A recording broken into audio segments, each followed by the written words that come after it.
Good morning, good afternoon, good evening. In a digital age where trust is the currency and sovereignty the fortress, the challenge lies in building resilient, interpretable systems that uphold both security and the individual rights. Recent breakthroughs in frontier technologies, artificial intelligence, quantum computing, innovative encryption methods are transforming digital ecosystems and redefining the cybersecurity landscape. They are shifting the power dynamics between states, private entities, and users, exposing vulnerabilities. In critical infrastructure such as the recent Sword Typhoon espionage operation and fueling challenges like deepfake misinformation and automated ransomware. Today's discussions will explore how policymakers, technical communities, governments, civil societies, and private sector can collaboratively establish robust governance frameworks, principles rooted in security by design, resilience, and digital sovereignty to ensure global interoperability and trust. So allow me to introduce my speakers. First, my name is Enes Mafuta from the Zambia Standardization Technical Committee. I'll be your moderator. To introduce our online panelists, we have Artsen Boko, who is from Code for Africa, who is a security evangelist representing the African Region Group. And we have also Lily Edna Boswe from Ghana, who is a PhD candidate in information technology at University of Cincinnati.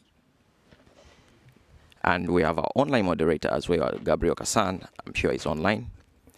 To come to the room, we have Dr. Kozefi Duban, who is our African Internet Governance MAG member, and he also sits as an advisory panel on AI.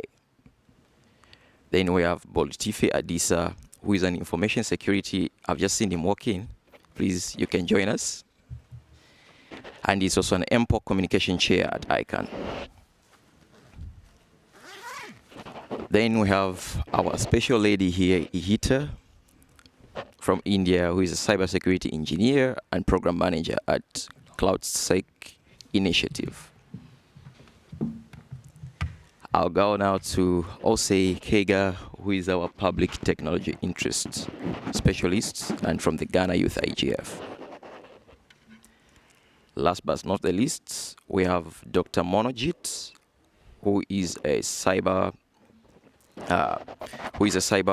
governance and a national security researcher at the C Joint Tri-Service think tank under the Ministry of Defense Government of India. So, ladies, gentlemen, we're going to have like 5 minutes each to respond to the questions. And from there, we're going to have interventions from the room, and we're going to also have some questions from the online speakers. So without wasting much of your time, I'll start with Mr. Artsen Samaila Boko, who is also online. Now, Artsen, given the rapid evolution of digital infrastructure and frontier technologies, how can the design of cybersecurity governance frameworks be optimized to strengthen both resilience and sovereignty while maintaining global interoperability? Specifically, how can policy evolve to address the operational strategic challenges posed by AI-driven cyber threat and quantum encryption? Artsen, 5 minutes. Thank you so much. I hope you can hear me clearly. Yes, we do. We can hear you. Oh, awesome. Awesome. That's a bit of a loaded question, but I'll try to answer it as best I can. I think the beauty of frameworks in our times today is that, we're, I would say, at a stable point. Over the years, they've been worked on, they've been refined, they've been improved. So I personally believe there's no real need to reinvent the wheel in terms of design. I also think that we don't need to have too many frameworks, per topic, per item, because I think at some point it's just be like a repetition of the same thing or remixing of what has been done before. What I what I think the biggest issue in terms of what we're talking about is maybe the differences in how it's been adopted or implemented by different organizations or even countries, which obviously we all know will be impacted by things like political will or even the level of development in the country or the budgets they assign to things like this. And if I give an example using the cybersecurity industry where I mainly work, there's a popular NIST cybersecurity framework, which, by the way, just got a new version now, is in 2.0, that emphasizes the governance aspect of security. But however, if organizations do not take their own steps to get familiar with this new version or to adopt it, and upgrade their security practices, then they will naturally be left behind due to the pace of things in tech-related spaces, as you have rightly pointed out.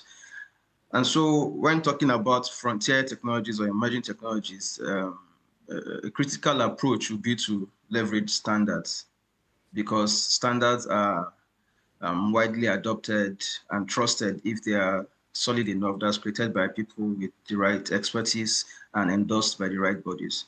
So an example, for instance, if you look at another frontier tech like Internet of Things, the security of them, there's an organization called the Open Web Application Security Project, OWASP, that released this IoT project to, and I quote, to help manufacturers, developers, and consumers better understand security issues associated with Internet of Things and to enable users in any context to make better security decisions when building, deploying, or assessing IoT technologies. This means that both the manufacturers and users have a guide, and even regulators can choose the guide as a foundation or template for what the baseline security should look like when it comes to IoT devices. And then when that is enforced by a regulator, then you've raised the security bar in IoT devices globally because standards are recognized globally. So and I also like to add that there are other challenges. I think one of the key things is the general state of development, digital access. In some scenarios, even scarce subject matter experts or skilled workers, and lastly, the speed of law. And by speed of law, I'm talking about the process it takes for lawmakers to agree on the need for and decide to develop or even review and update laws because they can become obsolete quite frequently. So there's this popular saying in the cybersecurity industry that cyber criminals operate at the speed of light while law enforcement or the good guys operate at the speed of the law. And this implies that it will always be a game of catch up for us, and we are at the mercy of the interests, knowledge, and priorities of lawmakers and regulators. So in other words, for policy to evolve and meet the challenges of the day, regulators and lawmakers have to be knowledgeable or hire the right people and appreciate the need to prioritize policy around the development and use of emerging technologies. Only an intentional approach involving the experts, users, manufacturers, and other stakeholders can yield the desired results. I realize that if some of the people in the room or joining us online are in certain countries, then this may be a scary statement I've just given and it may spell out doom. I think I've basically exhausted my 5 minutes. I'll pause there. Thanks, Ernest. Thank you very much, Artsen. And considering that you've talked about standards, I come from the standardization side. And one of the things that we have been struggling with is to find proper mechanism or adoptions of security by design standards and also and in security systems. Now, I'll now go to IHITA. IHITA, you've been part of various regional organizations. One of them is the ITU, and I think you've participated in the standardization making process, and also you coming from the Asia Pacific. So how do you see these countries balance the need of a strong security systems with the preservation of digital sovereignty, especially when deploying security by design within critical infrastructure like telecoms? So, in your view, how can this regional cooperate help safeguard sovereignty without creating fragmentation? Thank you so much, Ernest. Hi, everyone, those joining us in person and remotely. I'm Mahita Gangavarpu. First of all, I would like to say that the session title is very apt because we use the term Odyssey. So it's been a long and eventful journey in the digital realm, and especially towards digital sovereignty. So if you look at from a decade ago, the global internet was held as something very sacred. And we used to believe in like free flow of data, technology, services, right? And when we are moving, you're seeing a shift towards regional control or localization now, and we've been hearing the term splinternet. But the but today the narrative has changed. It's not just one part of the world, but across geographies and across countries of all types of governments, could be democracies or authoritarian regimes, right? And they are placing serious bets on embedding sovereignty into their digital infrastructure. And I think much of this change that you see is because of the rapid digitalization. Because from India, since you mentioned APAC, we use the unified payments interface to make all the digital payments in the country, and there's been a widespread adoption of this. In addition to that, we have welfare services, healthcare, education. All of these are through digital systems. So internet and these systems have become critical infrastructure. And any disruption to this could be cyber attacks or any kind of a geopolitical turbulence is something that economies and the countries are actually trying to find mitigations against, right? So since you mentioned security by design, it's not just something, security by design is very fundamental, especially when you're looking at critical sectors like the telecom. It's not just about stronger encryption or monitoring. It's about designing systems where, what we're looking at is countries getting strategic control over data, technology, and access. In India, for example, the government has come up with a trusted telecom center where procurement of different telecom equipments to ensure that there is integrity and resiliency in what we incorporate in our infrastructure. And at CloudSec, we have seen firsthand, so we conduct threat intelligence research, and we have noticed that supply chain attacks and different vulnerabilities have been tied to shifting geopolitical dynamics as well. So these insights, show that security by design should go beyond compliance. It is something that you are anticipating risk at a very systematic level. And I'll also bring in an enterprise perspective because sovereignty is not just about governments. Enterprises are equally invested. On one hand, they must comply with national regulations in every jurisdiction they operate in. But on the other, they must also offer their customers trust and assurance that the data is secure, private, and not subject to foreign laws. And you're seeing enterprises today also incorporating enterprise digital sovereignty, where they are demonstrate that they comply with local laws and resist foreign access requests, which could affect the trust that customers have on them. So given that there are so many dimensions to this, that's where I think regional cooperation comes in to ensure there's no fragmentation. So the answer lies in pragmatic alignment, where I mean that you need regional cooperation to enable trusted data flows, shared security principles, mutual recognition of vendors, trusted vendors, and even joint R&D on certain resilient infrastructure. And far from fragmenting the internet, it can actually strengthen the whole process. And just to add one last dimension to it, I'd like to talk about content and cultural sovereignty, because digital frameworks from countries allow countries to manage content moderation in ways that reflect their cultural and linguistic norms. And in the absence of this kind of a regional cooperation and alignment, global platforms may overlook and ignore local sensibilities, that many may call cultural or linguistic colonialism. So, I just wanted to highlight over this, and I'll look forward to your next set of questions. Thank you, Ihita, for that. In the telecom or in the cyberspace, we say trust is a very expensive word, and the way you've highlighted it, it's something that we've been talking. But so I'll go now to Lily, who is online, with regard to trust and safety. Lily, I just want you to highlight how these policies and public interest-driven approaches can help to reinforce sovereignty without eroding the same trust? Like, in your view, how does societal confidence influence the success of national security measures, especially when new frontiers like threats like AI or quantum attacks are at play? Lily? Hi, everyone, and good morning, good afternoon, or good evening, depending on where in the world you are joining from.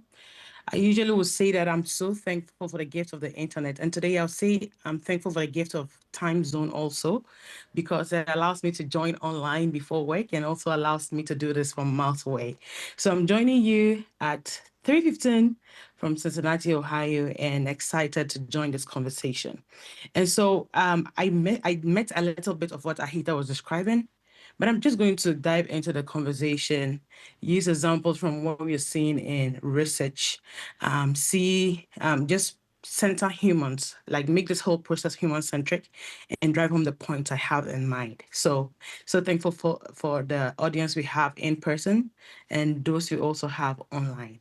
And so one of the questions, the question that NSS post has humans at the center if you look at it critically. And like you said, usually trust is so expensive because how exactly do you measure trust?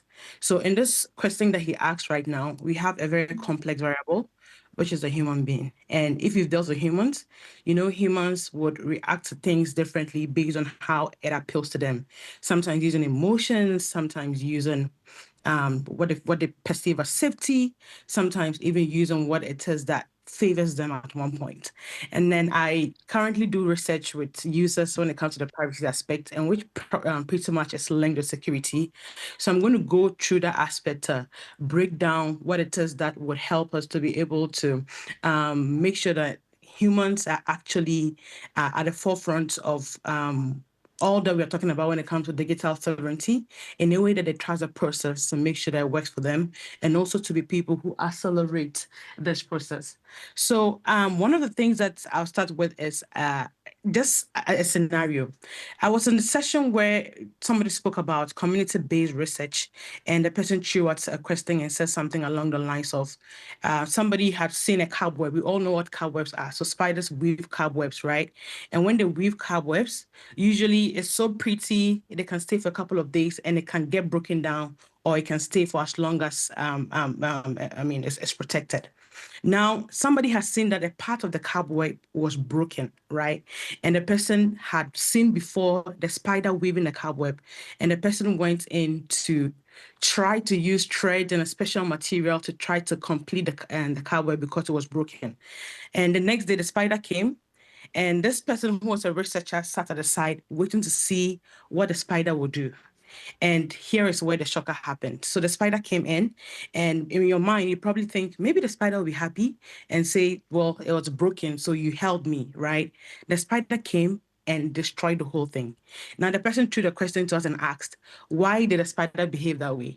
And the conversation went round, and we came to understand that pretty much the spider wasn't contacted, wasn't interviewed, wasn't asked if they wanted that to happen, or wasn't asked their view on the process being done the way it was done, and they felt that it was unnatural.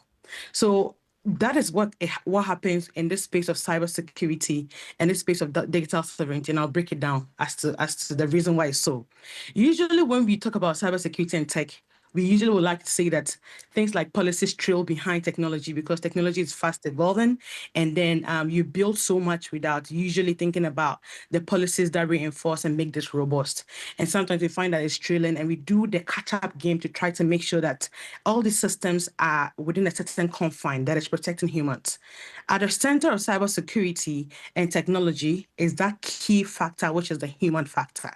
If humans are not involved, if human views are not sought, usually we see that the adoption or the way that it is usually humans will usually react to things that we see when it comes to laws, policies, and all of that will be very it will be limited. And in essence, there's so much work that will be happening where people will be saying, hey, let's go back and probably do what they call stakeholder meetings or stakeholder engagement. And sometimes it is more reactive rather than proactive. So answering the question about how trust and safety for digital ecosystems can be pretty much heralded by humans in general, it brings up the whole question of even how government, if it were issues of, say, cybersecurity or not, without involving humans, usually the buy-in is very little. So I'll give you a past example aside from what we see with the with the spider story that I mentioned, where even the spiders think that they should have been contacted, and that is the idea of community-based research. And in that context, we say that's in the context of what we call multi-stakeholder engagement. When we involve more people from different backgrounds, it is legitimate and it becomes accepted. So in my view, societal confidence influences the success of national security, because humans are those that would work with it. They're those who will buy in to make sure that whatever policies, whatever thing you're building, it's really robust, and then they make sure that it's functioning. So you can do all the fancy policies. If you don't involve the humans, if they don't understand it, it's all going to come crumbling. So for new frontiers like what we have, like AI and cybersecurity, every time it feels as though you are drinking from a fire hose. You wake up and there's a new time, you wake up, there's something happening, and you are the human is almost at the crossfire, thinking, what can we do to protect ourselves? Who is responsible? How much responsibility do we have as users? And what is the maybe the other stakeholders, like developers, like manufacturers, the companies, the government? What is their responsibility for us? And if you work in cybersecurity, you probably hear things like human is the weakest link in every system, right? And that is why when we're talking about trust, it's really behoves on everybody working in this space to make sure that every aspect of human engagement is brought to the forefront so that humans are understanding to build it. And I'm going to, I mentioned before, even outside technology, things like COVID, for example, there were companies who were very far ahead of us in the global south because they had broken down stuff for the countries to understand. And countries like Germany and Singapore, for instance, there were instances where the contact tracing were pretty much at the peak because their citizens understood what technologies they were using, how to access them, and for what reason. If even in contexts like COVID, where it is life-threatening, making citizens aware gave us results. In this area where it feels as though there's almost something new happening, there's almost a new threat happening, it will also behove on us to bring humans to the forefront. And the ways you can do this, like you mentioned, is that public interest approach. And in that sense, if you don't have the human at the center and you build them with a human-centric approach, it may almost 100% fail. So we'll use an example of you probably are in your room, and this happened to me. I just went on LinkedIn one day and saw that somebody has shared an article about Q Day, and it's about quantum. If you know quantum, of you've heard about it, you've heard about the possibilities of how it can in essence breach whatever encryption we know because of how fast and strong it is, right? And they're talking about Q Day in this article, and they're saying, okay, Q Day is probably looming around, and what Q Day looks like is a day where everything that is encryption based or encryption protected could fail. And me thinking as a user, well, what could that day look like? Is it bound to happen? Because we've seen threats from places like CrowdStrike, where even airports were shut down completely. And you're thinking about even a more powerful threat like QD. And even somebody, for me, for somebody like me in research, if that got me to panic, imagine my mom, who just really uses technology, and thinking, what does that mean to us? Some of these threats stifle our use of technology, and it calls on this. It calls on us within this ecosystem to make sure that everybody's responsibility is pretty much taken into consideration. Government is playing its part, businesses are playing their part without fail. For example, there have been many instances where users have pretty much lost trust in the system because of things like the concept of, in quote, privacy washing. So you go into a website and a company will write this nice label and banner telling you how to protect your privacy, but the actions that follow really is different from what they're saying, and you're wondering exactly what it is exactly what it is they're saying and what it is they're offering. So in the past, that those things that happen even with privacy washing, cybersecurity washing, it's like promises that do not really stand, and so it doesn't give the trust to humans to be able to believe in the system. For us in the global south, it's even well because we are playing a bit of catch up when it comes to digital sovereignty. We are not in total control of the data, where it sits, how it's processed, because we are in constant battle with big tech, and our systems and infrastructure are still developing. So if there is something we have to do to make sure that there is this confidence and there's this trust, what does that look like? And I'll just put that in 3 buckets. The first one is embedding transparency and participation in policy design. We say it a lot, it feels almost like a cliche, but like I said, you've got to put people from different backgrounds, from the different stakeholder groups in one room, and encourage participation. And we've seen some examples even on the African continent with Kenya. They set very strong examples with open digital ID consultations. And if we all can follow the lead globally, that would be amazing.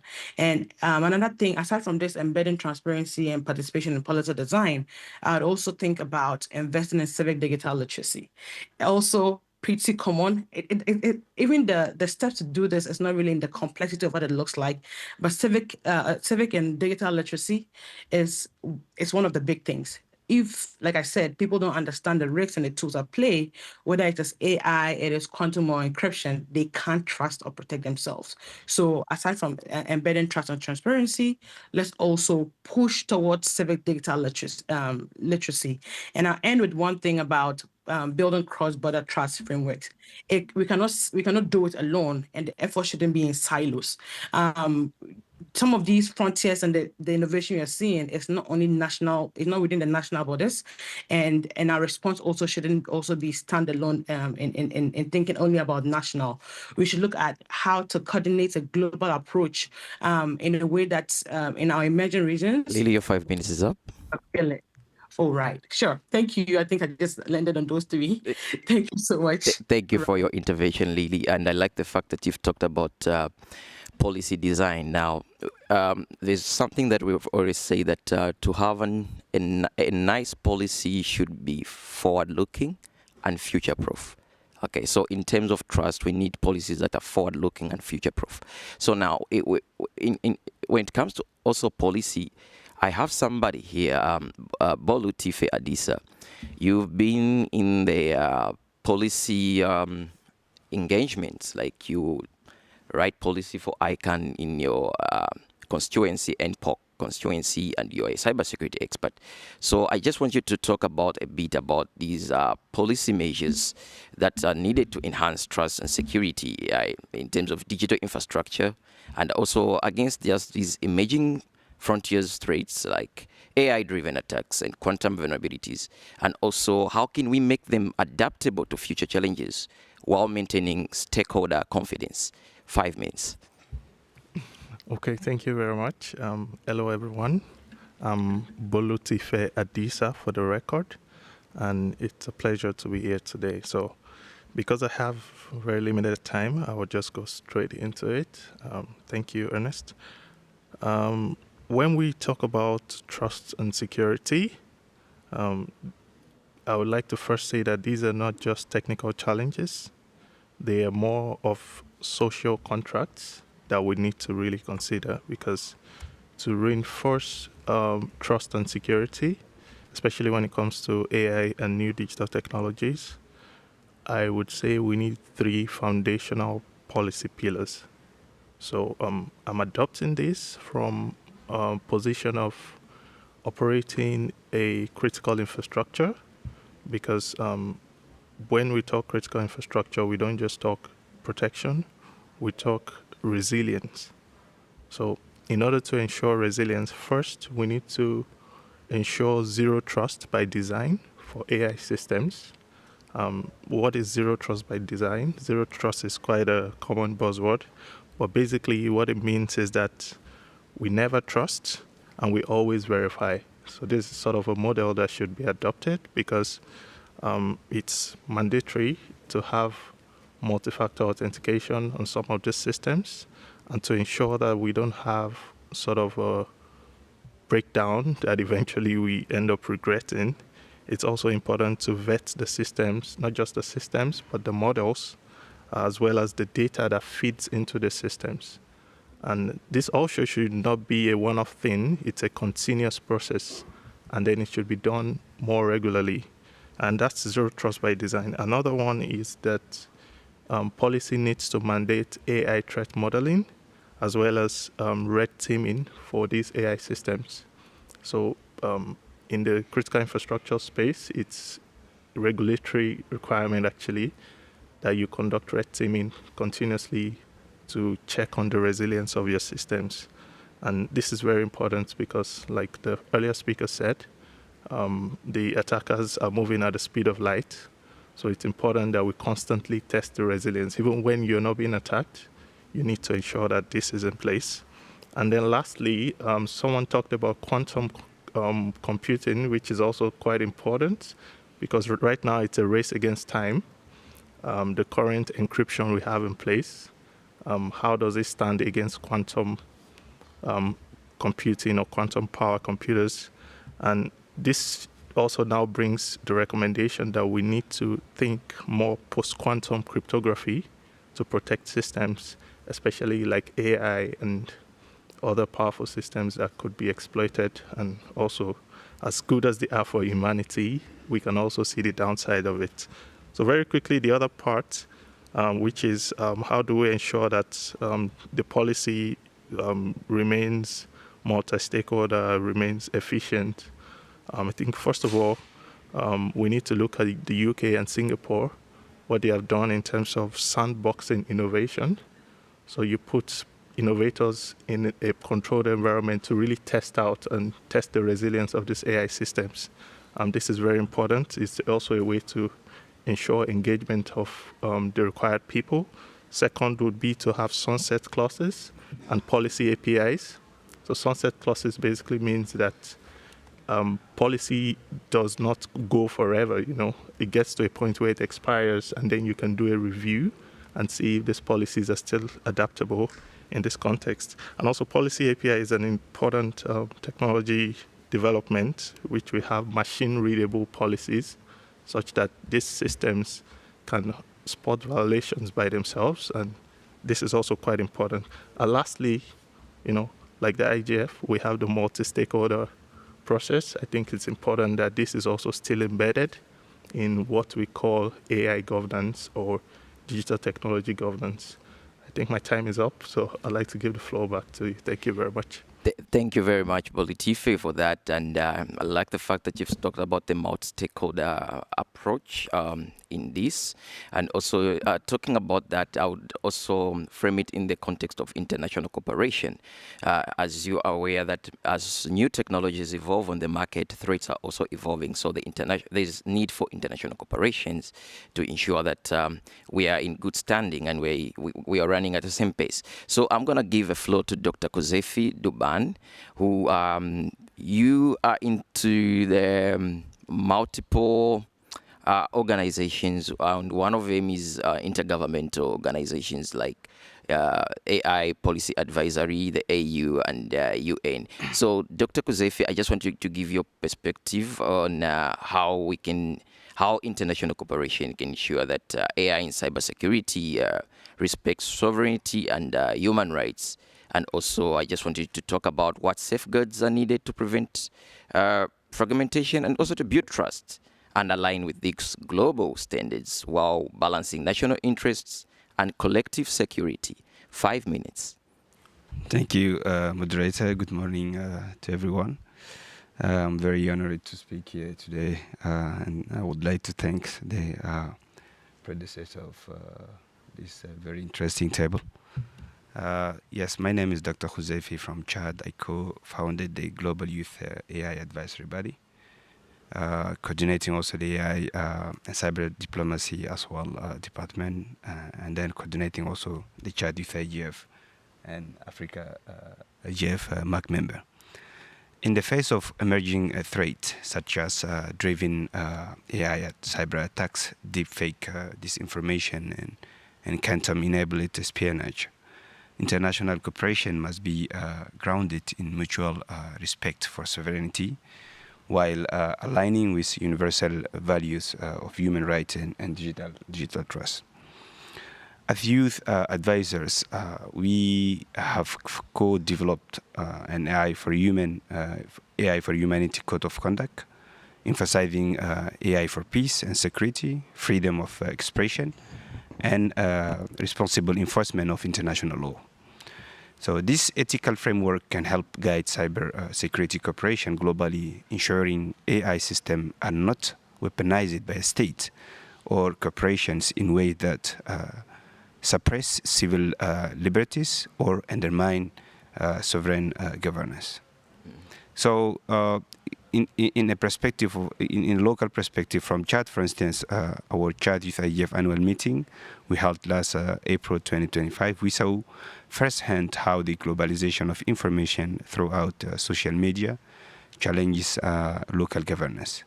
So cybersecurity cannot be divorced from digital literacy, especially in regions like the Sahel, where I come from, and where state capacity and youth vulnerability are key issues.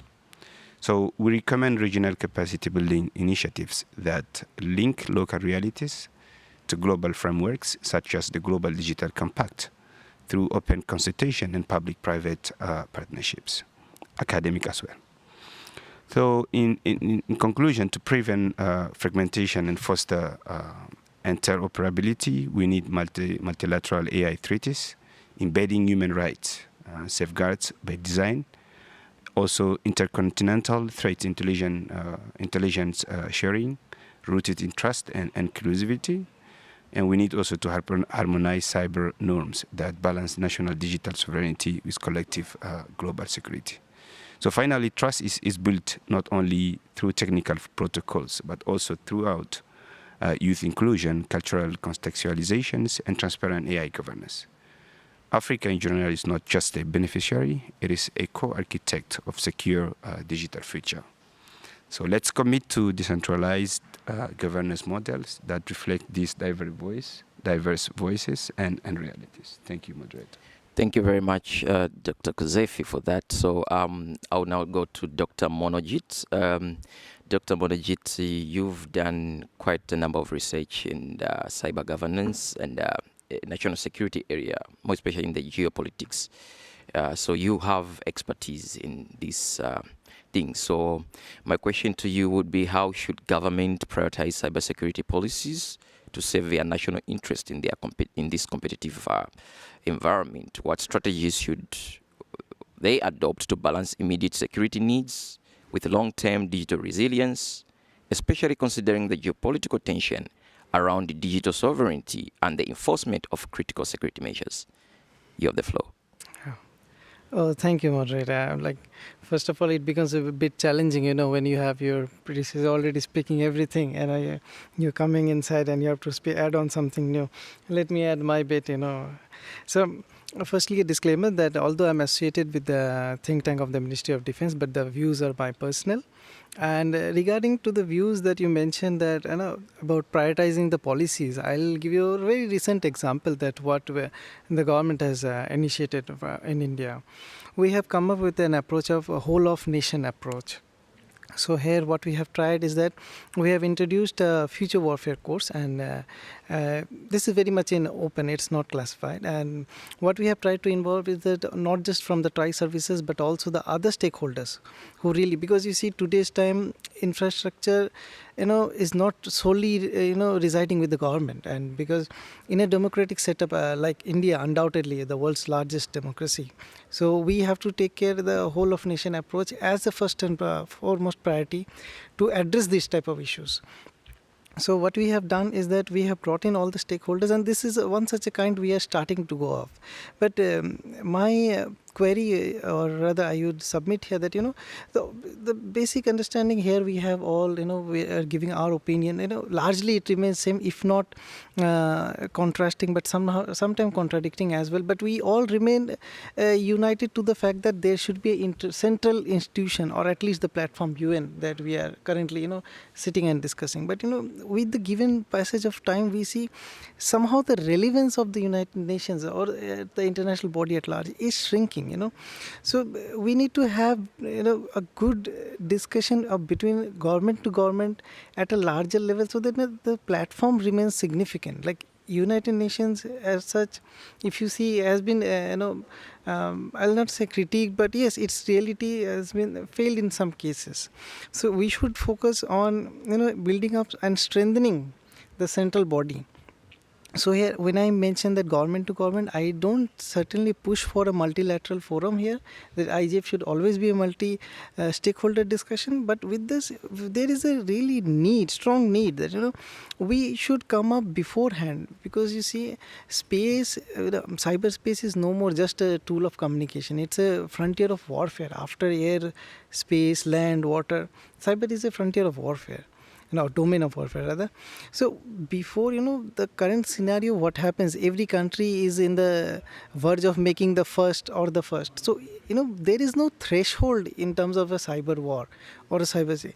So what happens, there are accepted definitions by some countries that mentions if at all a large scale cyber attack is waged, so it can be retaliated with a full scale war.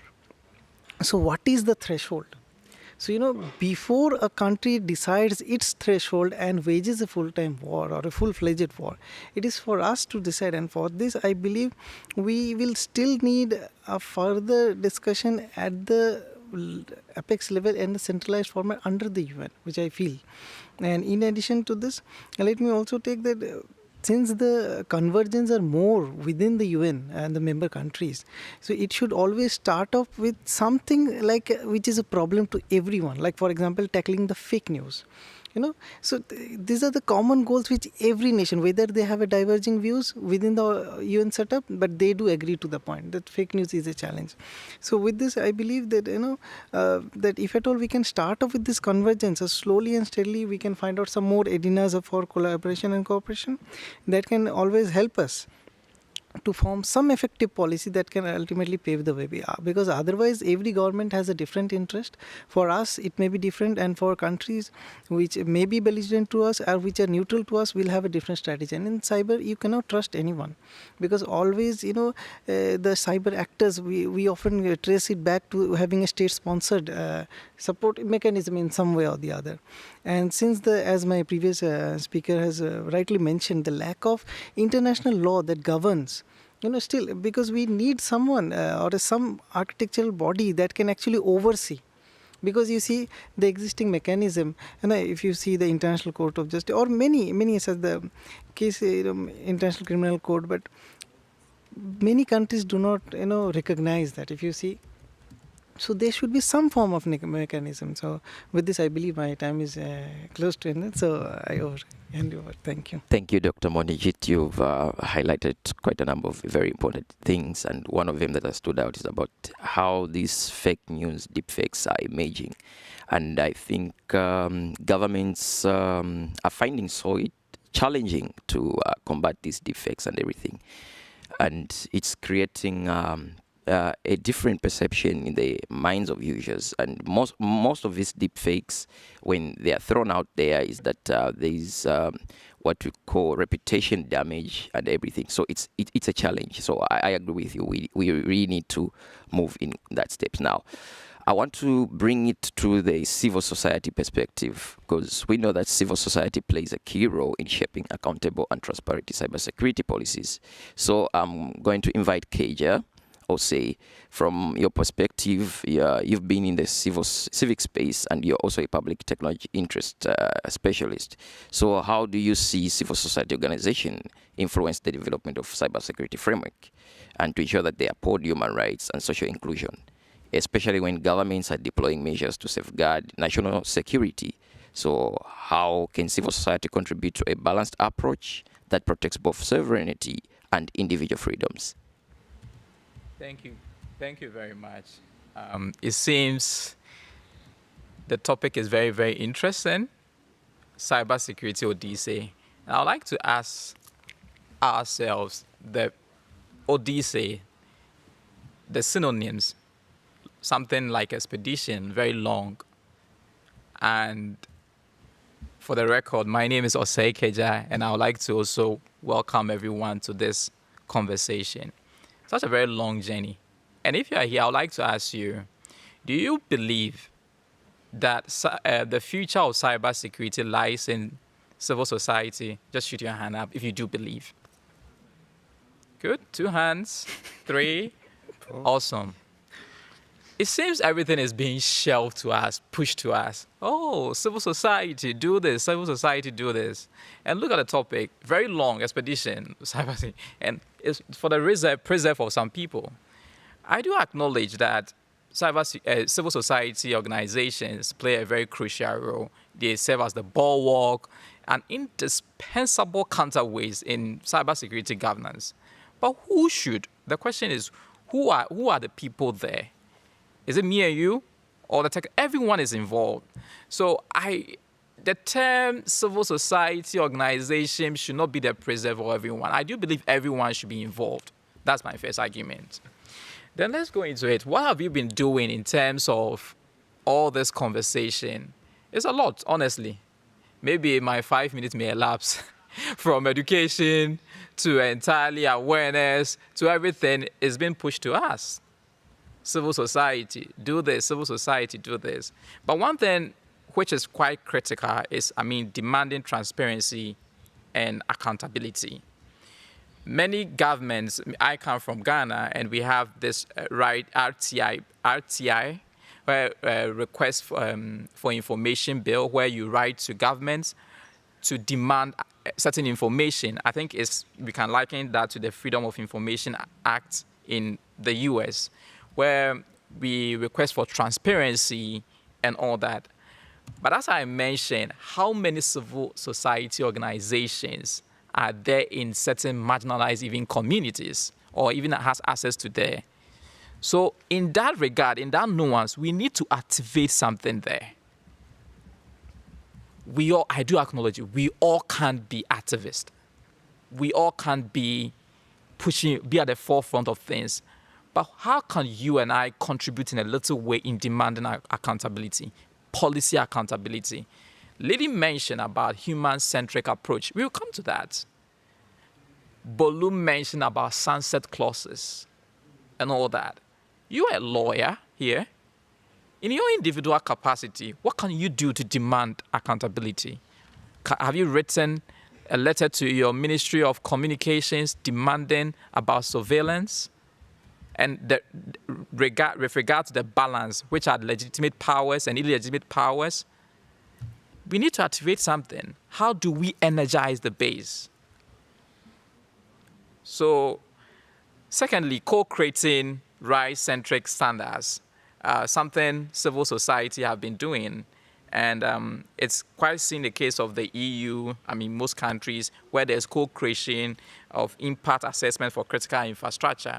And it's seen in most African countries too, some African countries, where there's the civil society helping co-creating impacts, human rights, impact assessments, and all. I say security without rights is brittle. Security without human rights is brittle. Is at the center of it, or the conversation we are having. And we need to push for an inclusive, equitable human rights for the long-term health of society. Lastly, I would like to talk about another strategy civil society is forging unlikely alliances. We saw in the case of Brazil when they had issues with WhatsApp, and civil society serve as a trilateral dialogue where they brought the government inside and also big tech inside, trying to just make sure end-to-end encryption protocols were preserved. They serve as a dialogue.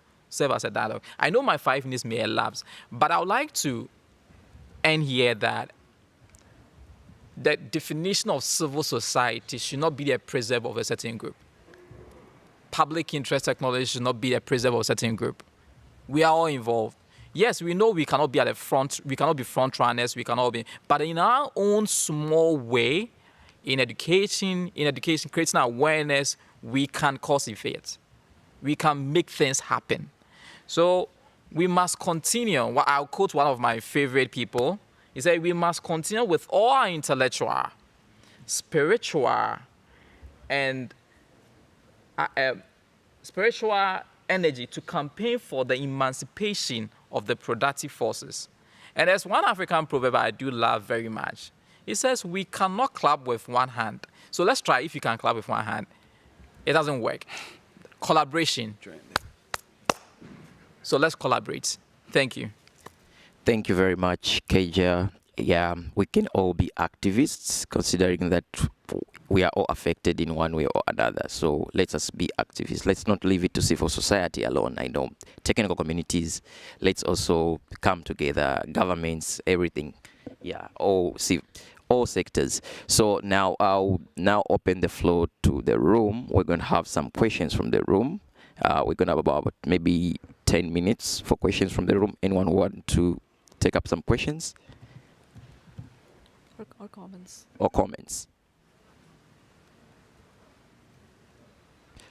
Online.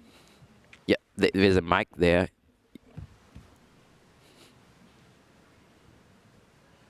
No one? Oh, okay. Kassan, do we have some questions online? There's a hand here. Oh, there's a hand. Okay.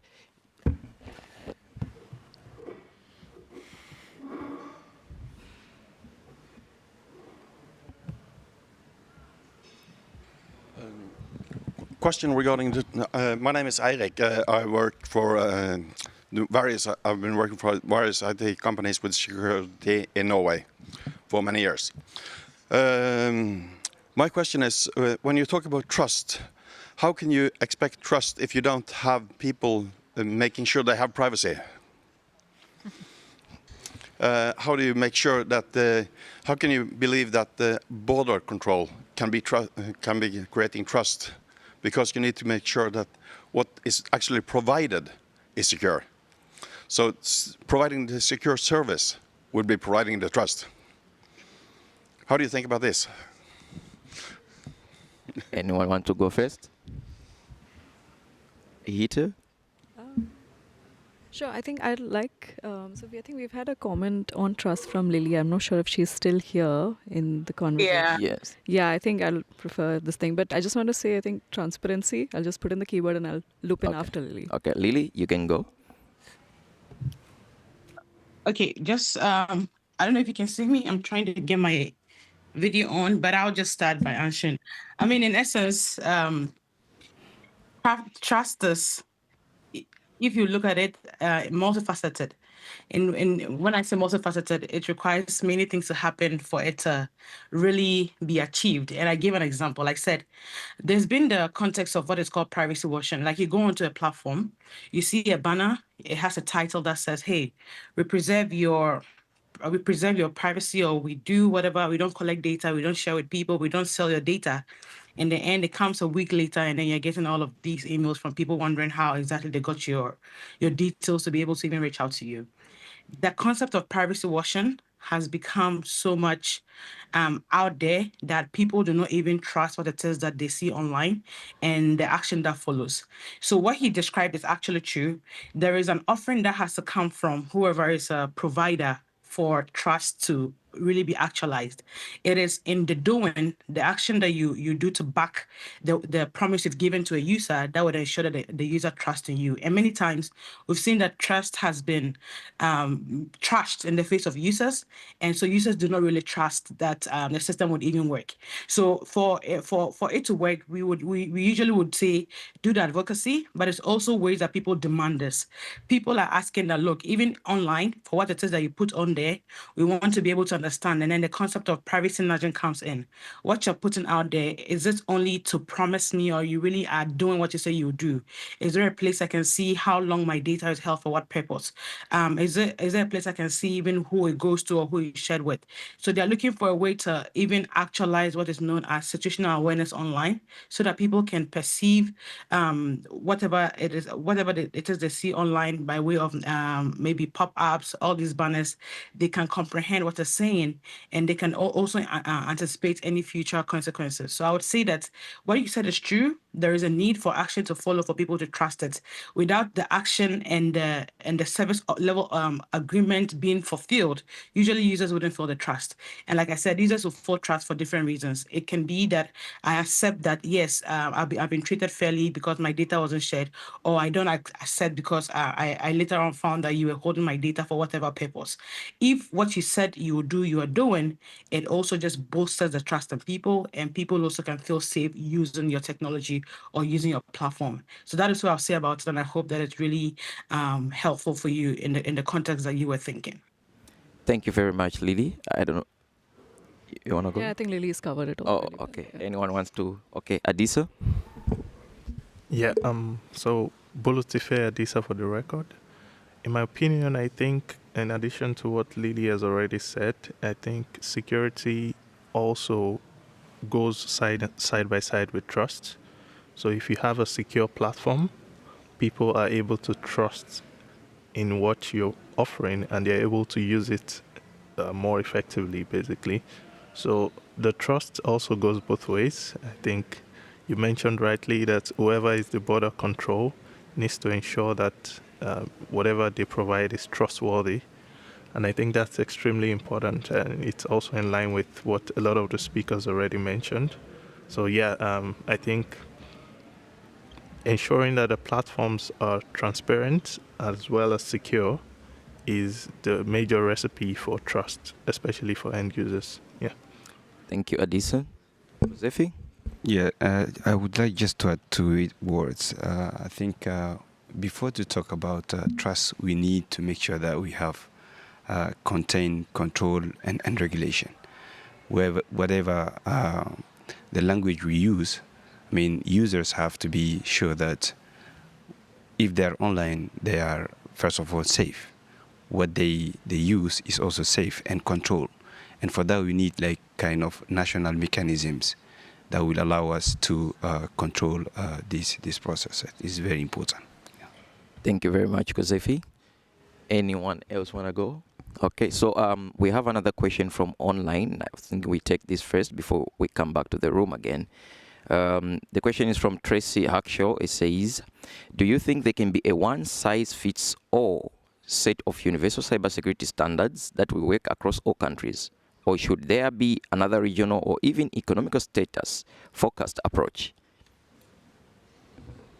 Oh, you can. Okay. Yeah, Page. thank you very much, Tracy. Very insightful question.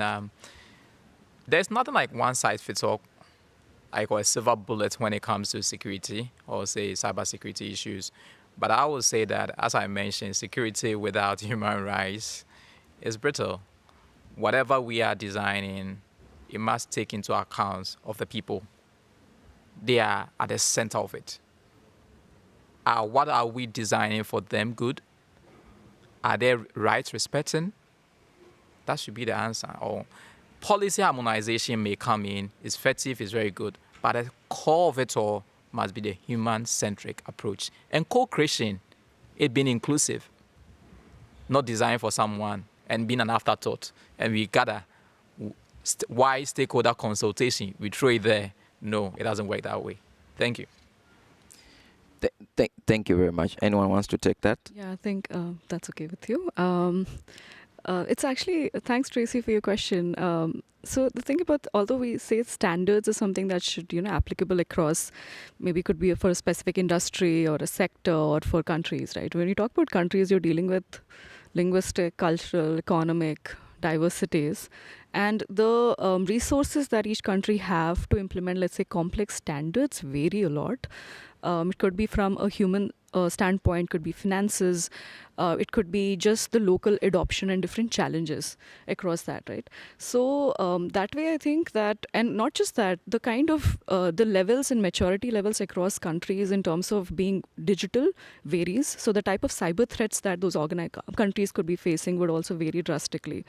So there could be developing countries who are still transitioning into having digital services inducted to provide different public services.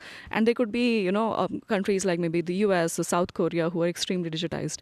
So in that case, the threat actors, the intent, the threat landscape varies dynamically.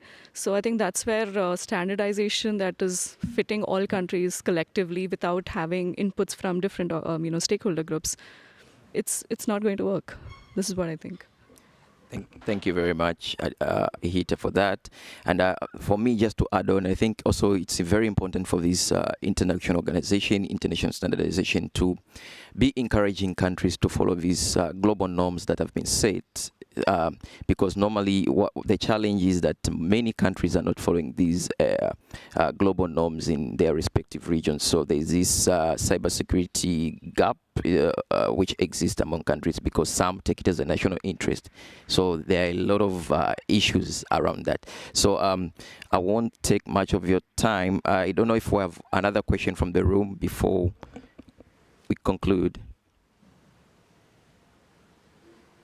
No question? All right, so from each speaker, I just want you to have just any key takeaways from this discussion, any final closing remarks.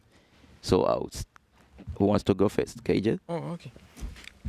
Thank you very much. It's been very, very insightful discussion, and I'm hope and my belief and my desire, aspiration that we will live here fortified, energized to work for the common good of all humans, to make sure that our security is the core of whatever we are doing. There's trust, there's privacy, and most importantly, humans are the center of everything. And let's all, in our own individual capacity, our might, everything, contribute to this cause. Just like the topic says, cybersecurity, or they say, it's not a short journey, it's a very, very long journey. So let's journey together.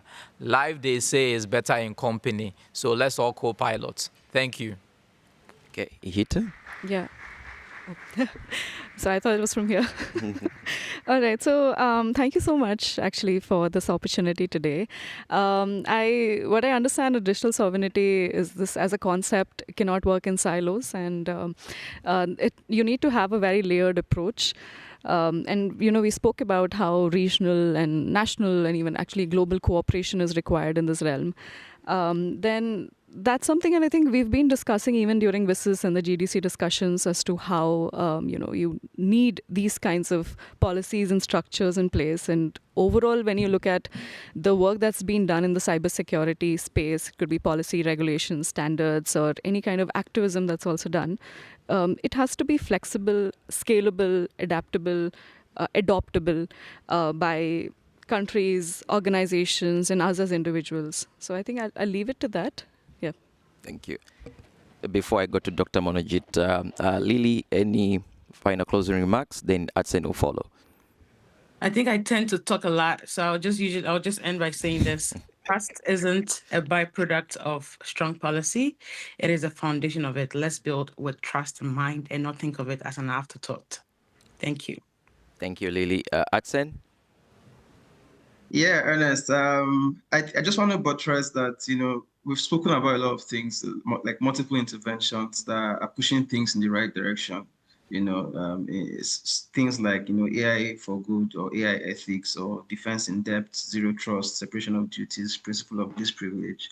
And while I admit that some of them are technical in nature and may not be responsibility of the maybe average person or average internet user, it's worth noting that our IT and security teams have some support, And so that I do not sound like a prophet of doom or fearmonger, I think I would like to end on end with positive thoughts. So the good news is that, policy is just one side of the security triangle. We have technology and people to help as well. So when dealing with the risk, the frontier tech, things like generative AI or quantum computing that can break, encryption algorithms, we should not forget, to enlighten the people and also adopt tools that can mitigate the risks we are concerned about. So remember that a knowledgeable person is your first line of defense. And when you equip them with the right tools, then they become literal human shield for you. So I prefer this kind of statement than saying, the human is the weakest link in security chain.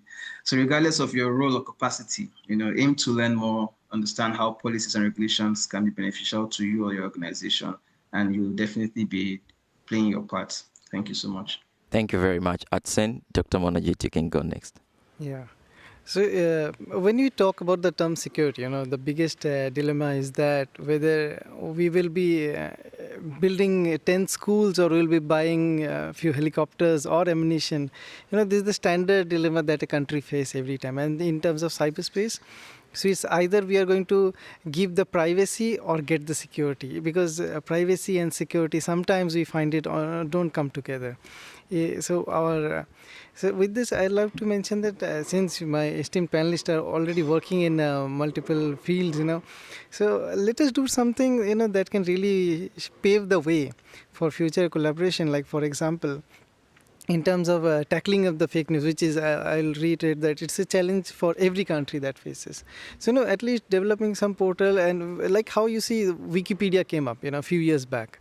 It was really not so supportive. I'll not use any other word, but, of late you see it has developed. But it's somehow you'll find some interesting or some valuable information. So at least if at all we can have something generated from our side, there can be one point of contact. Then we send in something and then it verifies that whether it is right. At least it can start off in a single stem, and probably like how 5-year plan used to be there by all government and other agencies. So if at all we can plan off something in that way, it's like a 5-year plan for tackling fake news. So in this way we can have something, a convergence that can really pave the way. For otherwise, diverging views will lead up to diverging thoughts, and we may not converge in some time. Okay, thank you. Thank you, Dr. Monajit. Dr. Kozef, you can go next.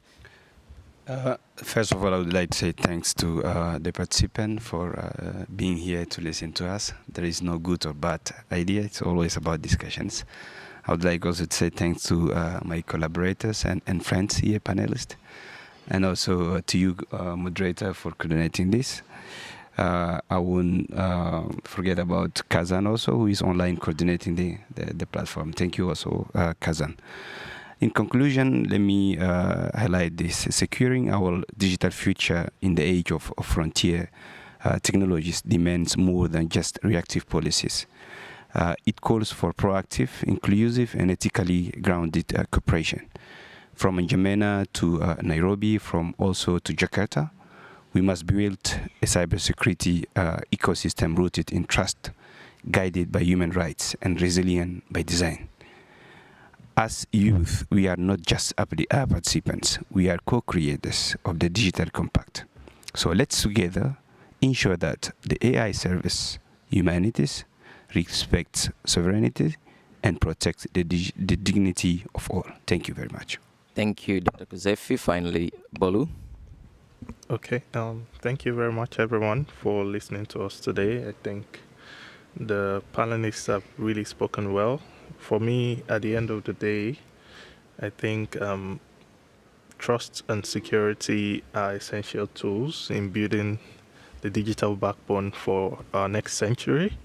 So when we think security, when we think trust, I would like us to think more in terms of resilience, because it's important that we don't wait until things go bad before we look for solutions.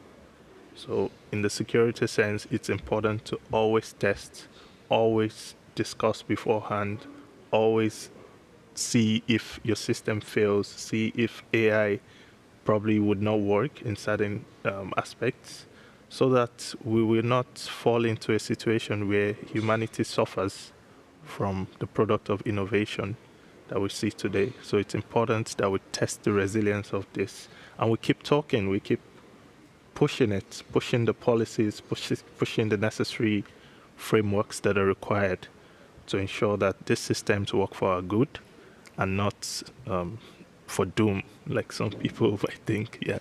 But thank you very much. I would like to submit on this note. Thank you. Thank you very much, everyone. So my final takeaway is that I would say that trust is the foundation upon which resilient digital futures are built. Sovereignty is that fortress that protects it. Our best chance at success lies in embracing collaboration both within our regions and across borders. Only through shared standards, open dialogue, and coordinated efforts can we secure our digital societies. Thank you all for your active participation and thoughtful contribution. So let's continue this vital journey together of building bridges of trust and resilience across our regions. Thank you very much.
So, hello everyone, welcome to the panel, Global Perspectives on Network Fees and Net Neutrality. I really enjoyed this panel because we have been talking about this for some years now. So I'll make a short introduction. We have 5 speakers. Each one will have a slot of 1 minute to present himself, 12 minutes to address the topic, and then we open for questions and comments from the audience, online and on-site. So if you're unaware of network fees are, some will call them fair share, some will call them internet tools, so some will support, some will not support. The idea is that the price, the cost that you use for connectivity can or cannot vary according to the telco decision and the service provider. This has been a topic for consultation in Europe, in Brazil, in South Korea, in US and other places. And in some countries they have experienced the network fees impact, like South Korea. We did a campaign that we call it the tool, internet tool. And we gave 10 reasons why we believe it's against the best for the internet. So there you have your issues of consumer rights, you'll have issues of data costs and others. It's of particular interest, the report from BEREC, that will say that the data cost of the cost for data has been decreasing the past years, which does not justify the introductions of new fee system. That said, telcos will support that they need more proportional contribution to the networks. Governments will say that they need more investments for connecting the unconnected, and is a topic of different size and contradictions. So I'll give here the floor 1 minute for each one to introduce. So K.S. Park. K.S. Park is professor of law at Korea University Law School and director of OpenNet. Welcome. Yes, I don't think at IGF, especially at IGF, we should not be afraid of talking about not just the economic significance of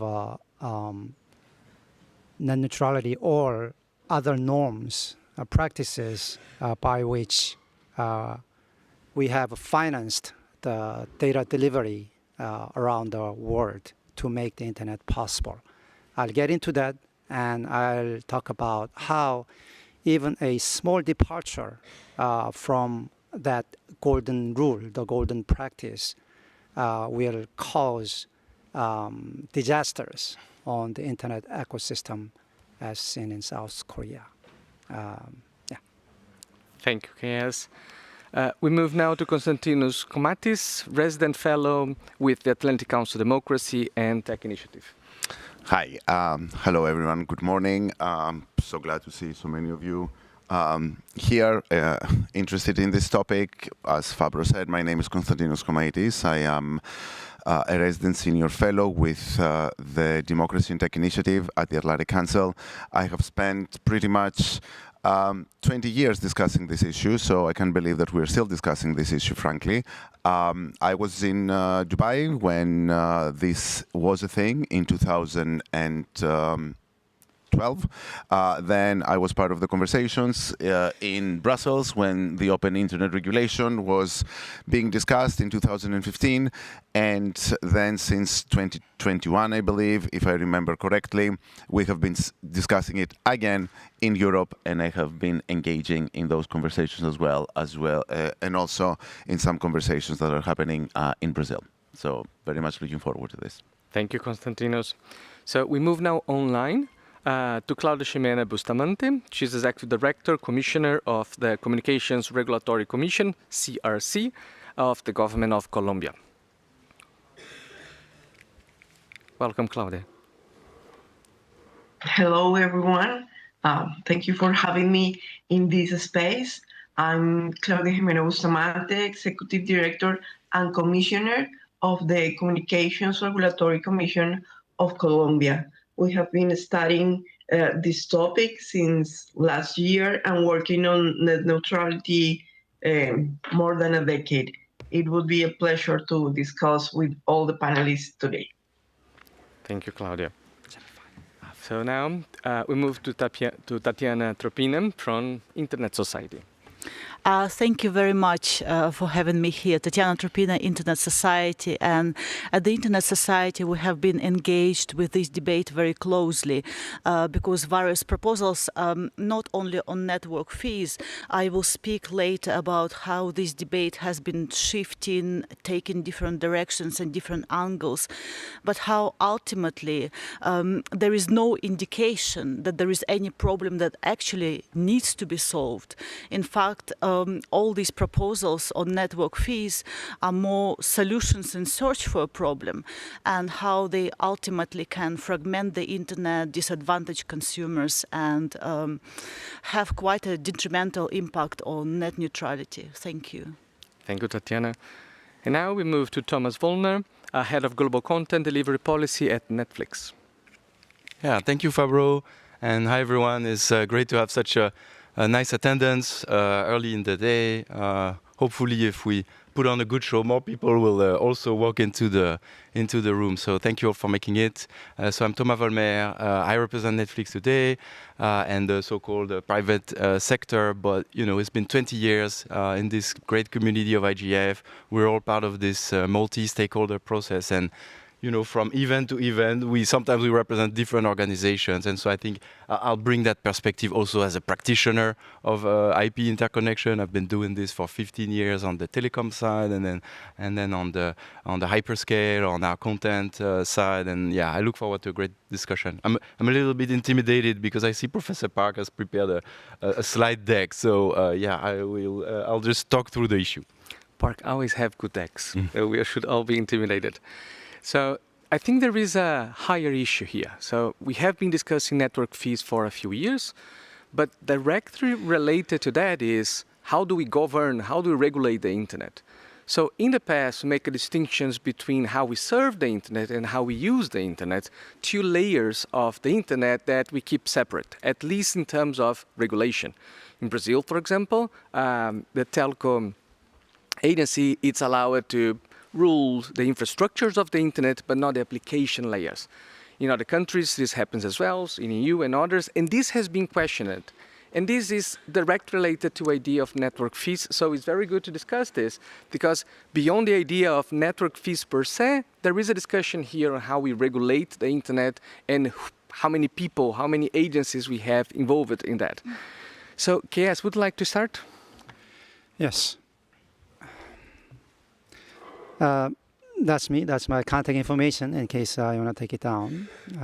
So I'm a professor at the school and also directing OpenNet digital rights organization that have been fighting for various golden digital norms, including net neutrality. Now, you all know that the sender pay rule that was proposed by telcos at ITU 2012 was roundly rejected by all stakeholders. And you already know why they were rejected, because there is this canonical relationship between net neutrality and information revolution.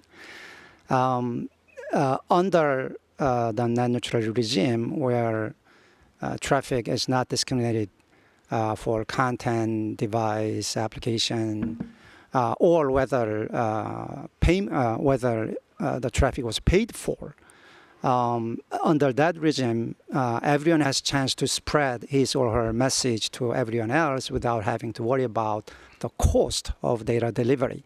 You can just put up one video revealing, say, police brutality, and 1 billion people can watch it, but no cost to you.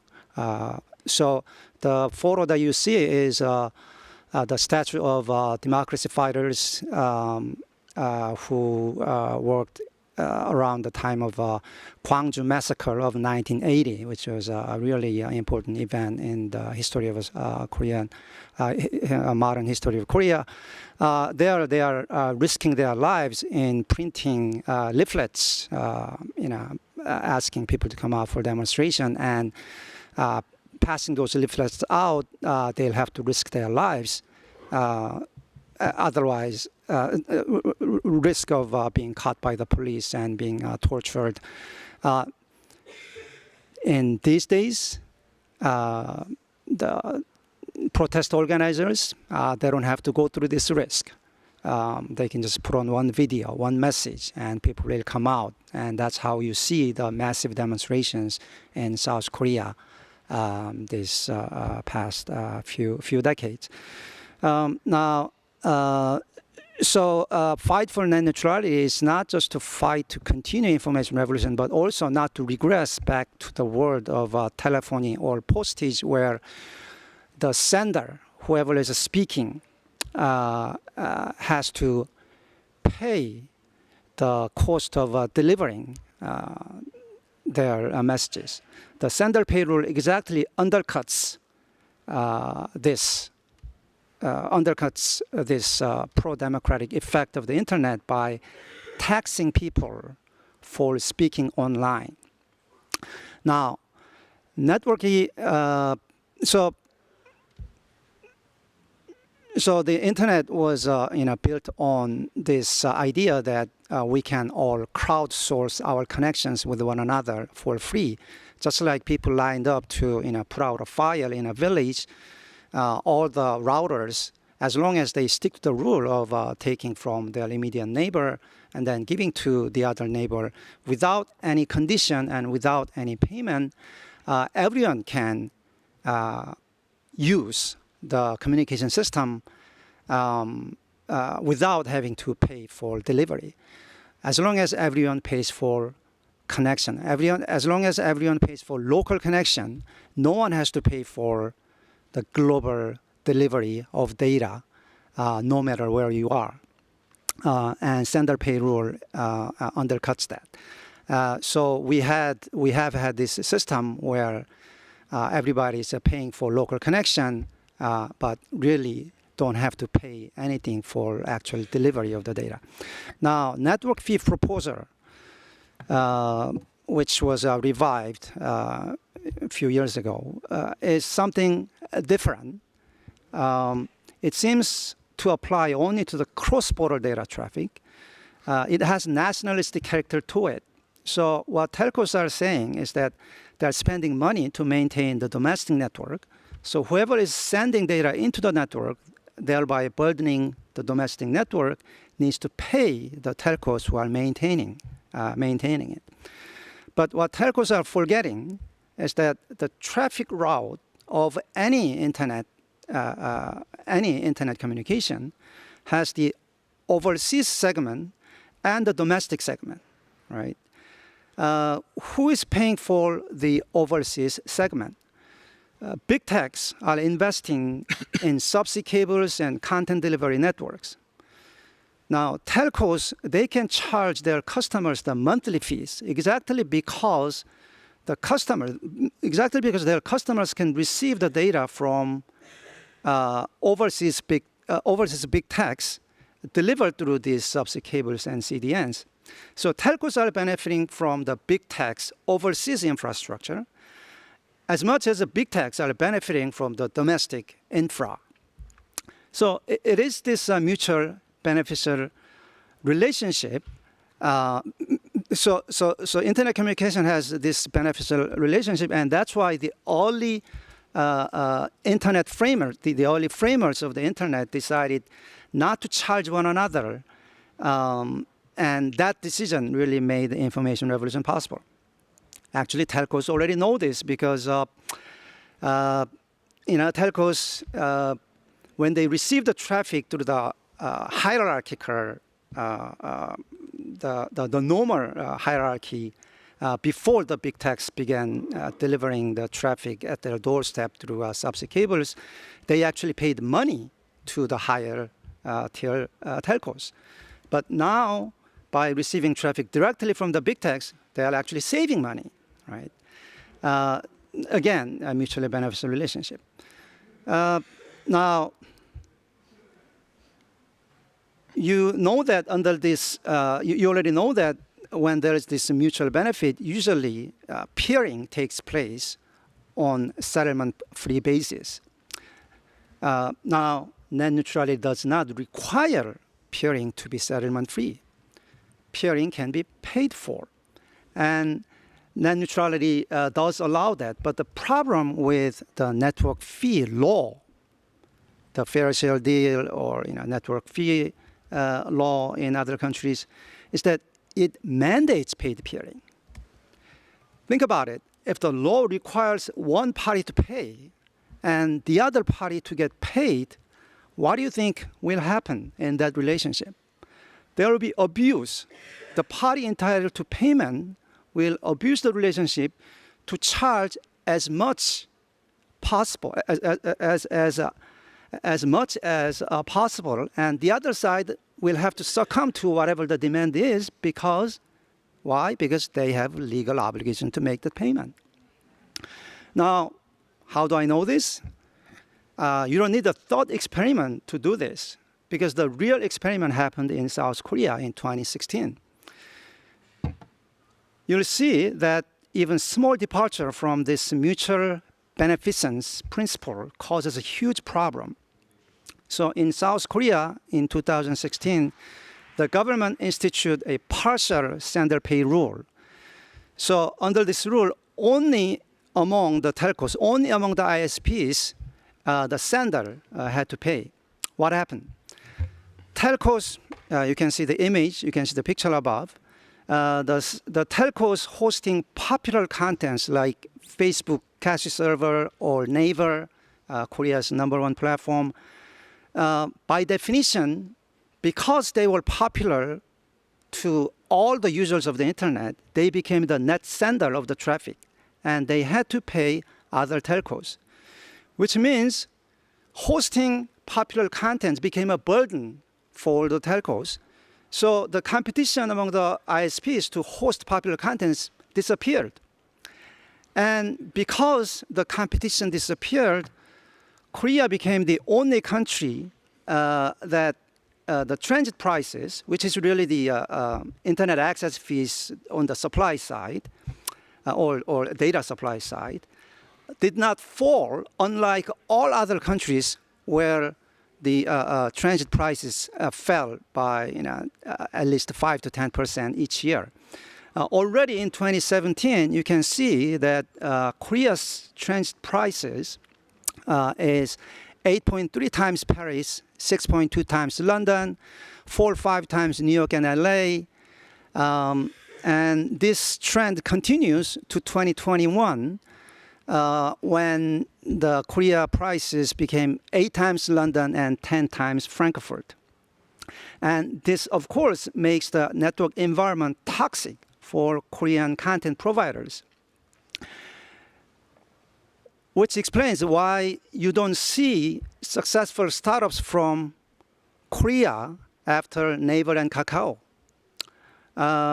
Even public interest apps like COVID-19 contact tracing apps, the operators complain to the media that network fees are restricting their ability to meet the demand. Many Korean content providers ended up leaving Korea to avoid exorbitant access fees, and this affects the foreign content providers as well. It has exerted upward pressure on the paid peering fees that Korean ISPs charged on foreign content providers. So Twitch, the premier game platform, game video platform, pulled out of Korea 2022, citing, quote unquote, network fees 10 times more expensive than other countries. 10 times Frankfurt, you see it? And when this happens, you'll think that, oh, okay, Naver has the domestic platform. Naver has a game platform, so they should welcome this. So because now one competitor is eliminated. No, Naver also opposes this this law because they know that if this law is accepted, it will consolidate the system where the content providers always have to pay to send traffic. And Cloudflare gave up serving Korea content from Korea. Instead they are serving it from Hong Kong or Tokyo, making Korea the market with the most latency among OECD countries. Now, probably there is a nagging argument that still we should do something about big techs because their traffic account for like 40% of entire traffic volume. But the argument is really unfounded and almost childish. I mean, if NVIDIA chips cover 90% of AI chips market, does NVIDIA have to pay something back to the customers, right? We have to think about the cost, right? Whether the traffic actually increases the cost of network maintenance. Now, okay, well, does traffic really cause congestion? No. I mean, you see on the left side, if ISP provides 50 Mbps, then it can be distributed to 5 houses. But if the ISP provides only 30 Mbps, it will cause problems for all the households. Now, what's going to happen? This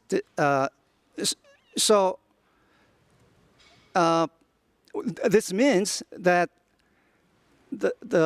no matter how much each household, no matter how much a single household tries to use data, it cannot use more because the pipeline is already fixed for each household. The real responsibility for removing congestion comes from ISP who are laying the regional line, whether it would be 50 Mbps or 30 Mbps, whether it's enough to supply all the households. Now, I like that even the dog is upset in the right-hand side. Yeah. Yes. Okay, I'm almost done. So this is the graph showing how over the 5 years or the 4 years of the pandemic, the traffic increased 5 times, and yet the green bars representing not just network maintenance cost, but also CAPEX, capital cost, has remained the same over the years. So I'll stop there, and then I'll answer any question you may have. Thank you, KS. And the discussion is particularly important now. I welcome you to see either in the ISOC report or KS publications the graph on the first days of implementation of the network fees in Korea. You see a spike of internet flowing outside of Korea to come back to Korea.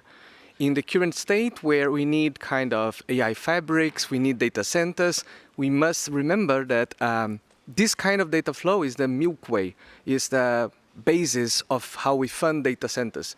If we make data be processed elsewhere, our data centers will become less cheap to process our own data. So I move now to Constantino. Thank you, Fabro. So it's a very hard task to follow KS because she has been literally doing this for such a long time, and he has the data. I'm going to give a little bit of the European perspective here, which actually is in some ways the reason we are still having this conversation globally, because telcos, European telcos, and a small number of them really started this conversation. I'll focus on predominantly 4 points. So one of the key arguments that we have been hearing in Europe is the fact that this idea of network phase is necessary because it is required to finance the increasing demands over infrastructure in Europe. And of course, we all know that the internet's infrastructure is not just limited to access networks, because actually the internet is not really a monolith, and it consists of many different players that are invested heavily in order to make sure that this infrastructure expands and is able to meet the demands of users. As I said in the beginning, this is really not new. We have been having this conversation for 15 years at least, and for 15 years we have been having reports suggesting that actually the internet model of traffic exchange is responsible for producing lower prices, promoting efficiency and innovation, and attracting investment that is necessary to keep up pace with the demand. So over the years, of course, and because the internet has changed and because the demands of users have also changed, we have seen this increasing number of new players entering the infrastructure to facilitate the higher demands of traffic. You have content delivery networks, you have cloud providers, you even have community networks, satellite networks, data center, edge nodes, and content caches are just a few of the new infrastructures that have developed to support internet communications. So the reality is that there is really not just one way to finance infrastructure, and I think that it would be really naive to believe that. However, telcos are fixated in just one way. Direct payouts, give us money, and we promise that we are going to address your infrastructure's needs. The second point that I want to raise is really about what KS was also talking about, this idea of network neutrality and what such a system could do to this very basic yet fundamental principle that exists in the internet. So we all know that the internet is a network of interconnected networks. When data moves from point A to point B, it is routed through these networks, and now different companies own and manage different parts of the network. So the fact of the matter is that, ISPs are really the gatekeepers to the content users pay to access. And ISPs have a lot of power, if you think about it, at their disposal. They can mess up with traffic, they can degrade your traffic, they can change your quality, they can do a bunch of different things. So the idea of network neutrality is that they're not allowed to do that.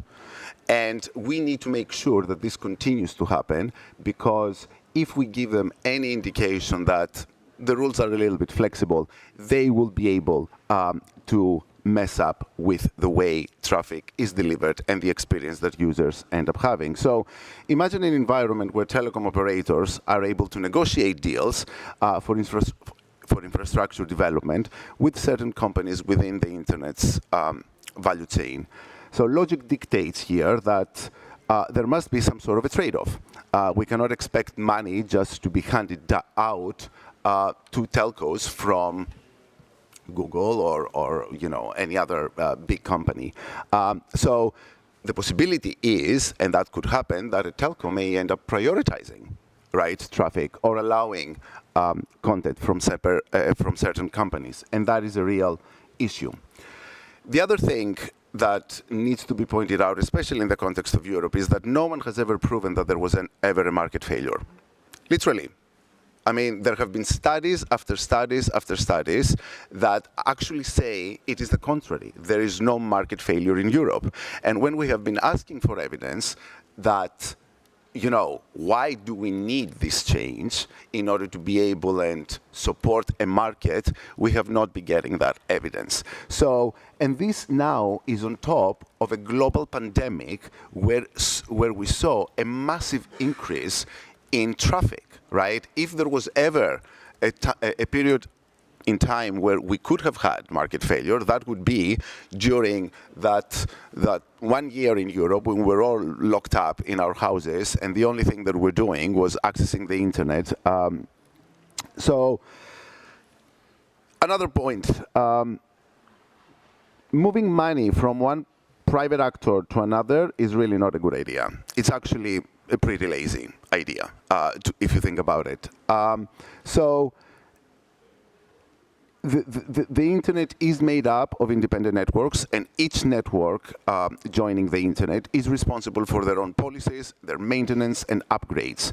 Any proposal now that suggests a forced subsidy from one part of the internet's value chain to another through undue regulatory intervention risks distorting competition and change to the way the internet works. So the European Commission, that is really fixated in this, should really focus more on incentivizing investment in innovation rather than trying to transform the way those networks interconnect. And the last point that I want to make, and I will just wrap up, is that I find it very ironic that in Europe we are talking a lot about competition and the fears of market concentration. And here, we should be asking ourselves how sustainable really is a model where big technology companies will be paying off telcos. And I have been asking that question. I mean, how long do we think this is going to be happening if it goes through? 5 years, 10 years, 15 years? When is going to be the point before big technology companies say, you know what, I don't want to pay anymore. I'm just going to start providing my own, become an ISP and start providing my own internet access. And then you really talk about internet concentration. Market concentration, sorry. Before closing, right now in Europe, we are at a place where we sort of phased off discussing network fees, but we are entering a place where we're discussing dispute resolution mechanisms. So we're not using the term network fees, but we're really talking about other ways in order to make sure that this money flows from one private actor to another. And we're even discussing perhaps reopening again the conversations around the open internet regulation, which is affect the network neutrality conversations. Let me make something very clear. A dispute resolution mechanism is a backdoor to network fees. It is exactly the same. The idea is, again, not new. It has been borrowed from the publishers, and it was, we saw it happening in the context of in Australia and in France, where some deals have been made between big technology companies and publishers. The things that, unfortunately, we don't have a lot of visibility in how that works, simply because those agreements are covered by NDAs, so they're not transparent. And the only thing we know, however, is that they don't cover smaller publishers. These are literally deals between huge publishers and technology companies. So again, we need to rethink what we want to create. If it is literally about innovation and investment and ensuring that infrastructure develops, this is really not the way to do it. And happy to discuss further. Thank you, Constantino. And that reminds two big gaps in the network fees mechanism. The first one is, if you transfer funds from the private sector to another private sector, you cannot make sure that that funds will be used for connectivity, for connecting the unconnected, or innovation. Basically, you're just transferred from the same sector one place to another. You don't pass through the government. You don't even have this. And the second one is transparency. If you increase the need to have private contracts, you can have NDAs and you can have less transparency on how these costs are shared and how this is impacting the internet. So, Claudia, we go online to you. Welcome. Okay. Regarding this discussion, I want to address first the net neutrality as a principle. In Latin America, many countries have adopted net neutrality in their laws. For instance, in Colombia, since 12 years ago, net neutrality is applied in Colombia.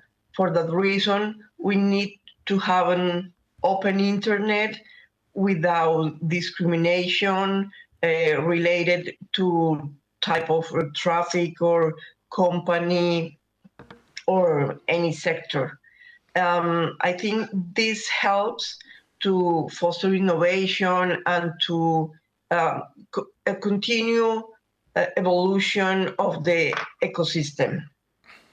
When we talk about network fees or fair share, it's a discussion that is brought to the table mainly by the telecom operators who control the access networks, and they indicate that there are huge investments needed in the years forward, and they need that all parts in the ecosystem contribute to the sustainability.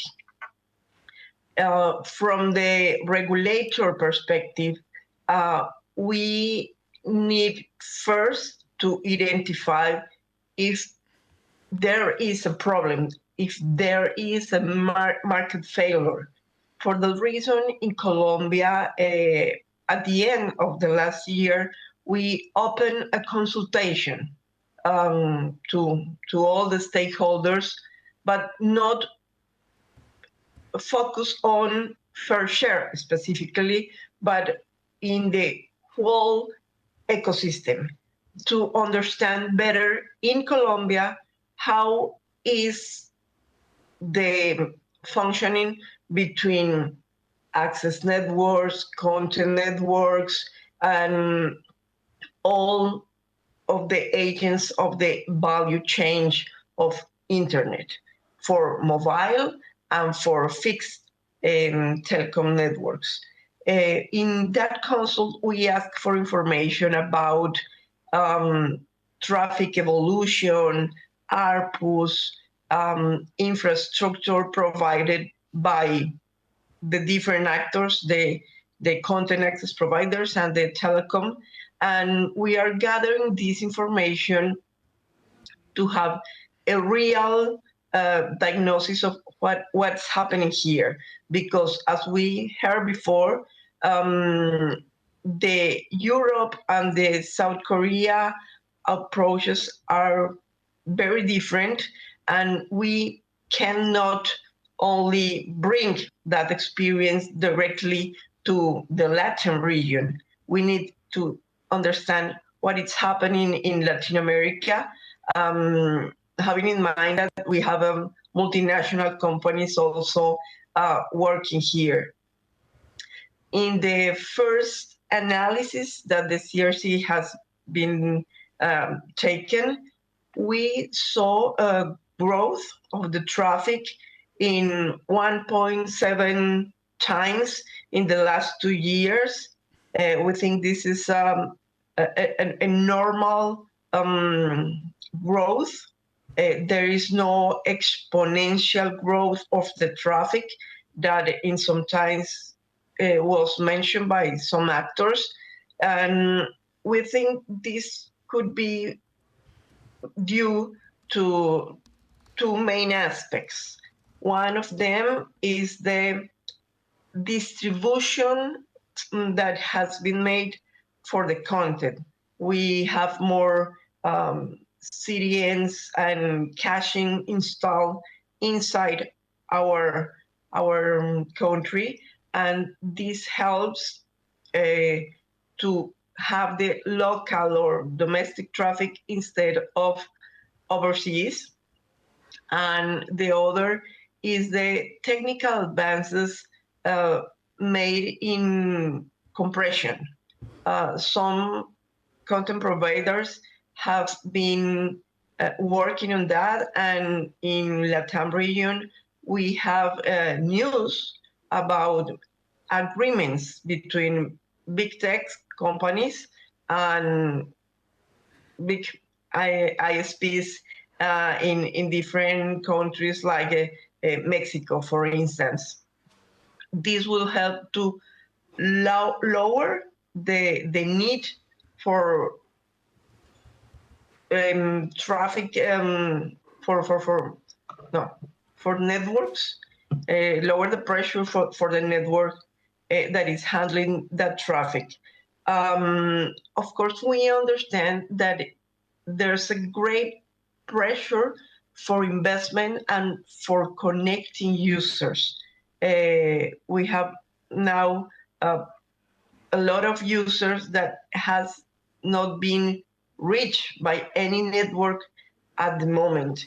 We have a connectivity gap in Colombia and in different regions.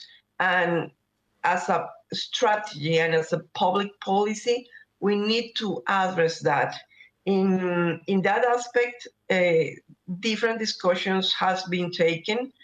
For instance, to have more actors, more stakeholders contributing to universal service funds, to have more resources to address this connectivity gap.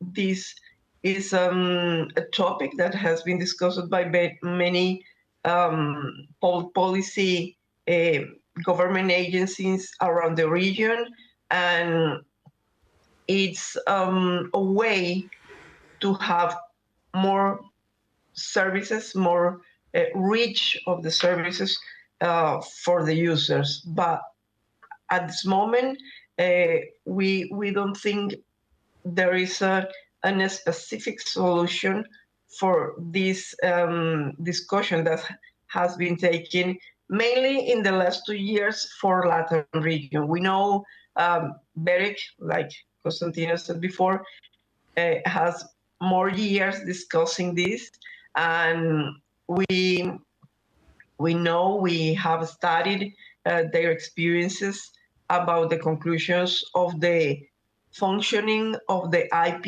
interconnection and how the peering and the agreements are still working for the European context. We hope to have the results of our analysis related to this open consultation of the internet ecosystem in Colombia in the next month. And also we have a new legal aspect to review, because our constitutional court recently took a decision about our net neutrality law. And maybe as a regulator, we need to make a review of the current regulatory framework related to net neutrality. And because the Constitutional Court considers that offers differentiated plans to the users with specific applications or contents chosen by the ISP, not by the user directly.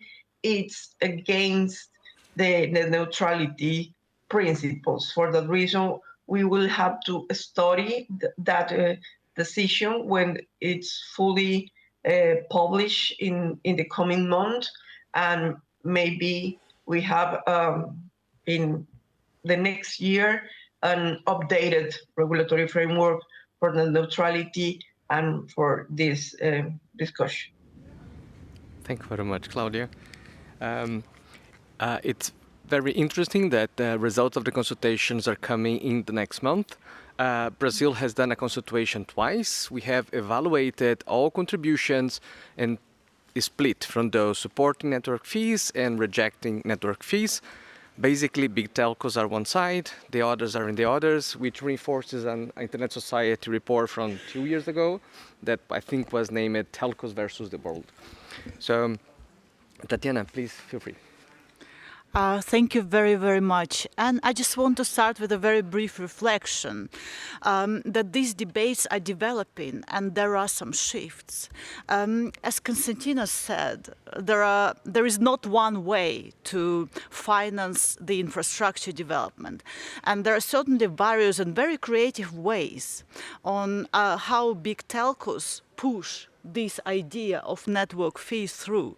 So what initially started as the infrastructure investment debate or underinvestment debate, we see it moving into different aspects, such as, for example, network sustainability, or what Konstantinos mentioned already in the EU. There is currently a discussion about the so-called dispute settlement mechanism for the interconnection market, which is basically a backdoor. In Latin America, we're also witnessing various debates and discussions about regulating platforms through quality standards, which again is a backdoor to network fees. And what does it show? To us, it showed that it is not about these initial concerns about the lack of infrastructure investments.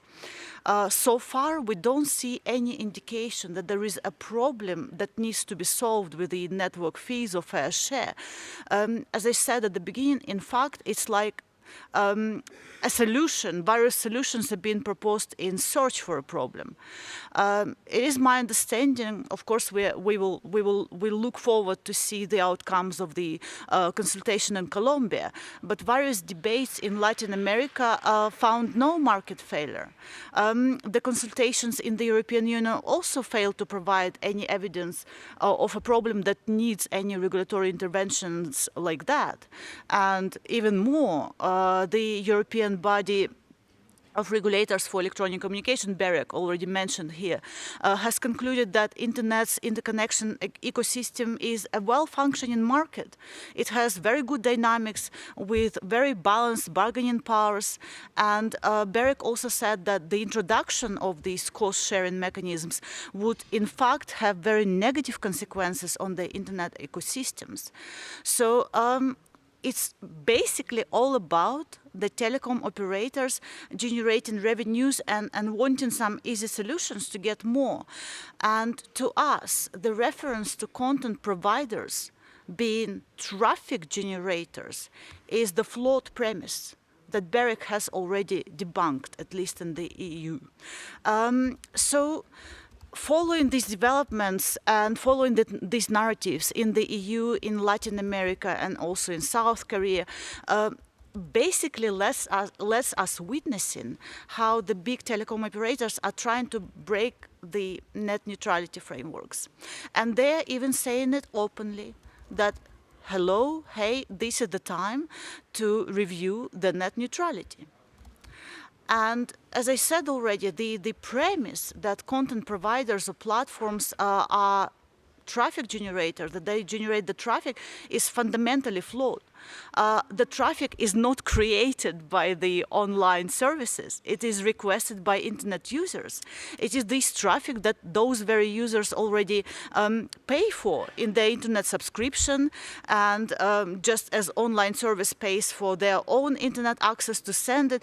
So to put it simple, there is no service free riding on the internet, because data access and fees already been paid. They already been factors at the cost.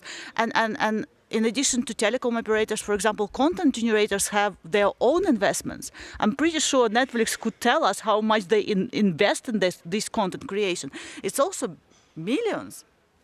So from our perspective, any solutions that would introduce network fees would, first of all, disadvantage the smaller players by creating much higher entry barriers.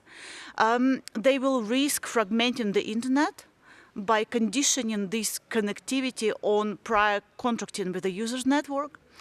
And ultimately, these costs are going to be passed on the end users, which contradicts that very principle of fairness that these proposals seem to be motivated by. But more importantly to us, to our mission, these solutions can fragment the open and globally connected internet, because the current global connectivity is based on voluntary inter-networking agreements that allow network operators to optimize their connectivity to meet their customer needs. And this is basically a cornerstone for the internet to be efficient network, resilient network that is able to host new applications, deploy these innovative services. And this happens without prior contracting with everyone in the system. And these arrangements foster innovation, they foster development. So how these network fees solutions will break the internet? Simply speaking, and I'm really saying it simply, they can turn internet, the idea of the internet, into a telephone system. The same regulation.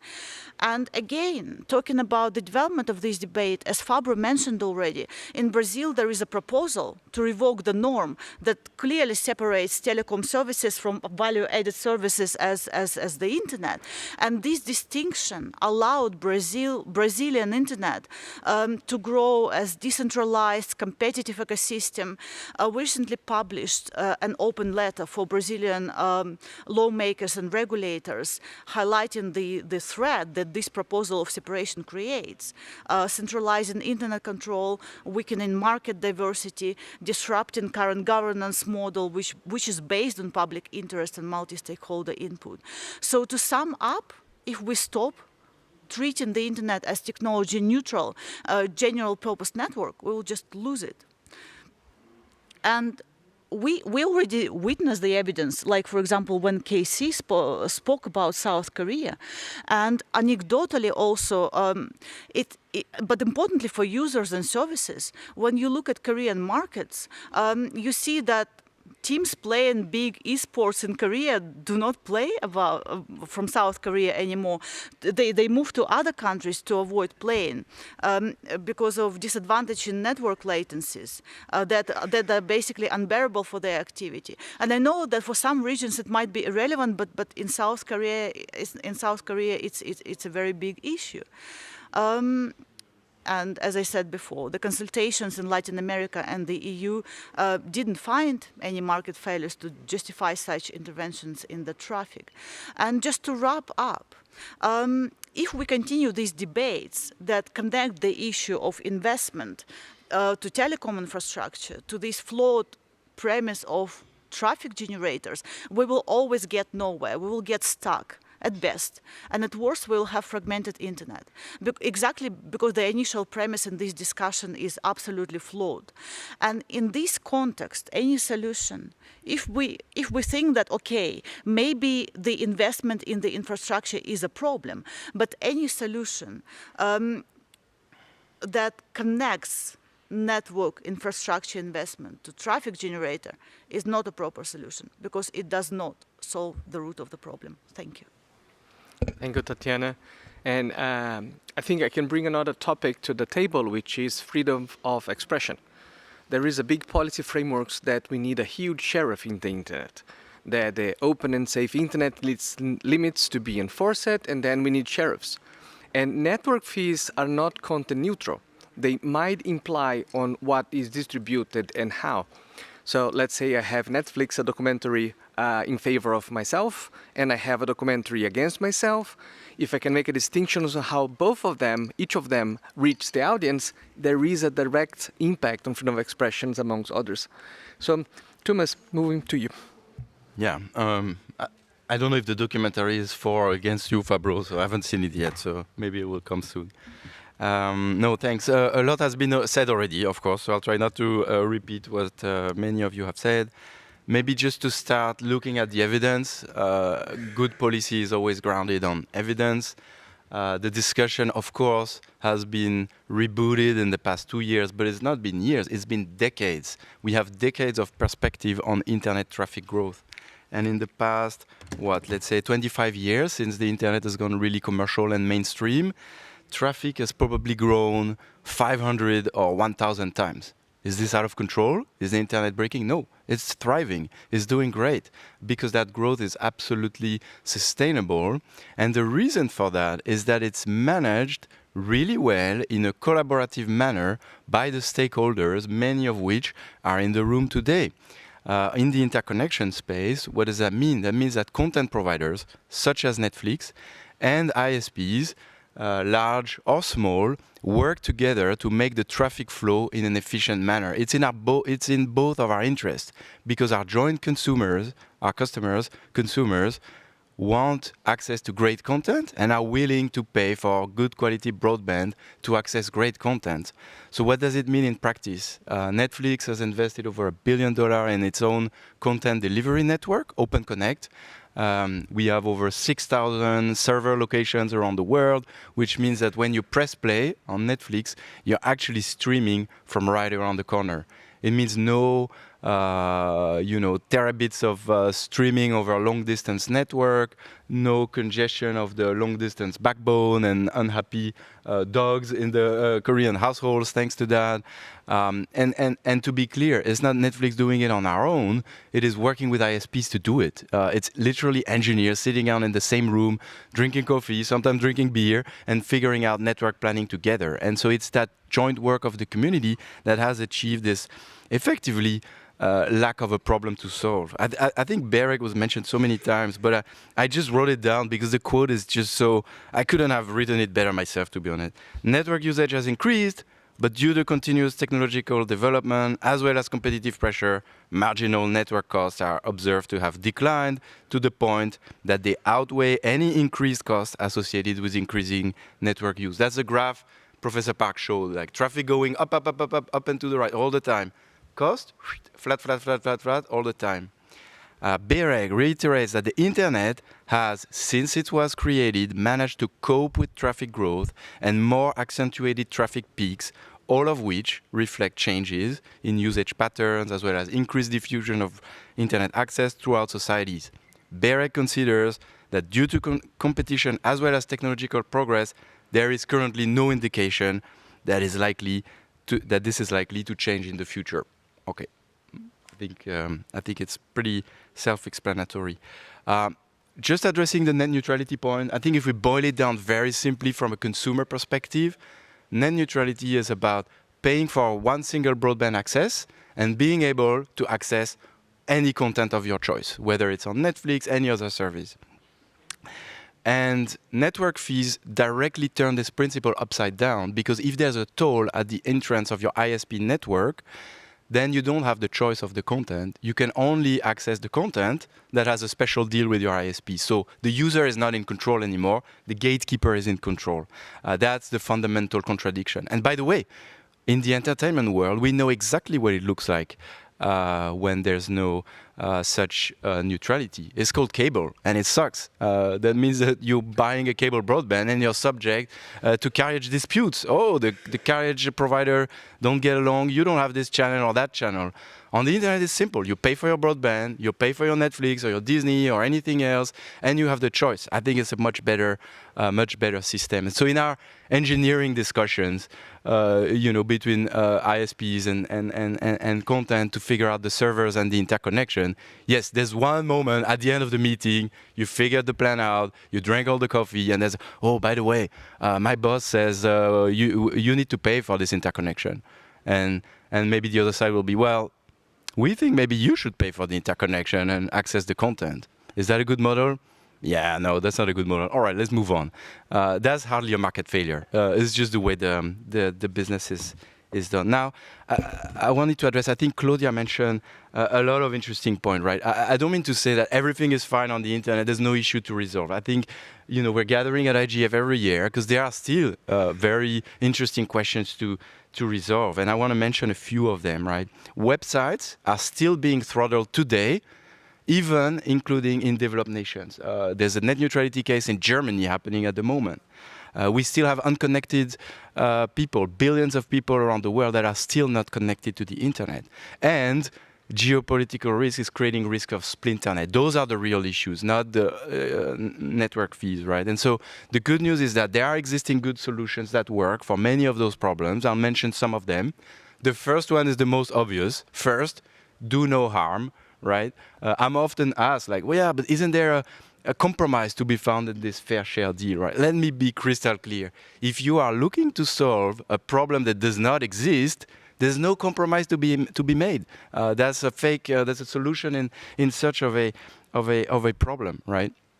Now, on the supply side for connectivity, competition has been proven over and over and over again to be a great way to stimulate investment and stimulate affordability. Pro-competitive policies should be considered whenever they're helpful, of course. And then there's potentially a coverage gap that can be addressed through subsidies. I think even bigger is a demand gap. We were talking about Latin America. I'm always fascinated by the figures that GSMA releases for Latin America. I think there's over, I may be misquoting the numbers, but directionally, I think there's over 90% of people covered by 4G networks, and I think only around 60% adoption. That means people are covered by the network. However, either they choose or they cannot afford to actually subscribe. That is the adoption gap, and that is a demand gap. streaming services like Netflix contribute to demand, of course, to the internet. There's a causal link between the availability of video on demand and then broadband adoption of faster speed, willingness to pay, and consumer surplus.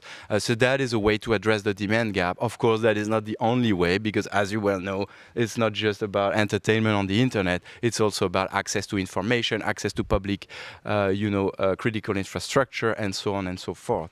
And so in terms of policies, right, I think if I want to quickly recap, and I know we need time for the questions as well, right? Discard the false good ideas, right? Do no harm. Move on from the debates of the past. Pro-competitive policy to stimulate the supply side, potentially targeted subsidies, but also pro-demand policies. And the demand, again, is generated by the content, by the availability of the online services. Nobody buys a broadband connection to see the little blinking lights on their router. Well, actually, maybe I do. I like to have a super fast fiber at home in Paris and see those lights blink really, really fast, but I don't think that's the majority of people. And so there's often this idea of, well, shouldn't we tax, the online companies to fund the infrastructure? That's looking at the problem exactly backwards, because you're going to compress the demand by taxing the demand for the thing you actually want to stimulate adoption of in the first place. That's not going to work. Thank you. Thank you, Thomas. So now we have 13 minutes. By the end of it, they cut my mic. So we need around 10 minutes for the table to reply to your question. So we have 3 minutes for collecting questions. We can start here. Please be aware of the person next to you. Thank you very much, and much appreciated for facilitating this very important discussion. My name is Luvo Gray. I am from the South African Internet Governance Forum, and I run an internet service provider in South Africa. So given Africa's urgent need to expand, affordable internet access to over 1 billion unconnected people, how do we then ensure that the global network fee models do not create new financial barriers for African-owned networks, content creators, and also users trying to participate meaningfully in the digital economy? Because I think one of the discussions we are not having is that traditionally, right, the undersea cables were owned by your Dutch telecoms, which are consortiums of telecommunications companies, right? Now, and most of those cables have reached end of life, are now reaching end of life. And the new generation of undersea cable owners are the very same content creators we're trying to influence, the telcos want to introduce network fees for. So if the fees are increased, aren't we worried that the international transit will also increase and therefore cause problems for internet service providers like ourselves trying to connect the next billion? Thank you. Thank you very much. We go for the next one on site. Hello, my name is Rian Duarte. I'm from the Brazilian Association of Internet Service Providers. We have been an active voice against network fees in Brazil. We represent small ISPs and small and medium operators in Brazil that, as you may know, Brazil has a rich and ISP system with over 20,000 small and medium companies holding over 60% of fixed broadband market share. Unfortunately, has been shown by the panel, our regulator continues to hold debates on this topic, even though big telcos have not been able to produce concrete evidence of a problem to be solved. But on the other hand, we are happy to see a push against network fees from our parliament, with law proposals prohibiting this practice, and we would urge other countries to follow suit. And my question is a very simple one. What else is there to be done to overcome this debate so we can focus on actual solutions for connectivity? Thank you very much. We go for the last question. Yes, I'm Frode Kieling from Telco, 200 million customers in Asia and in Nordic. I'm surprised about the panel here. We have just one side presented here, one view. So next time I suggest to get we'll talk about the challenges that the telcos and the ISPs see. Because the fundamental principle in internet was that there was an equal share of traffic. I send as much traffic as I receive from you.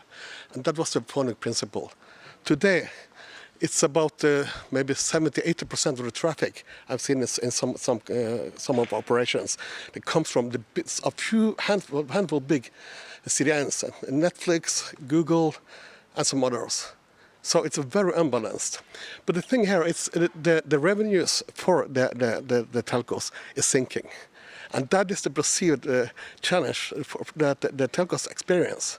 And we see the revenues created on the content providers, like Netflix, is going straight up. But the infrastructure needs to be paid for. And there are three ways to do this. You can have network fees, or you can break the net neutrality to get some extra in revenues. And the third option is to lay all the cost on the customers. And that is an issue when you at the same time talk about the connected and unconnected. So what I hear from you, you want the customers to take all the cost. Yes, thank you. Sorry, we have 9 minutes, so no time for new questions. Yeah, let's. Okay, please go. Thank you. My name is Pablo Barrionuevo from Telefónica. I think it would have been interesting to have a telecom operator seated in this table when talking about network fees. Sometimes the multi-stakeholder model is not so multi, I see. In my opinion, we may agree that we have a problem. There is a problem. And the problem is the sustainability of the model. And of course, it is always interesting to talk, to try to find solutions to the problems we have. But sincerely, I'm not sure that what has happened here today can be considered a dialogue. Thank you very much. Thank you. So, yes, want to go for concluding remarks? I'll answer one question. I mean, I've read a lot on the principles of the internet, but I've never heard about equal share of traffic. I mean, the ISPs don't. I mean, there's no cost differential whether traffic is going one way or the other. I mean, there is no increase in cost. So I don't know why you think that there has to be on any road. Why should the data travel? Equal amount of data should travel both ways. I can't comment on this one. The point about traffic ratios, I think is important to be addressed because it's part also of the history of transit and interconnection negotiations. I think historically, internet traffic has been routed on a hot potato basis. That means that if you have, let's say, a French network and an American network interconnecting on both sides of the Atlantic, if you're the net sender, you're dropping, let's say the French is the net sender, you're dropping the traffic to the American network in Paris, and the American network has to carry it long distance. And vice versa, if you're sending from the US, the French has to carry it long distance. So there used to be on multi-location interconnect, hot potato routing, a benefit to being a net sender and a disadvantage to being a net receiver. That's why oftentimes on long distance networks, you have ratio settlements agreements. And I think that's fine. As you said, it's okay to have those agreements. That's why, it's a well-functioning market because you have deals that reflect the underlying economics. However, the modern internet does not function like that, certainly not for content delivery.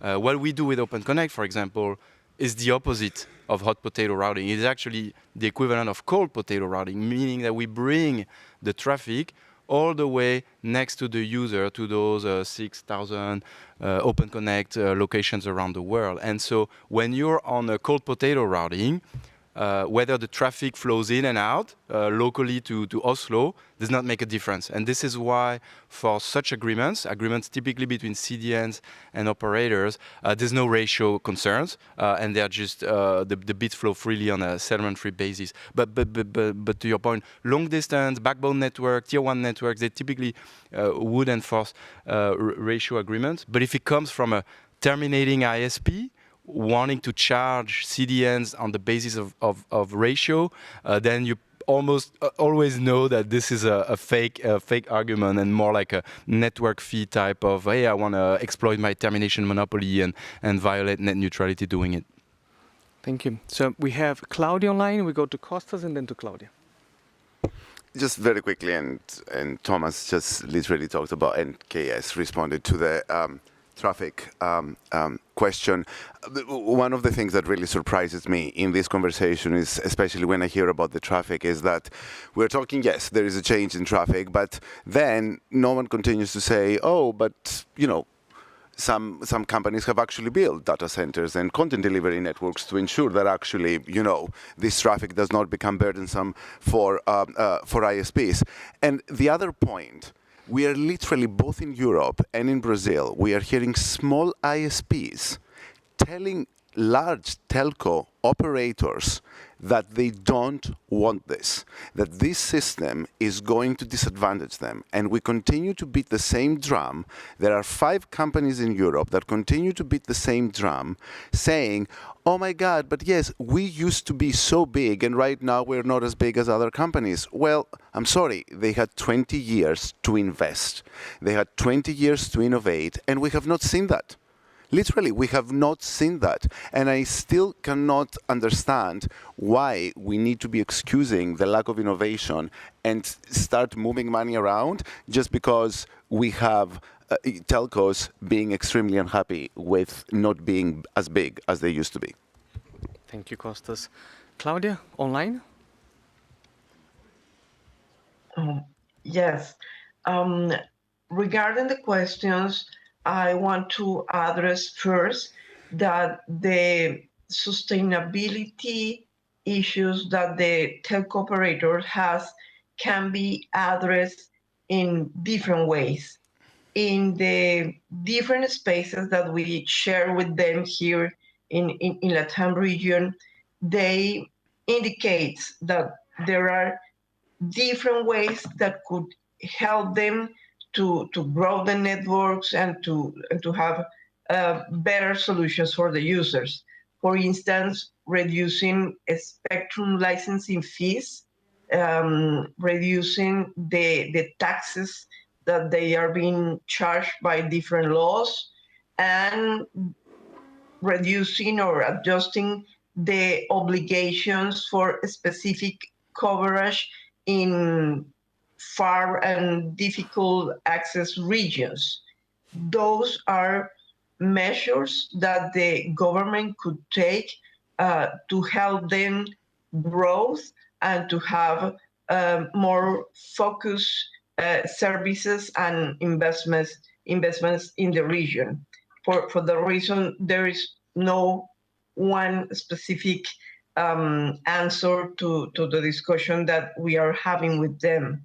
Another thing that I would like to mention is that the regulatory framework need to be more flexible, more innovation driven. For that reason, we have been working in things like the regulatory sandboxes, and we are open to receive innovation proposals from the telco operators and TV providers with new projects that they could develop in an experimental way that need flexibilization of some specific regulations in place.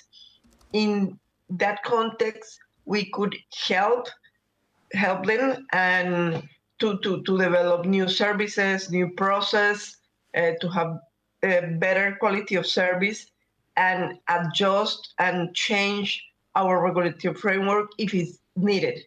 For that reason, I think as a government institution, we need to have these kind of spaces and explore different approaches to help the ecosystem growth. And I think the discussion is not only for one specific solution, but have different ways. And of course, multinational and multilateral cooperation in forums like Regulatel, for instance, that is our LATAM Forum for Regulators, could help us to find these different approaches. We have 5 seconds. Thank you very much for the participation. Sorry, Tatiana. It's fine.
Hello, everyone, and a warm welcome to this roundtable discussion. To our online audience, good morning, good evening, good afternoon from where you're joining us from today.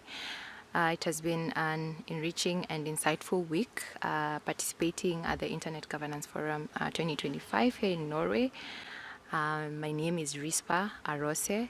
I work for Tender Community Network that is based in Nairobi, Kenya. Where we work towards fostering grassroots-driven development by expanding access to connectivity and digital opportunities. We are honored for this opportunity and a platform to bring our local voices on this global stage. Today, I have the privilege of moderating our discussion on a topic that really lies at the heart of digital inclusion, gender mainstreaming in digital connectivity strategies.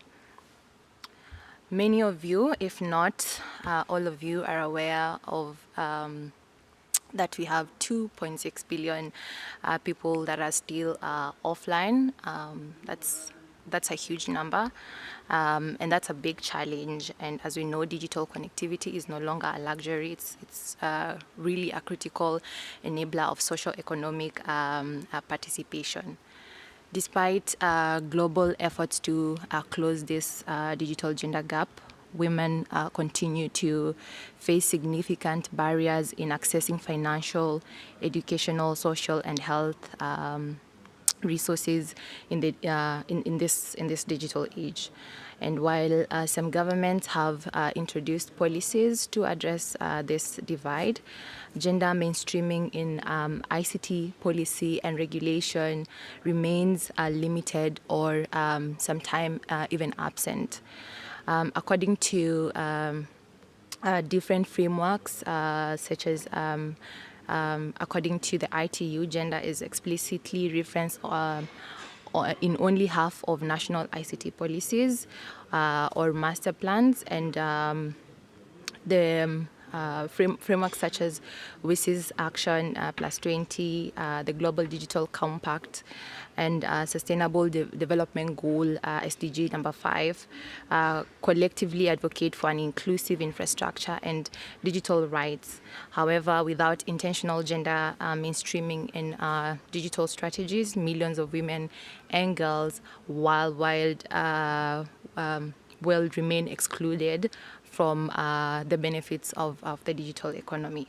So this session will explore how global commitments can translate into local actions by implementing gender-responsive policies and regulations in the different frameworks, as well as look into how to mainstream gender in digital connectivity strategies.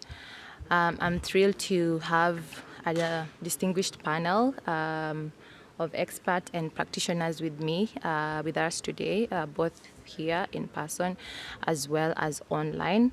3 are joining online, and I'll begin with the ones we have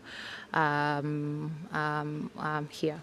So I'll start with Josephine Miliza, who is here and works for the Association for Progressive Communication as the Global Policy Coordinator. And she will be really giving us insights from a civil society perspective on what it takes to integrate and mainstream gender in connectivity strategies.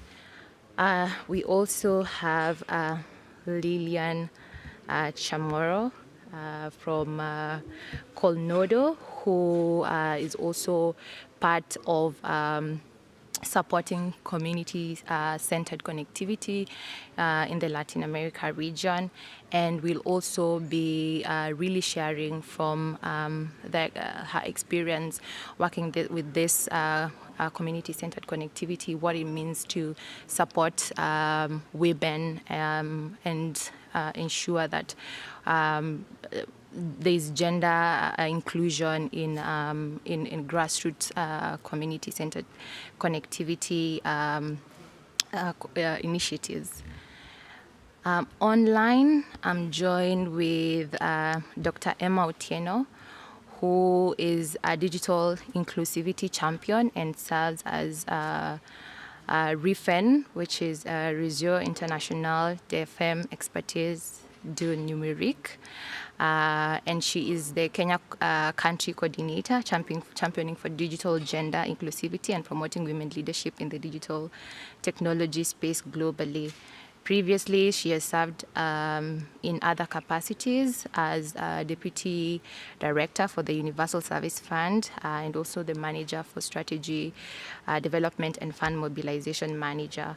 She will be sharing a lot from a regulator perspective around this topic. Then we have Wekas Hassan, who is a representative from the Global Digital Partnership, the GDIP. He spearheads the policy and advocacy engagement for Global Digital Inclusion Partnership in Asia. He has a strong background in inclusive policy development, especially the gender responsive strategies and program. And he has also implemented connectivity and community empowerment projects with particular focus on underserved areas. And then we have Ivy Tufor Hoitil, who is the Senior Manager Regulatory Administrator working with the National Communication Authority in Ghana. But for this specific meeting, she will be representing in her own capacity as ICT Development and Digital Inclusion Advocate. She has done work she has considerable experience in digital connectivity, internet development, and ICT training, as well as also has been responsible for monitoring radio spectrum bands, resolving maintenance frequency database, and enforcing authorization conditions. Then last but not least, we have Mathangi Mohan, who works at the intersection of gender, technology, and digital governance. She currently leads programs in partnership of data accuracy, artificial intelligence, where she designs global capacity building initiatives on responsible artificial intelligence and data governance across 80 countries. She's working now with the Self-Employed Women Association in India, where she leads decentralized livelihood and digital upskilling program for women in the informal economy. Yes, so that's our lineup of speakers, and I'd like to get right into the session and now welcome Ms. Mathangi Mohan to give us a keynote presentation on a recent research conducted by the Association for Progressive Communication on integrating gender in policy and regulation guidelines for community-centered connectivity models. Ms. Mathangi Mohan, please, you can have the floor. Thank you, Risper, and thank you to APC and also the Internet Governance Forum for the opportunity to be a part of this discussion. My name is Mathangi, as Risper just introduced me, and I'm speaking on behalf of my colleague, Dr. Rhonda Zelesny-Green, co-founder and director at Panoply Digital, and she co-authored this report with Shivam and our colleagues, our team, on the gender integration in policy and regulation for community-centered connectivity models. I work alongside Rhonda at Panoply on gender, technology, and connectivity models and governance at both a grassroots level and also in the policy spaces. So today I'll be sharing insights from the report while also drawing connections to the practice and lived experiences from my own experience as well. So we can start with, let me start with the basics. So what are community networks or CNs? While they are not new, but they've been gaining global attention for a good reason. Because these are internet networks that are built and managed by local communities themselves. They usually operate in places where large telecom companies don't see a lot of commercial value, like remote areas, informal settlements, or underserved regions. But what makes them so powerful is not that they fill coverage gaps, but they are mostly locally driven, and because of their cooperative spirit, and also often they are non-profit. They allow communities to control and own their digital infrastructure, deciding how it is built, how it is maintained, and who it benefits. In many ways, these CNs represent a form of digital sovereignty as well, because they can support local businesses, they can strengthen education and healthcare systems, and even provide emergency communications when most national systems fail. And because they're rooted in community needs, they can adapt very quickly and responsively in ways that traditional internet service providers and telecoms often cannot. And that is what our report was trying to lay bare, that these networks are not automatically inclusive just because they operate in this way, and just because the network is community run. It does not mean that everyone in the community is equally represented. And we have taken a gender angle. Women, especially in rural and low-income contexts, remain underrepresented in these CN governance. They are most often underpaid, or most often unpaid as well, because they contribute to the operations, but at the same time, they are underserved when it comes to the infrastructure design itself. And just for the scope of this report, we look very closely at Kenya, at Nigeria, and South Africa, because these three countries each represent a very different point in the spectrum when it comes to CNs.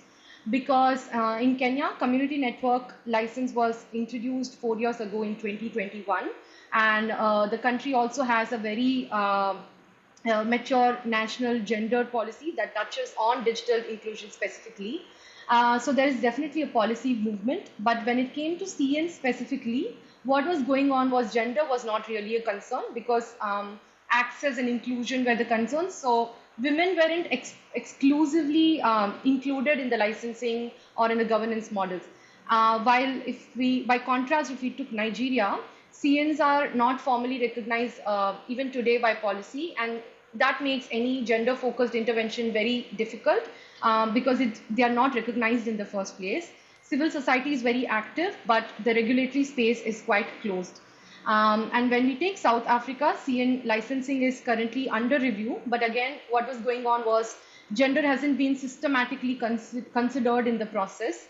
So even in the most progressive of the context of the three, gender is treated mostly like an adjacent, something to be mentioned later or something to be included as a layer later, or it is mostly left to the civil society rather than embedding it as part of the regulatory framework itself. So in the report, we try to ask, why does this gap exist? And we used a very simple framework, the Combi framework, to explain this, to understand the capability, the opportunity, and the motivation.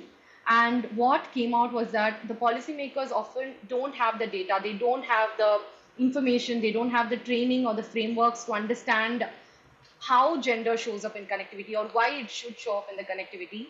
And a lot of times, shockingly, but also not, a lot of them were not aware of what community networks are. So it's a next question when it comes to, how do we design for inclusion within the community network. So first point will be to understand what they are.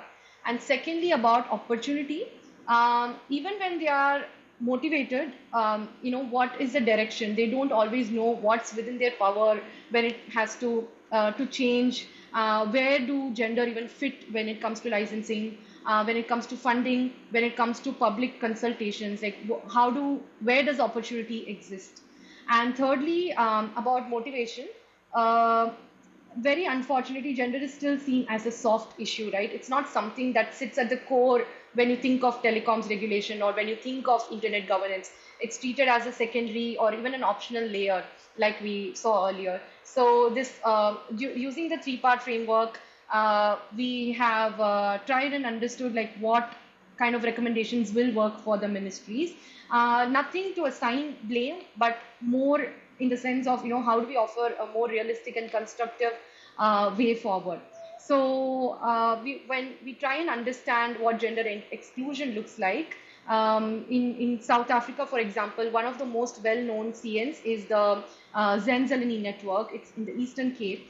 And the population is mostly women. It's over 70% of the adults are women. But when you look at who owns the CN board, who attends the decision-making meetings, it's still mostly men, which is like 70% of the meetings and decisions are taken by the men. The women in the community are often operating, they're operating the charging stations, collecting the fee, maintaining the equipment, but the work is unpaid or unrewarded. Not because they have nothing to say, but because the social norms, it makes it uncomfortable or even unsafe for them to speak up. I've seen a very similar dynamic in my own work in India, where I've worked with self-help groups where women artisans would show up and participate in digital training, in accessing e-commerce platforms, but they didn't control the finances, or they had to seek for permission to attend sessions and couldn't fully participate because of caregiving responsibility as well. So inclusion here will not just mean access, it should also mean a sense of ownership, a sense of safety and agency for the women, and that's not going to happen automatically, which is why the systemic interventions are also required, because we can get to the most important part of what can be done. While the report offers a suite of policy recommendations, I would like to just highlight a few examples, because we have tried to approach it from how do we tailor the recommendations for each ministry involved, because we wanted to adopt a whole of government approach as well. So one would be for the ministries of ICT in these countries and beyond, should require a gender impact assessment during the licensing processes itself for the CNs, or some kind of an incentive for women-led CNs. And they can design more simpler license procedures to reduce the barriers for women to access the leadership roles in these cooperatives or in these networks.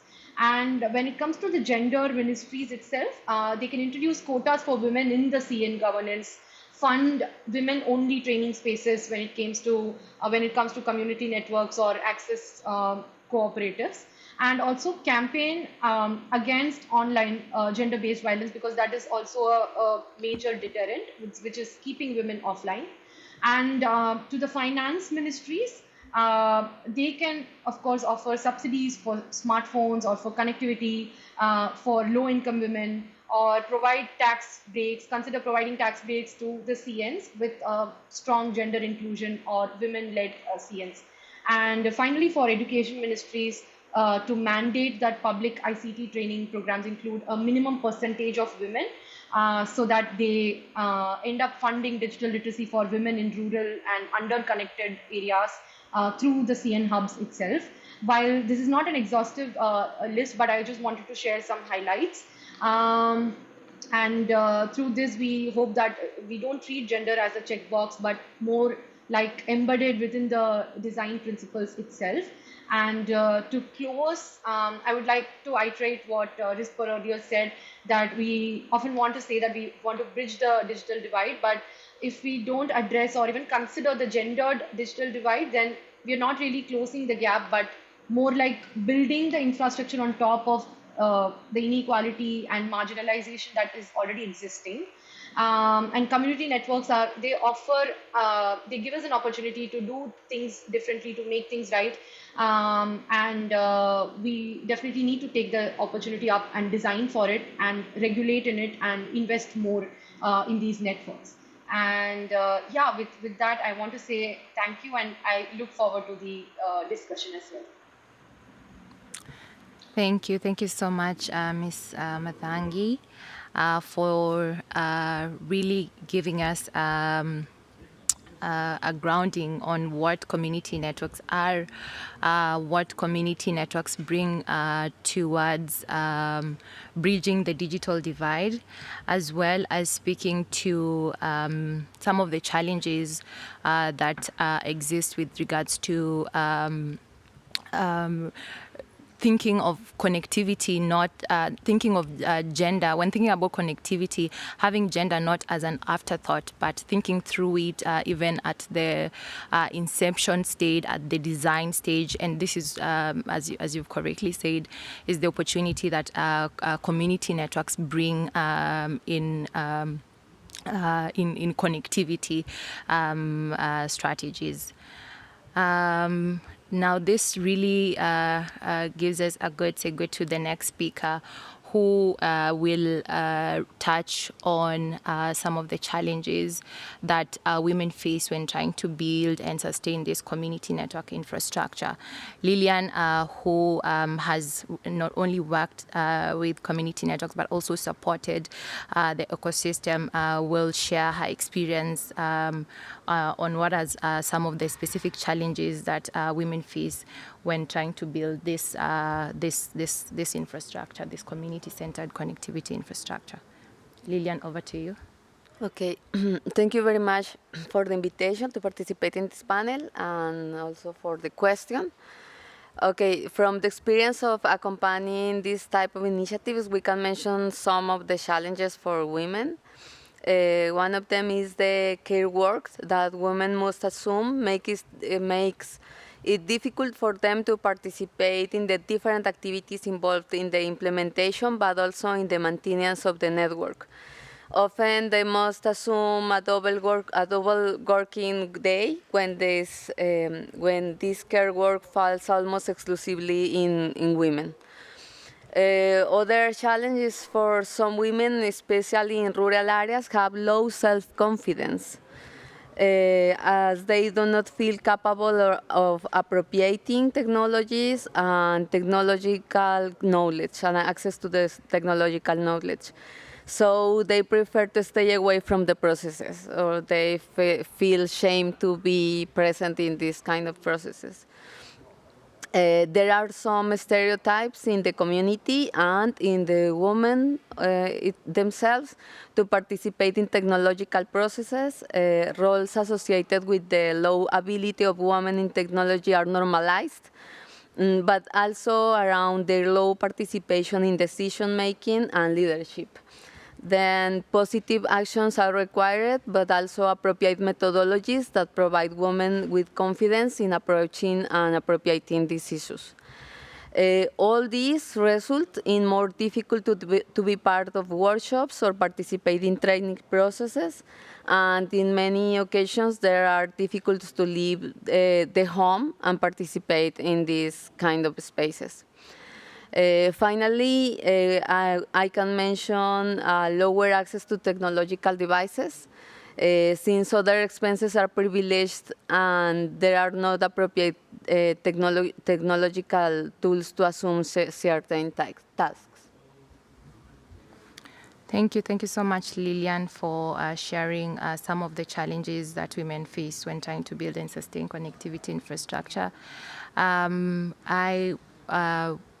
Being just working for Tanda Community Network, I totally relate with some of these challenges, starting from the low confidence level. It really takes a lot, especially because community-centered connectivity is very technical. There has to be some encouragement, some technical training, some sort of mentorship to even get women coming in to support the network infrastructure bit of the connectivity at the community. And this really helps to frame the challenge of this discussion today. And what I would like to hear from the next speaker, Wakas, who's joining us online, is what do you see as the core disconnect to why gender is still largely missing from connectivity strategies? Why do we still have a huge gender gap within the different connectivity strategies? And yes, over to you, Wakas. Thank you, Risper. I hope I'm audible. So I think much of what you just asked was covered by Matangi as well.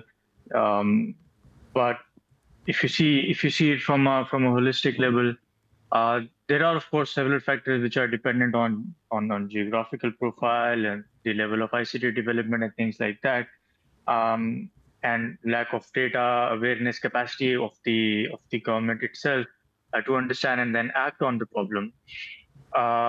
but from my own experience from my previous life with the government, I think there are a few things that I have observed, and I think two of them stand out for me, which I would like to, of course, share with all of you. The first one is that the connectivity strategies are still primarily developed from an infrastructure mindset. And that mindset is based on the assumption that if you provide access and expansion, coverage expansion, that is somehow synonymous with inclusion. Now, the thing that if a particular community is then provided with mobile connectivity or broadband or whatever the mean, there is now an equal opportunity for men and women to use the digital services.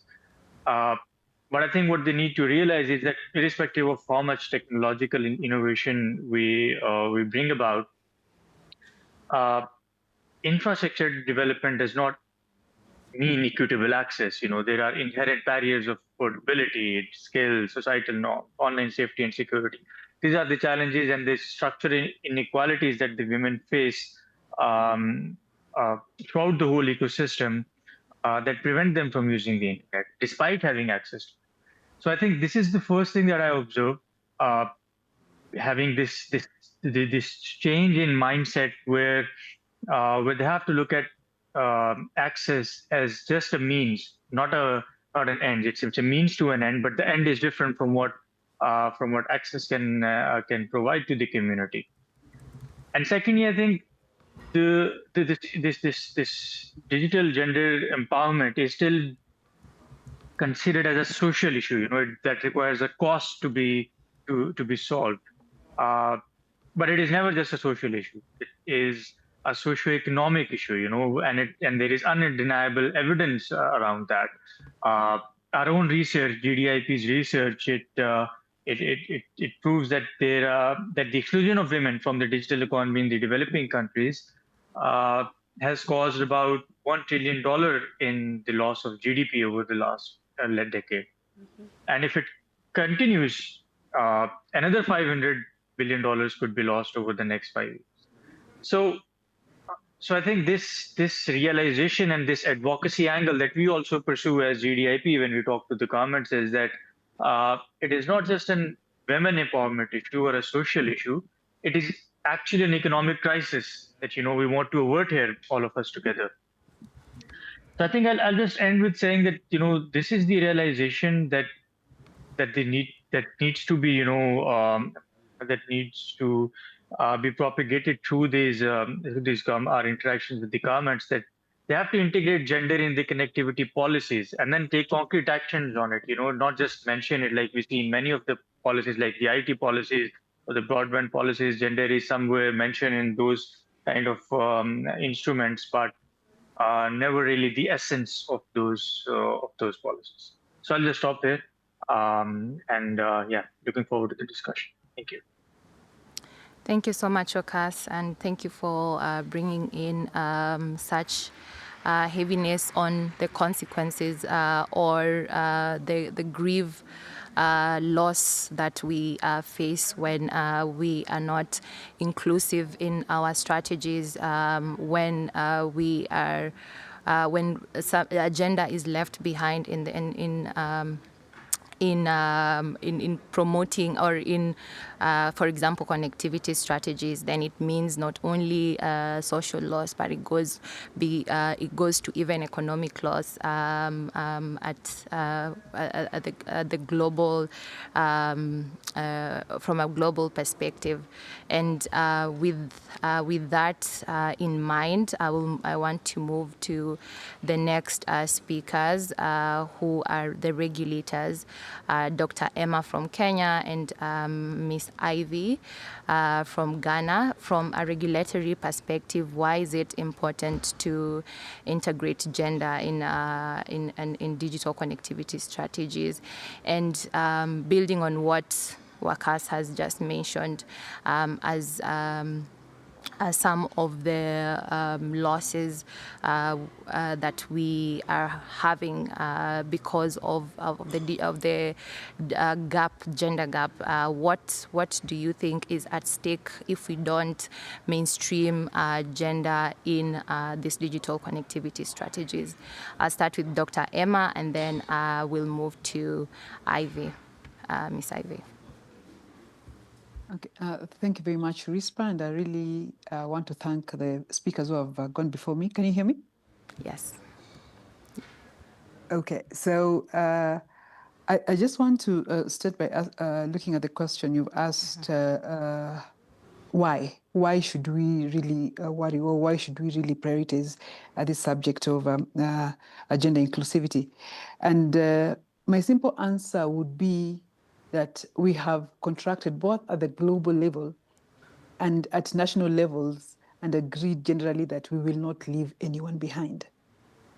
And we said we will not leave anyone behind because we want the world connected to the last person who's under a cave, or if there's another one under the sea, they must all be connected. So for me, when I sit at the national level, that is the mantra of a digital transformation, leaving no one behind. When we go international, be it at the UN level, be it at the International Telecommunications Union level, be it at any other forums, the WCs, and any other place where the subject of digital transformation is being pursued, the agenda has been leaving no one behind. So when we come with the eye of the regulator, because we've been actually why regulation exists is to create enabling environment so that the government can achieve the broader social economic development goals. So for us to achieve that, leaving no one behind, which is very critical for the government's socio-economic development, we must pursue goals, we must pursue regulations that are going to ensure that we are meeting the 100%.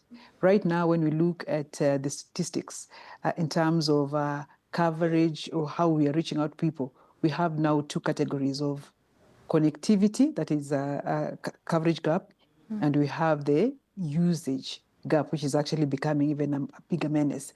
And for all these categories, women seem to be more impacted, or the fact that women are still left behind seem to be what is dragging us from, actually causing us not to achieve the big objective. Like if I put a case of Kenya, let's say coverage, we have the last 3%, which is mostly in the rural and the hard to serve areas where mostly women reside, and we need to reach them. And I think one of the things that I must mention here is that bringing on board this conversation with the mind of having community-centered networks or community networks is going to help us address that issue of why we must, and ensure that the why is addressed. And that's why Kenya has really prioritized the issues of licensing community networks.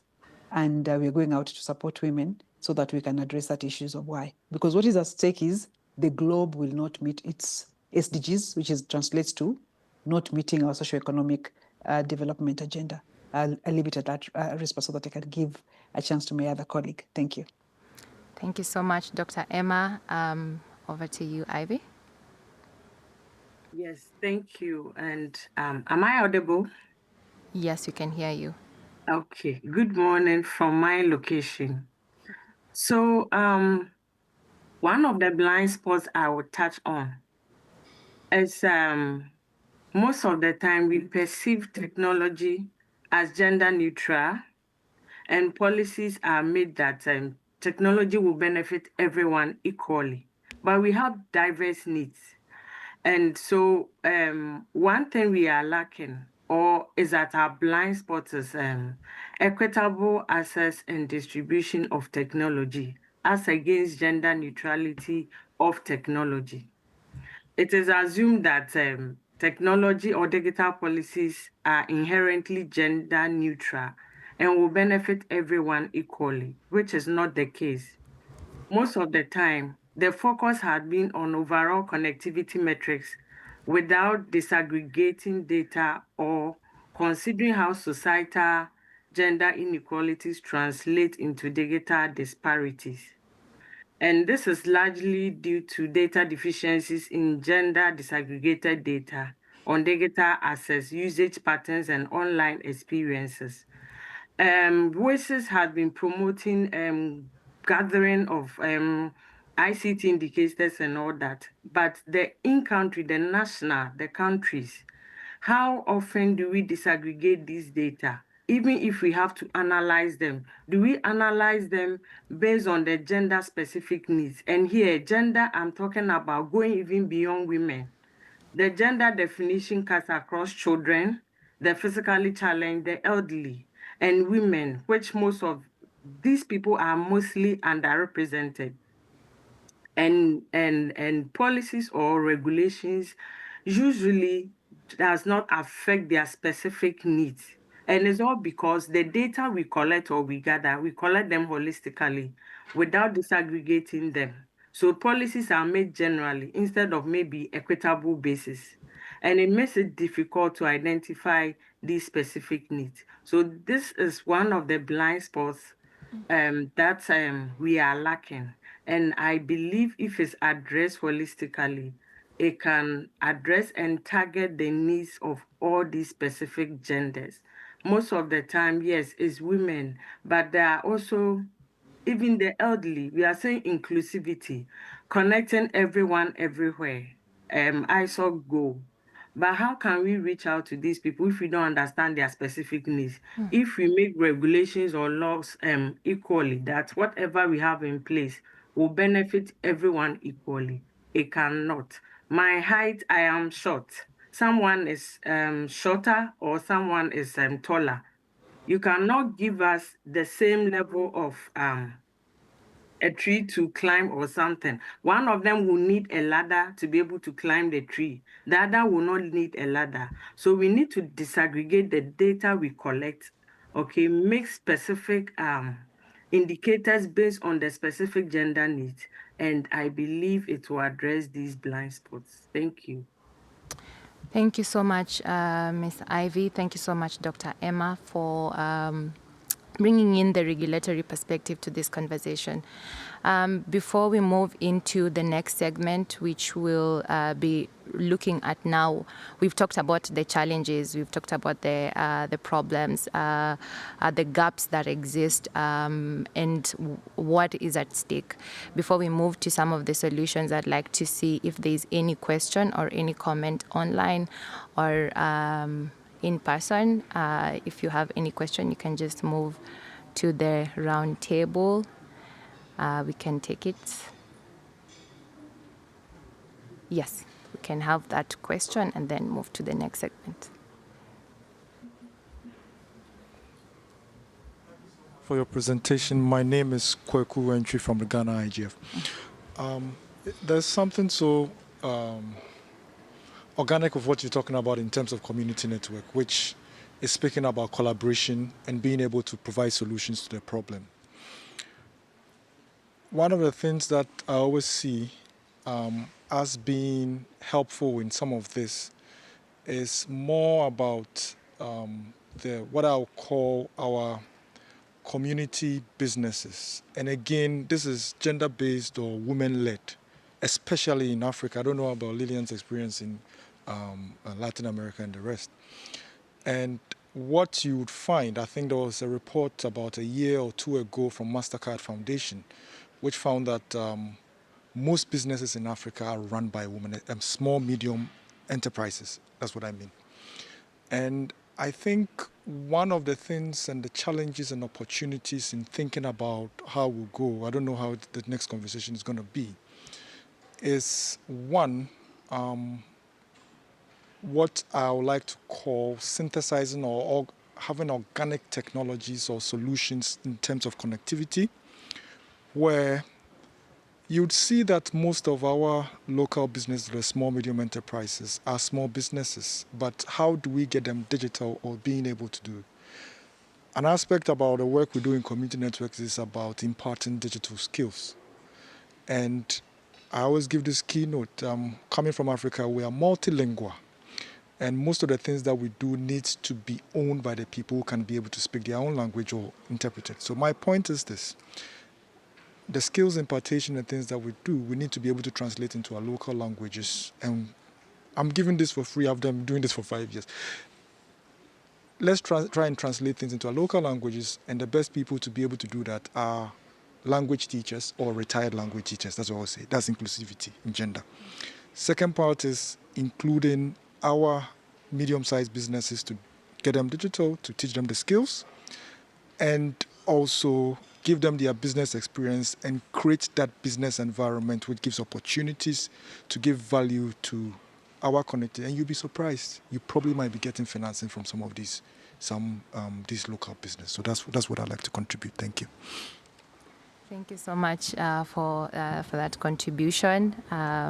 I believe it was just to add to the conversation that the speakers have shared, and absolutely agree that diversity should also go beyond just the gender, but also look at languages, look at age also. How can different age levels contribute to the digital connectivity for different communities? This now will take us to the next question. I don't know if there's any question online. There's no question, just a comment from Peter Balaba. He says, I do support the establishment of community networks approach in Kenya. However, collaboration with community libraries and information centers can help bridge the gaps. In Nakeseke Telecenter and Library, we are now focusing on empowering the youth and women in digital skills, and we train them in the local language to enable them understand the basics. So it's just a comment and not a question. Thank you, Peter. Thank you, Josephine. To the next segment, which we will have another round of interventions from our speakers. We'll be looking at what will take to realize the gender inclusive connectivity. And now I'd like to go back to our first speaker that gave us the presentation remark, Ms. Mathangi. And Lillian, if you can talk about what actions are necessary to better support the emergence and sustainability of women-led connectivity models. You've already mentioned what are some of the challenges that are and barriers for women to participate in community-centered connectivity models. Now, what are some of the actions that can be taken? For Mathangi, you can talk about some of the recommendations that that came out of the research that you've just presented. So I'll start with Ms. Mathangi, and then we can go to Lillian. All right. Sure. Thanks, Rispar. And while also talking about the policy lens and recommendation from the report, I would also like to share something that I've seen in practice, because while working with some of the self-help groups and particularly the Self-Employed Women's Association here in India, I've seen where like we supported some of these artisan-led cooperatives access digital markets, and that too during the first and the second waves of the pandemic. And then what happened was something very interesting, was that to address the connectivity gaps in several clusters of villages, actually, the women managed to have shared hotspot system, not like the community network, but also not very unlike the CNs that we spoke about earlier. And they used to train each other, watch tutorials, and figure out how do they ensure it gets to the online inventory and all of those, even troubleshooting the basic tech issues. They supported each other. But the catch was it was sustainable only because the initiative worked because it was under a an umbrella like Seva, where they could step in to subsidize the hardware. They could, like one of our audience members pointed out, they coordinated all the training in their local language, Gujarati, and they anchored the work in existing self-help groups. So then what finding came out was very similar to what we also studied in the report, that if you remove that scaffolding, that model would not have survived, or it would not have been sustainable. So combining these two insights, just quickly summarizing, 3 recommendations would be: first, the licensing frameworks for these CNs need to very explicitly accommodate non-registered collectives, informal women's group, like some of them rightly pointed out, the MSMEs and SMEs, these are majorly owned by women. So supporting a more informal women's group, that is also equally important. Because these are mostly cooperatives rooted in trust and solidarity, and just assuming that it should be a registered entity and a technical documentation. So that's also going to exclude a lot of groups. And secondly, there are a lot of already funding mechanisms, but one key insight is that the funds should also allow for experimentation, and thereby allowing failure and more iteration to figure out what works and what does not work, because these community networks are not going to scale if you take a startup timeline and when we compare. And third should be echoing Wakas's thought on this is not going to be a social inclusion or women's empowerment work, but it's going to be a socio-economic, it's going to be an infrastructure work as well.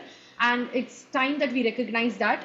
And this could mean paying stipends to local women, managing their Wi-Fi and maintenance, and doing all the operational ground level operations, recognizing the digital caretaking that involves that entails as a form of labor, and also not leaving out individual champions when we look at the community networks, recognizing who is anchoring these and who is pulling this together.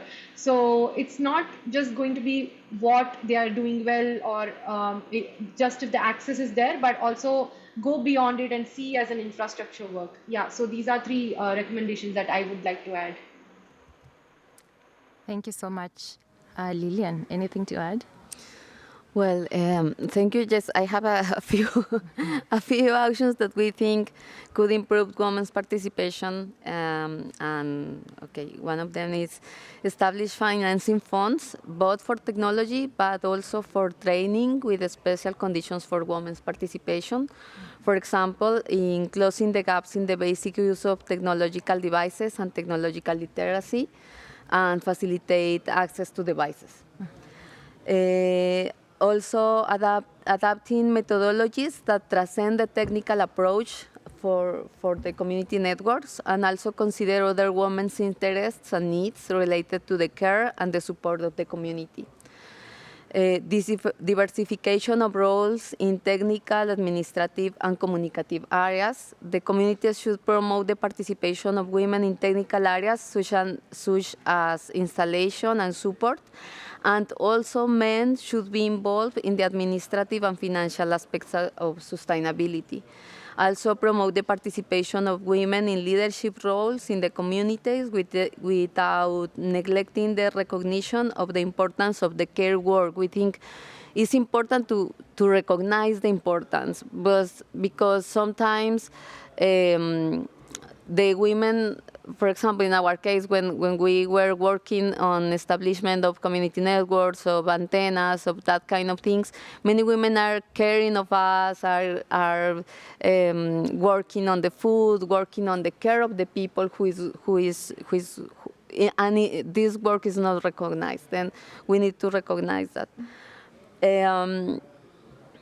Promote the participation of women in discussion spaces, make women in the field of technologies visible so that they can serve as reference for other adult and young women in traditional masculinized scenarios. Reflect on care and how to approach it, recognizing its value and establishing mechanisms for its redistribution. People who require some care should be assumed as a collective responsibility of the communities. And if it is necessary, resources should be allocated within the spending structures for the care of these people. create women circles. We think women circles are a very good methodology where women can express their concerns, opportunities, difficulties, not only about technology, but also about their participation in the life of the community. In any case, the action should be respectful of the environment and the values of the community, since we often find ourselves in communities with very different visions of gender roles, and we are not looking to break with the local tissue, but rather to seek spaces for dialogue and reflection on the opportunities and inequalities faced by the women and other population. Finally, conversations on gender must be strengthened in the entities and organizations that accompany these processes, both in men and women. If these reflections have not been integrated in our own work, it would be difficult to integrate them in the processes of accompanying the communities and in the spaces that are generated from there. Thank you so much, Lilian. And what I like about the recommendations that you have brought in is that it's coming from working at the community level, and you know what the challenges are and what best practice can be adopted by community-centered connectivity strategies at the grassroots.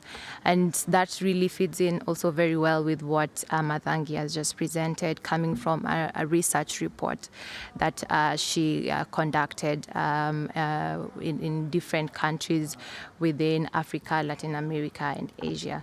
And together, these are really strong actions that can be taken to support the emergence and sustainability of women-led connectivity models. Now I want to go to back to you, Akas. When we are talking about gender mainstreaming in digital connectivity, Pakistan is one of the few countries with a dedicated gender strategy for digital inclusion. Can you share with us how this strategy has been developed? What is the impact of such a policy, as well as what lessons we can learn from it for other countries that would currently lack such framework? Yeah, thanks. It's a topic that's very close to my heart. When I was working with the Pakistan Telecom Authority, we thought of doing something around it, and that was basically the start of it. Just to put this into context, Pakistan was the country with one of the highest digital gender gaps in the world, according to the GSMA's Mobile Gender Gap Report. And this gap was persistently stuck at 38% for about 3 years. So we had this discussion within PTA on doing something about it, and then there was this internal team at PTA that was formed, an all-female committee.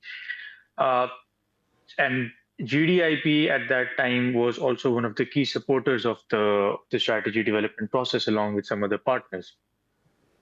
So what PTA did essentially was that they adopted a collaborative and evidence-based process which involved all of the multi-stakeholders that were somehow engaged with this issue.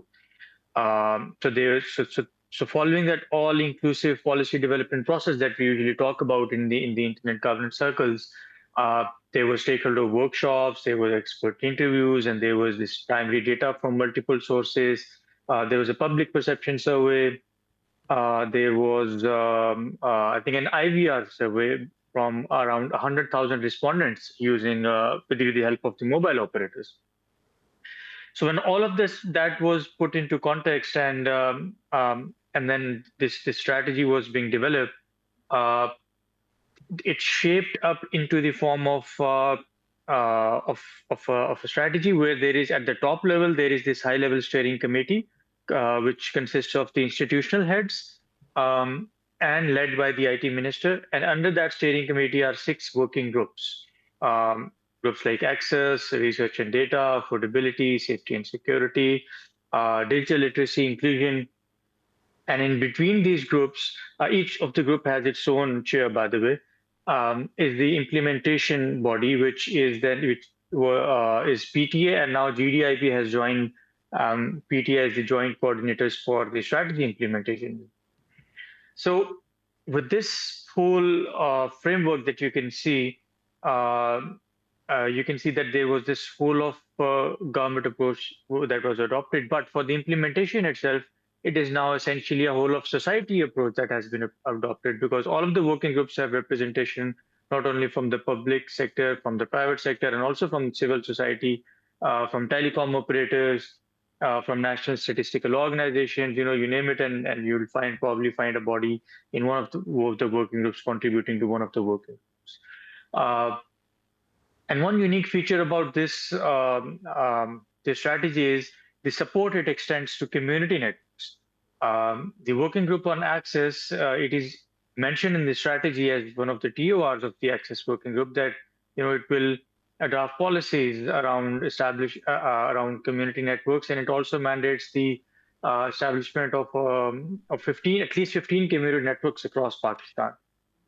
So this is one of the unique features of the policy that I really like and very relevant to the discussion that we are having today. Now, in the latest report that has just been released by GSMA on mobile gender gap, Pakistan's gender gap has actually reduced from 38% down to 25%. And this is the largest reduction in any of the surveyed countries, which are essentially the developing countries that GSMA has surveyed.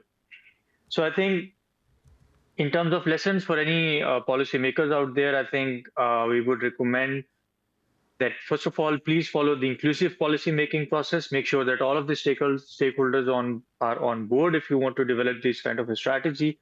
And also take the best use of other use cases, like best practices examples. And a lot of organizations are also working in this space, including ourselves, including APC, and GSMA and others. So I think this is an example from a developing country in the South Asian region having the widest gender gap in the world, along with Sub-Saharan Africa, of trying to make a difference in the state of affairs and actually achieving that. Thank you.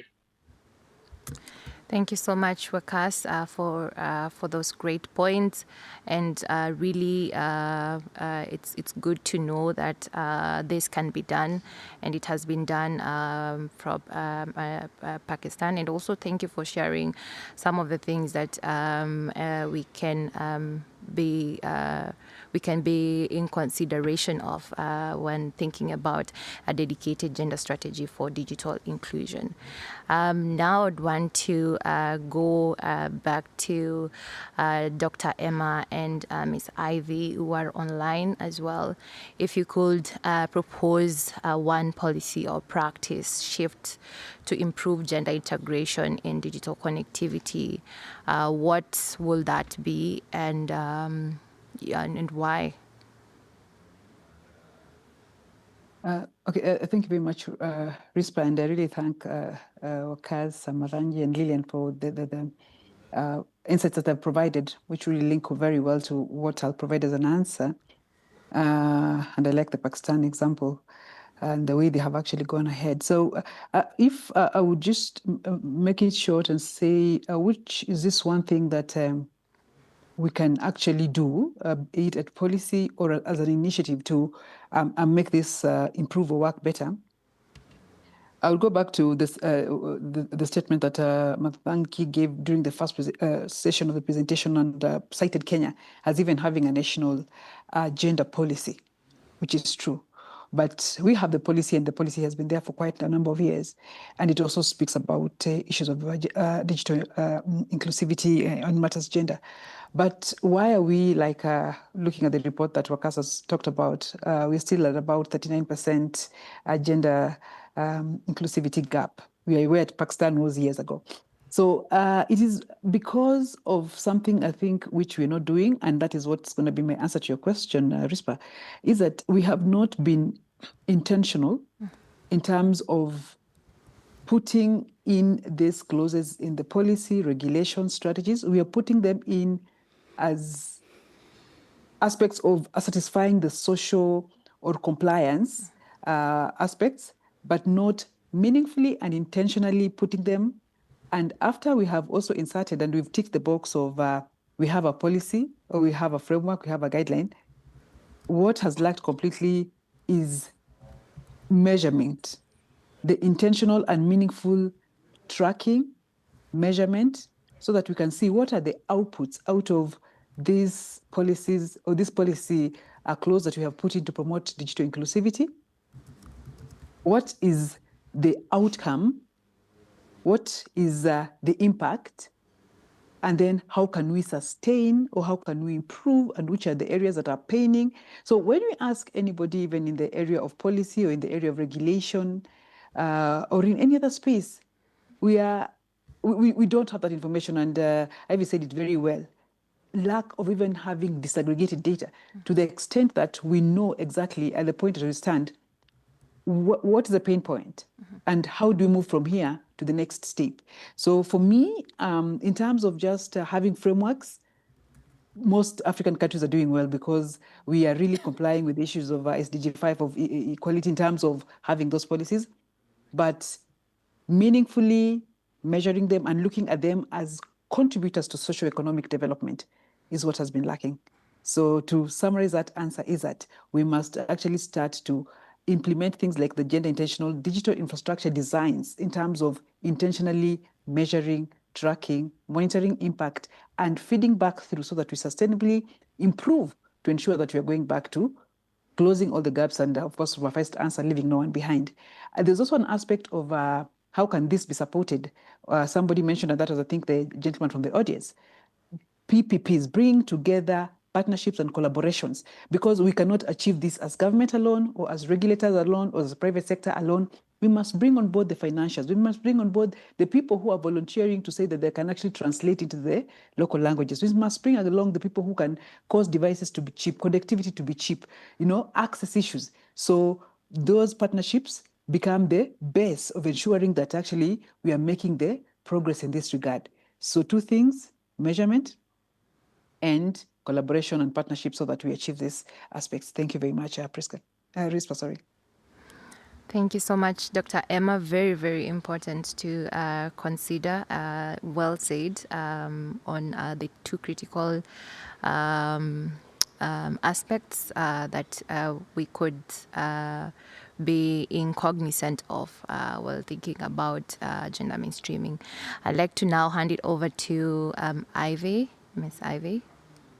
Yes, thank you. And picking up from where Dr. landed, it's true, we need the metrics and we need the data. And this point will also build from the blind spot I mentioned earlier. The first thing starts from here, from the IGF here. We need from here the communique to move or go with cross-sectoral collaboration. For the past 5 years, multi-stakeholder collaboration has been pushed. We are doing well, and I believe we can do better to address these gender-specific needs. So different sector regulators often operate in silos with limited coordination with ministries responsible for gender, education, health, social development, etc. This fragmentation prevents holistic approach to digital inclusion. Our focus now should shift from one specific ministry to handle digital connectivity. At least we have now known a lot of sectors, governments know that ICT has become an enabler to all sectors. So we cannot sit as ICT ministry or policymakers and make ICT decisions without these sectors. So we need all of them. What IGF has done well in recent past is to involve members of parliament who are key legislators and lawmakers. I believe as they were involved, they have come in to understand the specific issues of what IGF address, and gradually is making impact, especially in my country, Ghana. In the next decades, we need to create this platform, expand it, extend invitations to educational ministries, finance ministries, tax experts, to also come to the IGF, come to the table. We need to involve them, closely involve them. Once they sit on the table with us, understand the issues, when they are formulating their sector-specific policies, they will maybe have budgets or targets for contributing to ICT. What we don't usually have is infrastructure fund. Usually this fund is taxed or contributed by mobile network operators, the ICT sector. But ICT goes beyond just the communications ministry or the regulators. It's affecting every sector. So if a fund is created, it shouldn't just be, the contribution shouldn't just be on the limited few, the the operators. The contribution should come from each of these sectors who are benefiting from ICTs, and this can help to promote community networks establishment in underserved communities.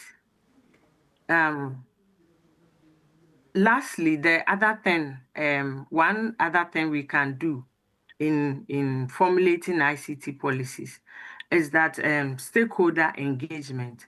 Doctor mentioned that the ICT frameworks, they are there, they've been developed for years. It's the lack of implementation. Yes, they may have been prepared or drafted without extensive consultation, but it's not too late. As we leave from here, we should involve all these stakeholders, especially those that these women-focused activists, gender activists, consumer advocates. When we are developing or when we plan to implement them, we need to involve them because they represent this specific focus group and they understand the issues. So when we involve them and we understand their basic needs, that is when we can formulate these policies, target and address their needs specifically, not making it generally, but making it specifically or addressing their specific needs. And when we do that, we get to know their issues that are bothering them, that is a concern. Then it will enable policy formulators to implement or draft and develop the right policies that will address the specific gender needs. For instance, if it's children, as ensuring their protection online, we cannot make a general broad ICT policy just that is going to address everything equally. It cannot. We are moving from equality to equitable distribution. We need to understand the specific needs and then target them specifically. So with online, with women, we have those who are educated, those who are not educated, those who work in various sectors, and we will prepare these regulations or policies to target and address these specific needs. And when we do that, it will encourage them to use the technologies because now we've gone beyond access. Availability is there.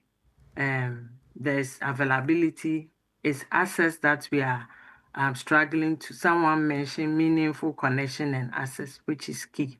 So to be able to address this and make it meaningful, we need to understand the issues. So cross-sectoral collaboration in terms of preparing ICT policy and regulation is key in addressing gender mainstreaming issues in digital connection. Thank you. Very, very well said. Ivy, thank you so much for those interventions. I wouldn't want to dilute it further. We'll just take this time to see if there's any question on the floor and online. We have less than 5 minutes for any question, any comments that you'd want to contribute to this conversation.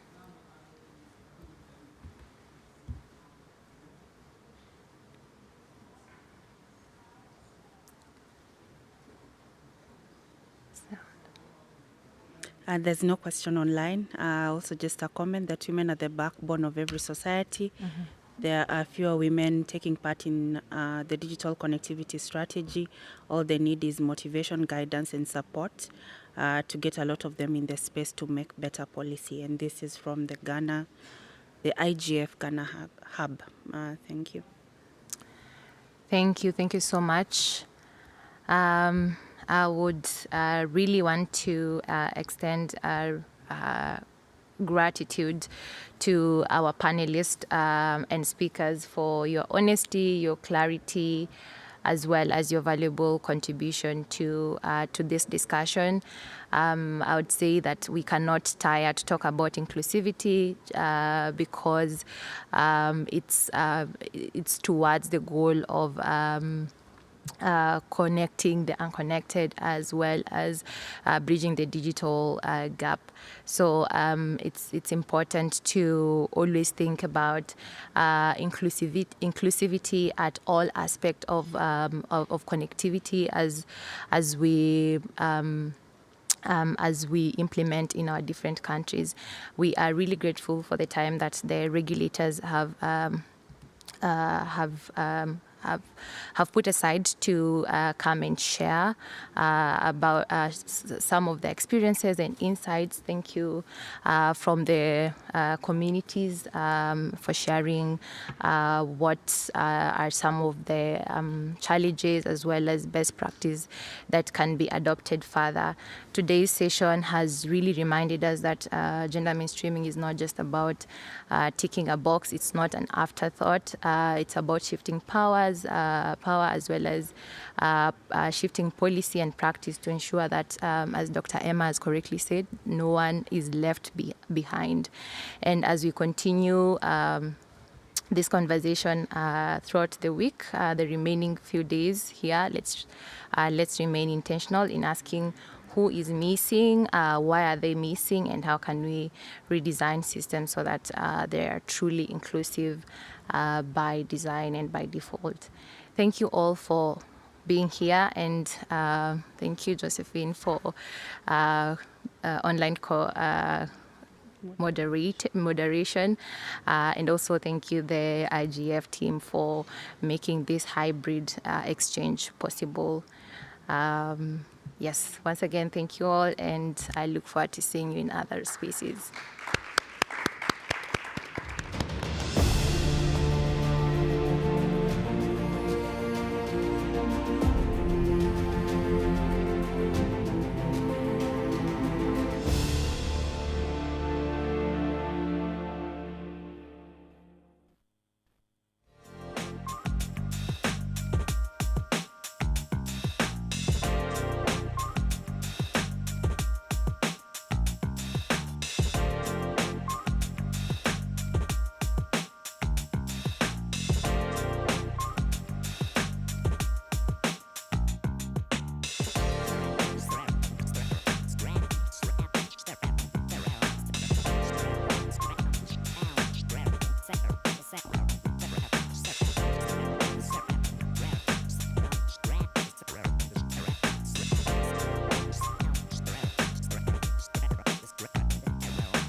Welcome everyone to the workshop 5 of the Dynamic Coalition session, the capacity building.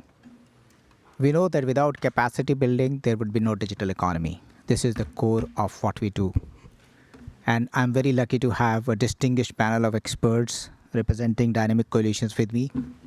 Dr. Mohammed Shabir from DCAD, Aiden Ferdin from Dynamic Coalition on Financial Inclusion, Janice Richardson, IS3C, Jutta Kroll from DC CRIDE, Avri Doria from DC Schools of Internet Governance, and Eleni Borsnew from OER DC. And we will have people joining us online. How we're going to conduct this session is, I'm going to set the context of why this is important, seek views of my expert panelists who have joined us, and we would want the people in the audience in the room also to ask us questions as we go forward. In my view, capacity building is as multidimensional as is digital economy. And it's not just about the technical skills, but also about mindset. It's about governance. It's about multidisciplinary collaboration. And so no better forum than a multi-stakeholder organization like IGF to discuss about it. And as I see the capacity building initiative needs across the continuum, one of the things that comes to mind is at the highest level of policy, the policymakers' capacity building, the governance, the workforce capacity building, institutional capacity building. So you will see many times that we have technical maturity. For anything that you need a technology solution, we have it. We do not have the organizational maturity to leverage that. So that's a huge divide as well. Then you have communities and users, and then people with special needs, and then you have media. So what we're going to do is to go across the expert panel and ask them their views on this topic first, and then we deep dive into this topic in detail. And in 30 minutes, I have a hard stop because I have to move to another panel. So my colleague, Janice Richardson, would be moderating the rest, and I'm sure it's in able hands. Let me start with the question of capacity building and what are your views around it. So I'll go from my right. Jutta, your views? Yes, of course I have views. And although my focus is on children's rights, I will base my input today on a more broader human rights perspective. When we consider the human rights to non-discrimination, freedom of speech, access to information, the right to privacy, and the right to peaceful and assembly and association, these are all examined in the digital space, and these rights oblige us to enable everybody to take part in the digital age. We are obliged to build people's capacities by providing them with skills and the competencies necessary for responsibly and safely navigating the digital environment. And my experiences in this regard date back to the turn of the millennium, when even in developed countries, less than 1/3 of the population had ever heard about the internet, let alone having access to digital services, which was then when the term digital divide was coined. And nowadays we are going to face a further digital divide. I would call that the digital literacy divide, which is even widened in course of the time.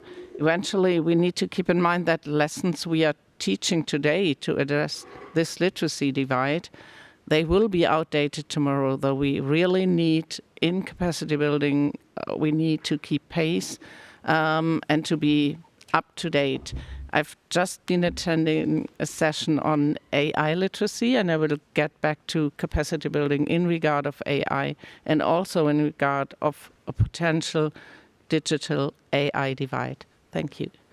Thank you. Jutta, you made a very important point of the human rights perspective and how the digital divide is aggravating rather than, alleviating. And this brings me to Avri, who represents Schools of Internet Governance. Avri, what's your take on this and how are you going to address this issue going forward? Thank you. I think it's actually an interesting question, on the human right. It's something that even before we had any good conceptions of there being human rights, innumerable human rights, we knew that children had to be educated. We knew that people had to have schools. And so while I think there are many dimensions to the notion of capacity building, both in the creation of knowledge and the dispersing of knowledge, given that my role here is to talk about the schools, I'll sort of focus on those, though without all the other capabilities that sort of create the knowledge we teach, the schools would be useless. Within something, whether it's a new area or a long existing area with new people getting involved in it, there's always the need to organize that knowledge and to organize the teaching of it. Now, often the teachers in the schools don't assume that they're doing it within something that is a human right, and as I am here as a teacher to fulfill the human right of the students, that is really the case. So when I looked at, internet governance and data governance and all those things, yes, everyone could go and be autodidactic and read the books and teach themselves, and that could work, but it doesn't happen. And therefore, you really do need people that have experience in the subjects to actually work with the newer folk, whether they're young and new or even old and new, to figure out how to teach them about the subject area, how to bring it, how to make it. But it goes even further in the schools for internet governance. For example, doing an IGF, doing a multi-stakeholder process, participating in a multi-stakeholder process is something that is foreign to most all of us before we step foot in a multi-stakeholder environment. So schools need to also teach sort of what I'd call the practicum of how do you do it. Just like when I was working on a degree in counseling, I had to do practicum counseling under supervision just so I would know the how to do it. So when we're talking about capacity building, we're talking not only about the knowledge, but the capability to actually do. I guess I'll stop there for now. Thank you so much, Avery, for bringing this important point. It's not just about knowledge, it's about capability and capacity. Coming to Janice. Janice, you have been working in this field for decades. How do you see this area of capacity building in the future, and how do we address it? So first of all, I am representing here the IS3C Internet Standards, Safety and Security, and I think standards are important because they do also translate into ethics. I've listened to my colleagues, but I think there's one really important element that we haven't discussed so far, and that is not just capacity building to do things, but capacity building to understand the impact that technology is having on our life, how it's shaping our attitude, how it's changing the way we really think. And we've seen this in elections all over the world. If people really understood the impact of technology on the decisions that they're making, if we understood how the algorithms are giving me information from one side but not from the other, I think then we can really start talking about people being capable of using technology effectively. I wouldn't talk about a digital divide. I think it's more a societal divide. And I think that it's the technology that has pushed us towards the societal divide. Those who really can rise above what they see online, analyze it, and take a distance from it, and those who are pushed around by technology. And I think that's a very big difference. And we do need to talk about this from the very earliest stage. We're putting kids in front of screens, we're changing the plasticity of their brain, and so capacity building also has to take a much more, I would say a much broader approach and really understand what's happening to society. And I will stop there. Thank you, Janice. And you made this important point that it's not just a digital divide, it's a societal divide, it's a social divide. And this brings me back to connecting the dots, what Yuta said, what Avri said. And what you finally alluded to is that this is a world where we have to take everyone along to make sure that this societal divide doesn't happen. This brings me to Dr. Mohammed Shabir from the the Dynamic Coalition on Disabilities. Dr. Shabir, how do you see this, and how do you see that we should be addressing, given the work that you've been doing in your Dynamic Coalition? Thank you very much, Rajendra, and thank you very much to my colleagues who have spoken before me. I thank them for making my job a little bit more easier. But I take a little bit of a different view from the perspective of DCAD in terms of capacity building. Persons with disabilities are considered to be the largest minority on earth. And unfortunately, when it comes to their participation in IG discussions, their number can be counted on fingers, and we still have some fingers left if we start doing that. What does this mean? This means that in 20 years of IGF discussions, though you would find that every IGF has had sessions and discussions on persons with disabilities, about persons with disabilities. I myself have participated in about 5 of, this is my 5th IGF out of 20. So 25% of the IGF I participated in. But there are very few who participate, and then this raises a question. Are we building the capacities in the right manner, or do we need to do something else? Is it the question of just capacity, or there is something else which is required? In my understanding, capacity building is not just required from the user side or the participant sides to participate, enable them to participate in the IGF discussions. But it is also required on the organizer's side, as well as my one of my earlier colleagues talked about knowledge creation. So on the side of the person who is creating and producing the knowledge in a way where it is made accessible for people who access the knowledge in a different manner. So the question that those knowledge producers need to ask themselves is whether that knowledge would be accessible to those persons with disabilities or not. And lastly, the point I want to make in my initial intervention is that disability is a transnational, transgender, transgeographic, transracial subject. It can catch anyone and everyone at a time when we least expect it. And it's not by choice, it's by design.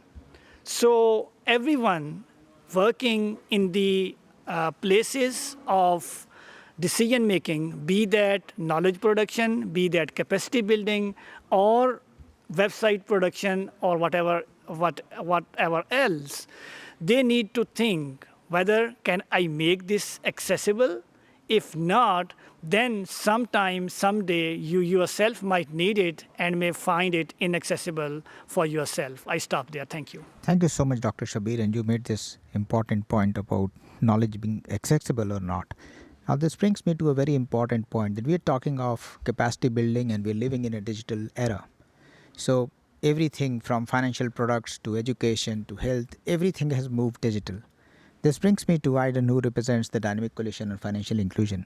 Aidan, given the fact that the financial markets, the financial world also is moving digital, currencies are moving digital, are we really touching anything on financial inclusion? Where we stand today, what's your view, and what are we doing on that? And what's the way forward? Sorry for a longish question. I welcome the longest question. Thank you for that important question. And thank you as well to my colleagues on the stage here for your earlier contributions today. As you mentioned, I'm here to represent the Dynamic Coalition on Digital Financial Inclusion. And when we began our work last year, one of our members, the Interledger Foundation, conducted some thought leadership to map whether financial rights even were human rights.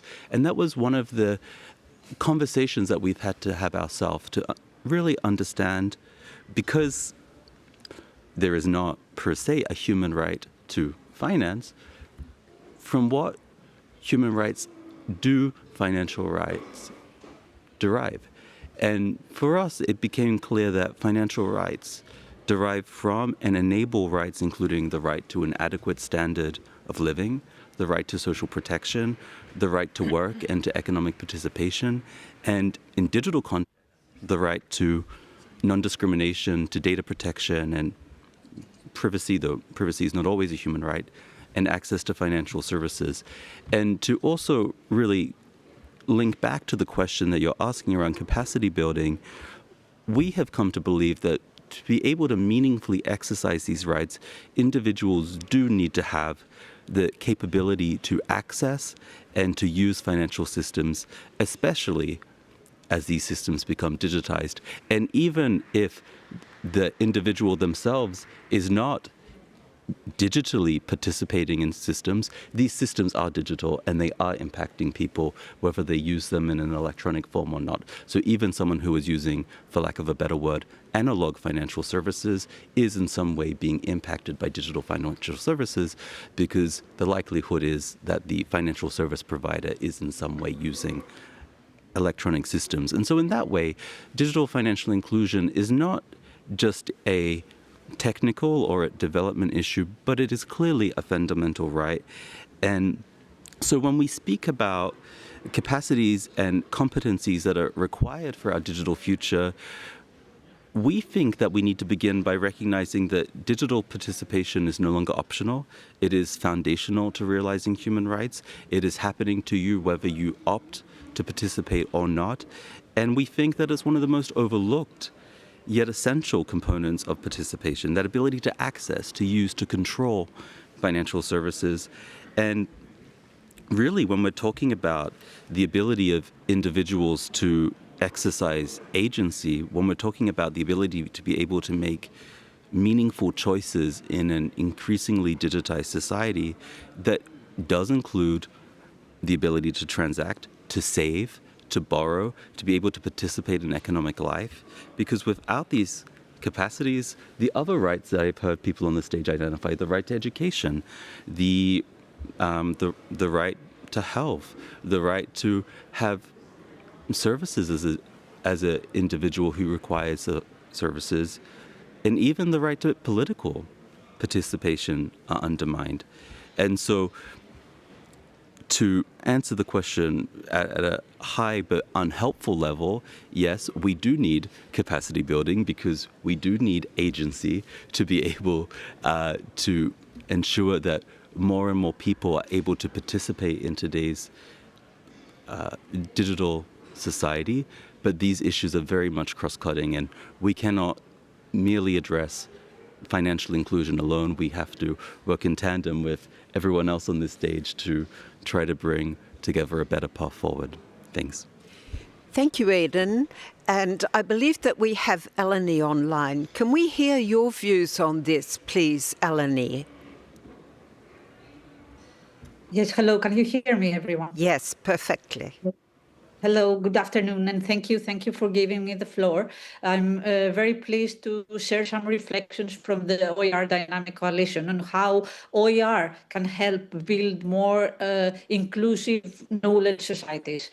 So the 2019 UNESCO recommendation places equity, inclusion, and accessibility at the heart of its vision, because OER are not only tools for access, they are also instruments for participation, empowerment, and rights realization. As Yuta said in her contribution, she talked about the need of the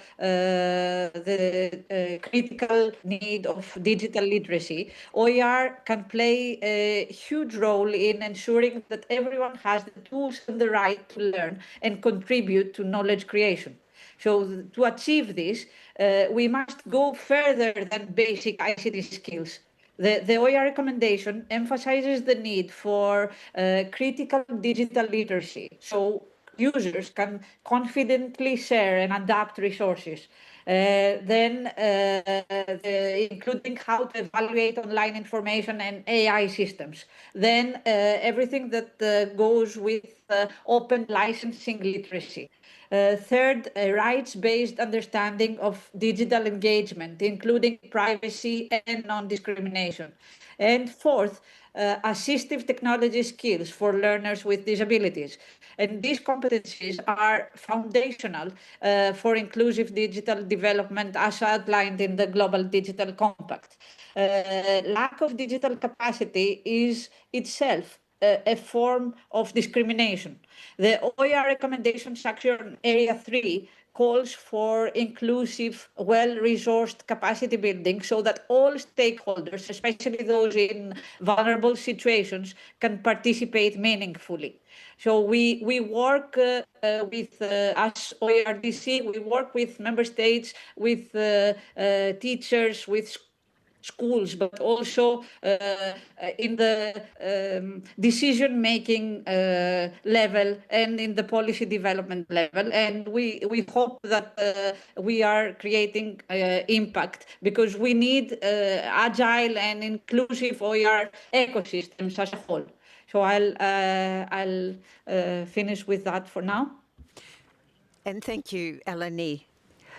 We've discussed then many, I would almost say, gaps in our capacity building. We've gone from rights with Jutta, the importance of schools and teaching, from Dr. Shabir, the importance of integrating, of adapting, but of making sure that equality exists for the many people in the world who need that little bit of extra help.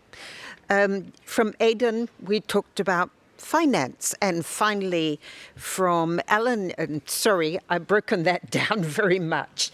I would say capacity and understanding agency in the economic world. And of course, the importance of open educational resources from Melanie. Now I'm going to open the floor to questions, and I don't quite know how it works. No one told me. I believe there's a microphone there. Yes, would you mind lining up if you have a question at the microphone so that we can hear what your questions are? We really want this to be a very interactive debate. Do we have any proposals of what's missing, what we should be thinking about when we're talking about capacity building? And then we'll come back to the panel shortly. Could you introduce yourself first, please? Hello, my name, can you hear me? Yes. My name is Gunilla Estbrink, training coordinator with the Internet Society Accessibility Standing Group. And I was interested in both Avridorius and Eleni's comments, and of course Dr. Shabir. I'm very interested in the Global Digital Compact, and there is quite an extensive clause there on digital literacy and capacity building. And it also includes about accessible interfaces for persons with disabilities. So it's of great interest to us. I'm wondering, how do we get those clauses from the GDC and implement them in member states? It's a challenging one with WSIS plus 20 and trying to drill it down. Are there any processes that the panel can suggest? I know there are a lot of discussions ongoing, but I'm interested in your comments. Thank you. Thank you very much for this very interesting question. So I'm going to turn to the panel. Is there anyone who'd especially like to take this question? Yes, please, Avri. I'll start.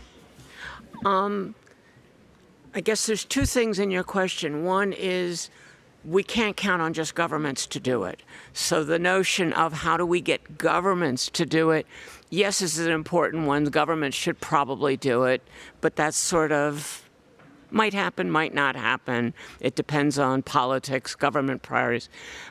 But how do you get it done in any case by any of those with the potentials to do it? And it requires one of the things that's almost always missing, other than the will, and that's the funding. Educating people never, ever, ever comes for free. Not only do you have to pay teachers, but you have to have materials. You have to spend time developing methodologies, developing methods. If you need assistive, technology, that costs. So there's almost no education other than, the old Socratics sitting under a tree and giving a lecture that can be done for free. And even then you have to feed poor Socrates. But so that is almost always, and it is very interesting about capacity building. It's not only the GDC, but every single one of the documents from the time of the Tunis Agenda and the plan and all that has cried out for capacity building in development areas, capacity building in skills that are needed, capacity building in allowing those that have problems, have issues, have trouble learning, have trouble reading, every one of those needs to be done, and yet never ever have they ever said, and we're going to dedicate a certain amount of resource to building the skills, educating the teachers, and then putting in plans. And so I guess it's a long way of saying, I don't have the faintest idea unless they figure out that they are going to put themselves behind funding it, because without funding, there are no teachers, there is no assistant, there are no schools. Thank you, and I think that's sort of the crux of the matter. Where, who, how do we build this capacity? Jutta has asked for the floor. Yes, I wanted to refer to the UN Convention on People with Disabilities and also on children, on the rights of children. And what we did 4 years ago with the General Comment on Children's Rights in the Digital Environment emphasizes that children's rights to education and also the rights of children with disabilities need to be adapted to the digital environment. So we need to understand that there are already rights that need kind of a further interpretation how to do that. But going to your question back with regard to the governments, all those governments who have ratified the conventions are obliged to adhere to what they have ratified. So it's kind of, we need to take them accountable, to hold them accountable, saying, yes, you have ratified, so now we need the action. You need to do something because you have ratified the convention, and especially because it's my head on children's rights advocate, I would say we have kind of a rule book with the General Comment number 25 that the governments can be held accountable for. Thank you. Thank you, Jutta. But I do have one little further question. How do you hold them accountable? I mean, what can you do to actually force them to take this into consideration, to do something about it? Yes, so our strategy usually is, of course, we are talking to the government, and they have to have these reports on a regular basis where they have to report back what they have done for the implementation of the convention and also for the implementation of general comments. But on the other hand, we're also going, for example, to the schools, to the educational area, saying, if you don't feel confident what you are going to do in regard of certain types of education, of capacity building, then have a look and then go to your government. Say, yes, we need to get the money because you have ratified these conventions. So it's vice versa. We have to put a little pressure, but we can hold them accountable based on the convention and the comments. Thank you. And I think that's really something we should follow up. Dr. Shabir, you asked for the floor. Yes, thank you very much, Ganela, for this question. And from your question, I take two key points. One is the capacity building in education, and the second is accessibility of the platforms. with regards to capacity building of persons with disabilities and what is written in the GDC and other instruments. We have discussed this. And the only example I would give here, and I would relate that with the implementation of GDC and my earlier comments, is the CRPD that Yuta just mentioned, United Nations Convention on the Rights of Persons with Disabilities. I don't know the exact number, but what I'm sure of is that out of 93 UN member states, over 180 have signed and ratified this convention. But in some states, its implementation is wonderful, while other lack in its implementation. When the states where it is wonderful is because of two reasons. One, because there was strong advocacy, and two, they had strong systems. Because once you commit to something, you have to implement it. And on the other hand, on the second stage, they had very strong advocacy from within, where the people with disabilities, they themselves came forward and have their governments implement the CRPD. Similarly, coming to the GDC and accessibility of the platforms and capacity building, perhaps we can start by bringing more people with disabilities into IGF discussions. DCAD is doing both things, building capacity and bringing persons with disabilities. But it is working at the global level. We need people coming from the grassroots levels, which would be national and regional internet governance forums and school on internet governances. And perhaps our fellow DC could contribute in that aspect. There are a couple, I can give examples, but for the fear of taking more time, I would just illustrate that DCAD since 2023 has been able to bring at least a couple of fellows to these discussions and have them participate in the IGF at the global level. But having 2 or 3 persons with disabilities where thousands, 3, 4, or at least 6,000 participants are participating in person or online is not just the peanuts. It's even less than that. So we need, as someone earlier said, we need more finances if we want more voices of persons with disabilities. With regards to accessibility of platforms, this is second thing, and it can come with low costs as well. But there, I would have to say, unfortunately, we also need, as I said in the beginning, we need the capacity building of the institutions and organizations. In 20 years of IGF's existence, still we find certain inaccessibilities with the IGF platforms and its websites. So it does not just mean that there is lack of capacity amongst those who do not know about accessibility, but there is something else which I don't want to name the lack of willingness, because that would be too much a strong word, but I don't have any other expression to use for that. And I stop there. And thank you very much. I think that you've really put the ball in our court. Aidan, can I ask what you think about this question? Absolutely. Thank you for the opportunity to respond. And I echo all of the comments from my colleagues earlier. I would say that if we think about what leverage we have or what other mechanisms might exist in order to see the good clauses of the Global Digital Compact materialize in ways that we can see and benefit people with disabilities. So obviously, implementation does require political will, and it would be perfect if political will was there.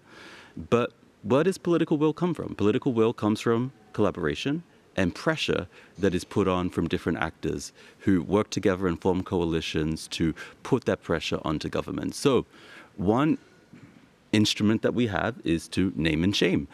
Civil society, for example, could have a scorecard that is evaluating how the national translation of the GDC into national law is weighing up, and if it's not measuring up, then that is good to know. So we can leverage peer pressure, soft power, enforcement by reputation can drive reform when visibility is at stake.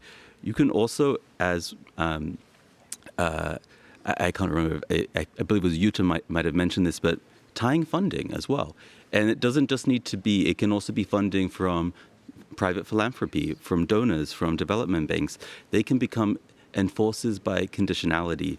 We can advocate that digital public infrastructure grants, for example, must adhere to certain norms within the GDC, whether that's open standards, human rights impact assessments, inclusive access. I'm not an expert on the Global Digital Compact. I'm sure there are many other great pieces that we could draw upon to tie into the different private funding that is made available. But we can also build parallel infrastructure that upholds the best parts of the Global Digital Compact as well. And certainly something within the Dynamic Coalition on Digital Financial Inclusion that we have been supporting for is that we think when enforcement through state channels fails repeatedly, when there are vested interests that prevent there from being better infrastructure that materializes, we can build alternatives. We can support open source, rights-based digital public goods. We can use decentralized or federated architecture. We can pilot different models that can scale and influence policy from the bottom up. So just putting out some other ideas on the table that innovation can also be a form of enforcement. We can demonstrate what is possible. We can shame what is not possible. And we can also bring in new actors to this space and to others to have those conversations and to sort of make the case for why the good parts of the Global Digital Compact, you have a responsibility to take forward as well. It is not enough to expect states to be enforcing the Global Digital Compact. They should, but it is also reasonable to make the argument to other actors, including in the private sector and in philanthropy, that maybe someone else was carrying excess weight in the past. It's your turn to step up. Thanks. So we've got a lot of great ideas. I wonder when these dynamic coalitions can work together to help implement them. And I'm turning now to Eleni. Eleni, did you have anything to respond on this question? I know that there's one person waiting to ask a new question. Eleni. Yes, thank you. Thank you, Janice. I just want to say that I echo what my colleague said. And I also want to say that it's not only about funding, at least about OER. I can say from our experience, it needs to be, in order to have inclusive OER ecosystems, we need to have backup by institutional frameworks, funding and standards. Open standards, ensuring that OER are integrated into lifelong learning and accessible to all. So also what my colleague said is very, very important, that in order to have inclusive digital public infrastructure, it's not just a right, it's both a right and a shared responsibility. And we have this responsibility as dynamic coalitions to do more and advocate more, because that's what we do. Thank you. Thank you, Janet. Thank you. We have a new question. Would you like to ask your question, please? Yes, thank you, Janice. I think I'm going to take it out for a while. My name is Wouter Natris, and I represent the DC on Internet Standards, Security and Safety. Where capacity building is concerned, I notice that it's very hard to get the attention and the funding to continue the research work that has been done and translate that into some sort of capacity building. So I have the idea that some of the people sitting here have a good experience with the capacity building. So what is your experience that you could share with other DCs? But the second is the IGF structured in such a way that we can easily translate the work that all the DCs, there are 32 of them, do into some sort of actions. So should the IGF be organized in a different way from 2026 onwards to make it easier to share the messages coming out of your DCs and the others? Thank you. Thank you. Wow. So I think, crudely put, how do we actually put into action what we're all talking about? Is this a talk shop, or can we really lead forward and take action? Does anyone, do anyone on the panel want to intervene on this, or is there someone in the audience who would like to respond? Where does that money come from for the research that's really necessary if we're going to customize the capacity building for the different population sectors and challenges? Yes, Jutta. I don't can tell where the money does come from, but I don't think it's only a question of funding. It's the question of whether we are quick enough. The whole landscape that we need these capacities for is rapidly evolving due to the technical developments and the innovations. So we are always a little bit, or maybe a big step behind these developments.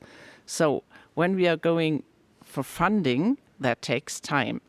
Then we get the funding, we do the research, and what we want to research is maybe just a step ahead. So we really need to have a kind of quicker strategies to address these issues, to not be lagging behind with our educational strategies, with our curricula, for example. We need to adapt that to the technology. And my idea would be that somehow Dr. Shabir has already addressed those who are developing services, who are developing technologies.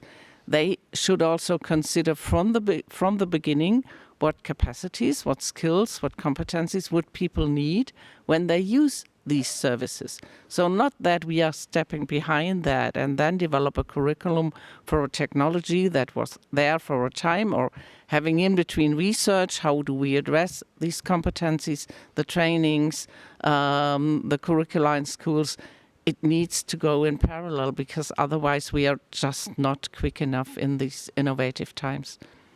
And I think there you've really put the finger on a problem that we suffer a lot in Europe. The European Commission does provide budgets with programs such as Horizons, but you have to put in your proposal a year before, and by the time you've got the money, the issue has passed and something new's on the scene. I believe that Avri wanted to say something. Am I right? No? Okay. I'm going to turn back to Dr. Shabir, who would like to ask a question of his own to the audience. And we have another question, an online question. Online? Oh, sorry. Do we have? Okay. We'll have an online question when we've heard the question from Dr. Shabir. No, I think we can do that. I can hold back my questions because I have spoken enough. So I Okay. can give chance to other people to speak. Thank you, please. So we have an online question from Emmanuel O'Rourke from Uganda. He's one of our online fellows, and he asks about reporting on the convention. On the convention, I guess he's talking about the convention, the CPRD. He says that sometimes they don't reflect what's actually the reality, and he was wondering whether multilateral agencies conduct M&Es on the cases that they've looked at, especially statistics, and does it match the impact of what they expect to see on the ground? And so, does anyone have an answer to his question? So does anyone have an answer? Is there anyone in the public who has an answer? Reporting, it's so important. We can report, but does it always match the reality? Is there anyone with a response on this one? I think he's raised a very difficult question that we all need to think about. Is there anyone in the public who would like to respond to this question? Anyone here? Yes, Jutta. I just can give an example also from the UN Convention on the Rights of the Child, and that is we have this regular-based state reports that are done by the government, and usually that takes a lot of time till they have compiled all the information that has to go into the report, giving the state of the art of the implementation of the convention. But there is also the additional report, is it called the alternative report, Torsten? The shadow report. That is done usually by civil society organizations. And due to the fact that they don't have these administrative hurdles, this can be a bit quicker and can give a more closer to the reality situation state-of-the-art report. So it's good to have these shadow reports as well. I don't know whether they exist also for the UN Convention on People with Disabilities, but that is a good option. Thank you so much. Thanks, Jutta. And yes, I think we have a response. Larry, go ahead. I can't hear myself. I assume you can hear me. Yes. There we go. Yeah, I think that I can't remember the exact article of the UN Convention of the Rights of the Child, which provides for participation and access to media. It is routinely violated by many, many countries, including European countries. The United States hasn't signed it, but all of these laws that are banning social media for people under 16 or restricting social media or putting in surveillance, all of which violate that article. So I would say that that's a great aspiration, but largely ignored by many of the member states. So thank you. We got an answer, but yes. Larry, we are going to put that in the shadow report, definitely, that we don't think that the social media bans are in line with Article 17. Thank you. Dr. Shabir, over to you. Okay, thank you very much. Well, the question that I have from my fellow DC representatives is well, we can discuss this tomorrow, but certainly this comes in the way of capacity building as well. This is very important year, we all know, with all the WSIS 20 plus review and all of those things, feature of IGF. So have we had the capacities built to prepare ourselves of what is coming next? Is there anyone on the panel? I think I'll turn to Avri. Maybe you have an idea on this. Yeah, you saw me shake my head. And I fear I'm being a fairly pessimistic person in this session. And obviously the only bright spot I ever see is philanthropy, is NGOs that manage to do it. It is the big companies that decide that they are going to fund, and certainly we have funding there. But by and large, I'm not even sure we're ready for what we have. And so, while we're still at a point of trying to figure out what is to come, it's not like there's ever a parallel process on we are inventing X. How do we put X into the ether, into the open zone in a safe manner? It's not, so perhaps that's something that needs to start. We need to sort of invent our capacity for dealing with something as we are inventing the something. But we can't even get people to test things for safety. We can't even get people to do, design in that sort of stuff as things are going on. So again, my pessimism says, great idea, but how do we convince anybody to do it? And I don't think, I happen to not be one of the ones that supports making laws that to do things like that, because we always find ways around laws. And whenever we make a law, we just find new ways of creating more law enforcement and cleverer ways to get around them. So how do we do it? By convincing people, and that comes back to capacity, but how do I build your capacity to build something in a moral way, in a safe way? And we're not even thinking about that, but perhaps that's what we should start, is raising the capacity of the inventors, of the engineers, of the others, to think of it in terms of how it will be used, how it will be safe, etc. But I really don't know. I just don't. Yes, thank you. You put it out there. Does anyone else want to respond to this? Aidan, did you have anything you wanted to say, or you're fine? I am fine. I don't have a good response to that. I mean, what I really think about when it comes to capacity building is who trains the trainer? And those kind of questions, because we have just, as our Dynamic Coalition on Digital Financial Inclusion, put together a policy blueprint. But if you read it, it's really just a series of questions for other people to answer. Because the reality is that some of these issues are really difficult to respond to and very contextual. And when I think about any evolving process, be it WSIS plus 20, the Global Digital Compact, I mean, we don't know what we don't know just yet. So it's difficult to think through what a structured capacity building program would look like. Because there was an earlier question around how should the IGF structure perhaps be reformed to be a little more fit for purpose. I mean, I would love to have been able to respond to say we could create a dedicated track for exploring financial inclusion and financial rights, and we could have workshops and knowledge repositories and toolkits on building rights-based digital payments and financial consumer protection in the digital age, and digital literacy as a financial right and implementation guidance. But the reality is we just have literally 10 pages of questions for other people to help us answer, and we are seeking input. But the reality is we have also consulted subject matter experts, and the problem is that if some of these problems could be solved more simply, they would have been solved a long time ago. So when I think about capacity building, I agree that it's important. I agree that we should do it. I think we need to give capacity building a very structured home in all of our processes. But I also fear that it's not so easy to operationalize.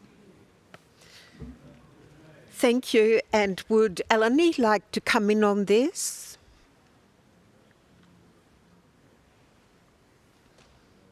No response. Hello, Jenny. Yes. Yes.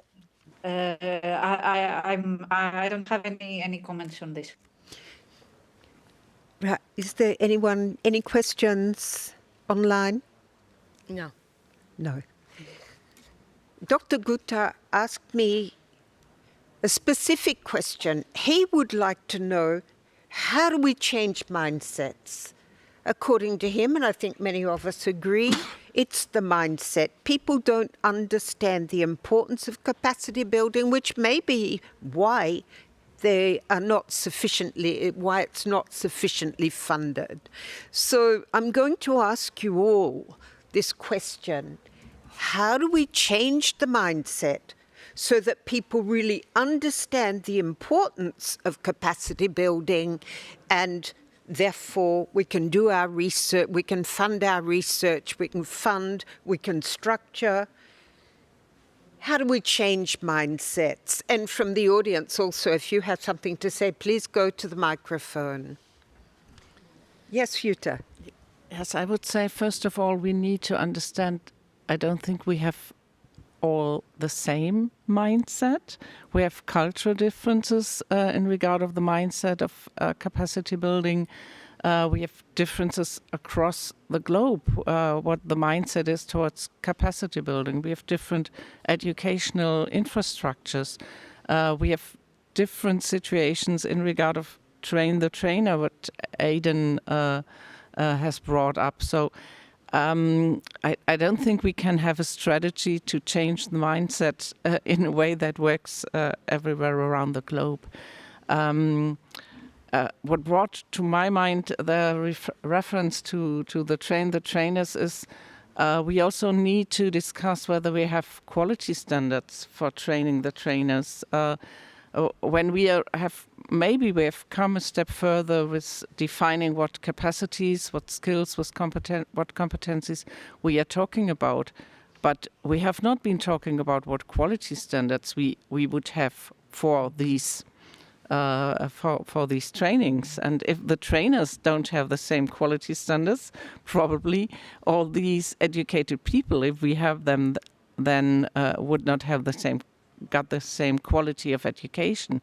And what we see with so many platforms where content is provided, where even how do you call it, like trainings, online training courses are provided, no one has oversight whether these are really of quality and train the right skills that people need for a certain service. So I do think we need to put more attention also in this regard to make sure that we have quality standards in place, so that I don't just take a course and afterwards it's not worth having invested the time. And do you think, I mean, who should be, where is the big problem with the mindset? Is it with the policymakers? Is it with the workforce? Is it with the media? Is it with the institutions, or simply with the communities? So when you respond, if you could also think about who is responsible for having the current mindset. Yeah. And I think it also depends on who it is that we're offering the capacity building training to, as well as who should be really the recipient of that capacity building training. Because if I look within our Dynamic Coalition on Digital Financial Inclusion, some of our members are financial institutions who probably already appreciate in some circumstances that capacity building is a risk mitigation strategy. So they would understand that for people in certain roles, with poorly trained compliance officers, you're going to have some pretty significant failures and regulatory risks. And so capacity gaps can be understood in that sense. When we think, though, about who probably should be the recipients of some capacity building, it might be more around does someone understand really the terms of a financial service that they've signed up to? Do they have recourse when automated decisions go wrong? Are they protected from discriminatory algorithms?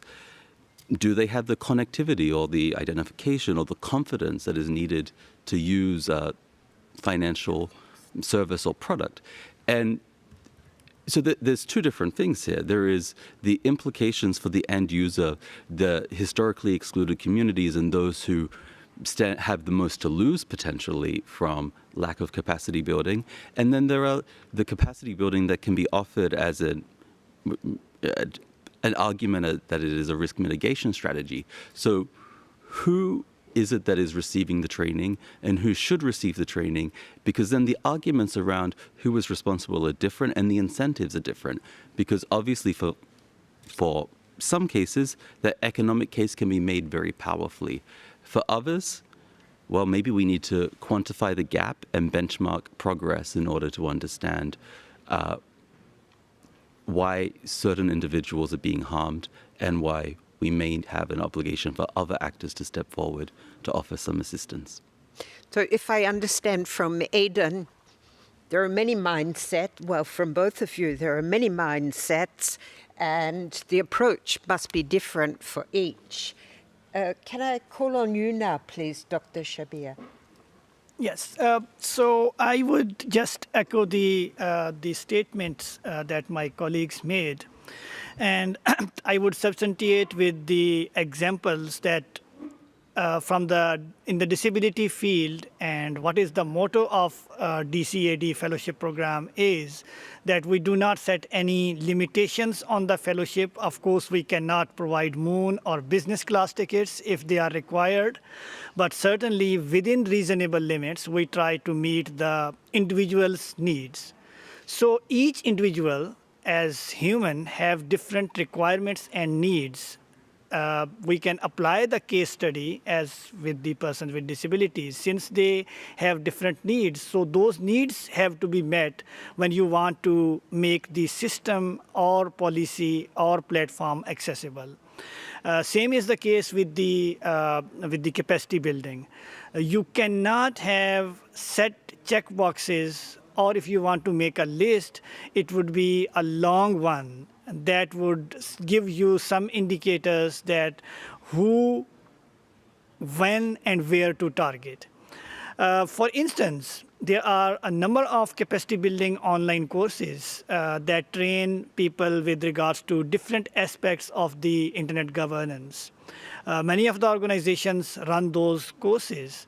But if you do an accessibility audit of those online courses from the perspective of people with disabilities, there are very few, and I am using the word very because I don't have any other word to use that, where you would find no accessibility issues. So it would mean in other way that those courses, online courses, capacity building, which could have been easier, less costly, and less cumbersome for people with disabilities to follow and to learn from, right from their places of their convenience, you made them inaccessible for them. So platforms need to be made accessible. Internet Society's one course, Disability Leadership in Internet Governance, is one example. And that organization is trying to meet the needs and make the course accessible for people with disabilities. The next question comes then, how do you market that product, that there is this course available that people with disabilities need to take? And it's not just that you have the capacity building course, and if you do not have the right learners learning that course, doing capacity building, who would you build that capacity for? So if I understand from what you're saying, Dr. Shabir, we first of all need to change the mindset towards disabilities, and then perhaps we'll make progress. I'm going to call on Eleni, and here's a little warning, Avri, you're going to be next. Eleni, do you have anything to add here? Yes, what I can tell mindset are we going to change? Yes. My experience from the OER coalition is that we need to start from the decision-making and policy-making level to make them understand why it is important and give some institutional framework that will provide incentives to the trainers that will use OER so that they will do it and it will be part of their professional development, and they will have reasons to be implicated in the process and in the knowledge creation process. And also what I wanted to say is another challenge that is coming up in the AI era is the quality assurance mechanisms, and how do we make sure that what we find online, the course is a quality course or not. And there the challenges are great, and we are working on it, we are doing research on it, but we don't have still very concrete solutions. Thank you. And Avri, the mindset in education is extremely important. It's very difficult to move along. What have you got to tell us on this point? Okay. So I think when I look at the problem on the large scale is when I find myself getting pessimistic, because we have to change the mindset. You know, you asked whose mindset it's society's. It's not any particular person. It's not any particular group. I tend to find that capacity building, when it works, is done piecemeal by the devoted. In other words, you plunk down a school, you start a program, you write, you write something, and then you find out about the standards you need to meet. That each one of those is an individual or a small group of people that decide to do something. Those things work, those things multiply, those things become examples to others.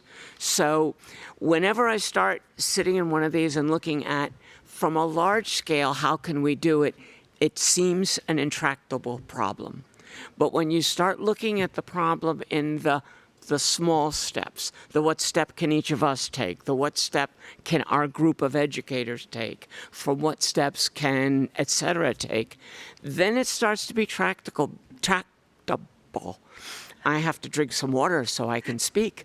But basically, that strikes me as kind of the only way forward, is sort of to keep selling it, keep preaching it, keep talking about it, etc., One person decides to go out and start a school. One person decides to take their website and make it accessible. One person writes a story about something that appeals to others. That kind of movement seems possible. The movement from the individual on out, the bottom up on out. But whenever I look for a large-scale solution, that's when despair starts to descend on me.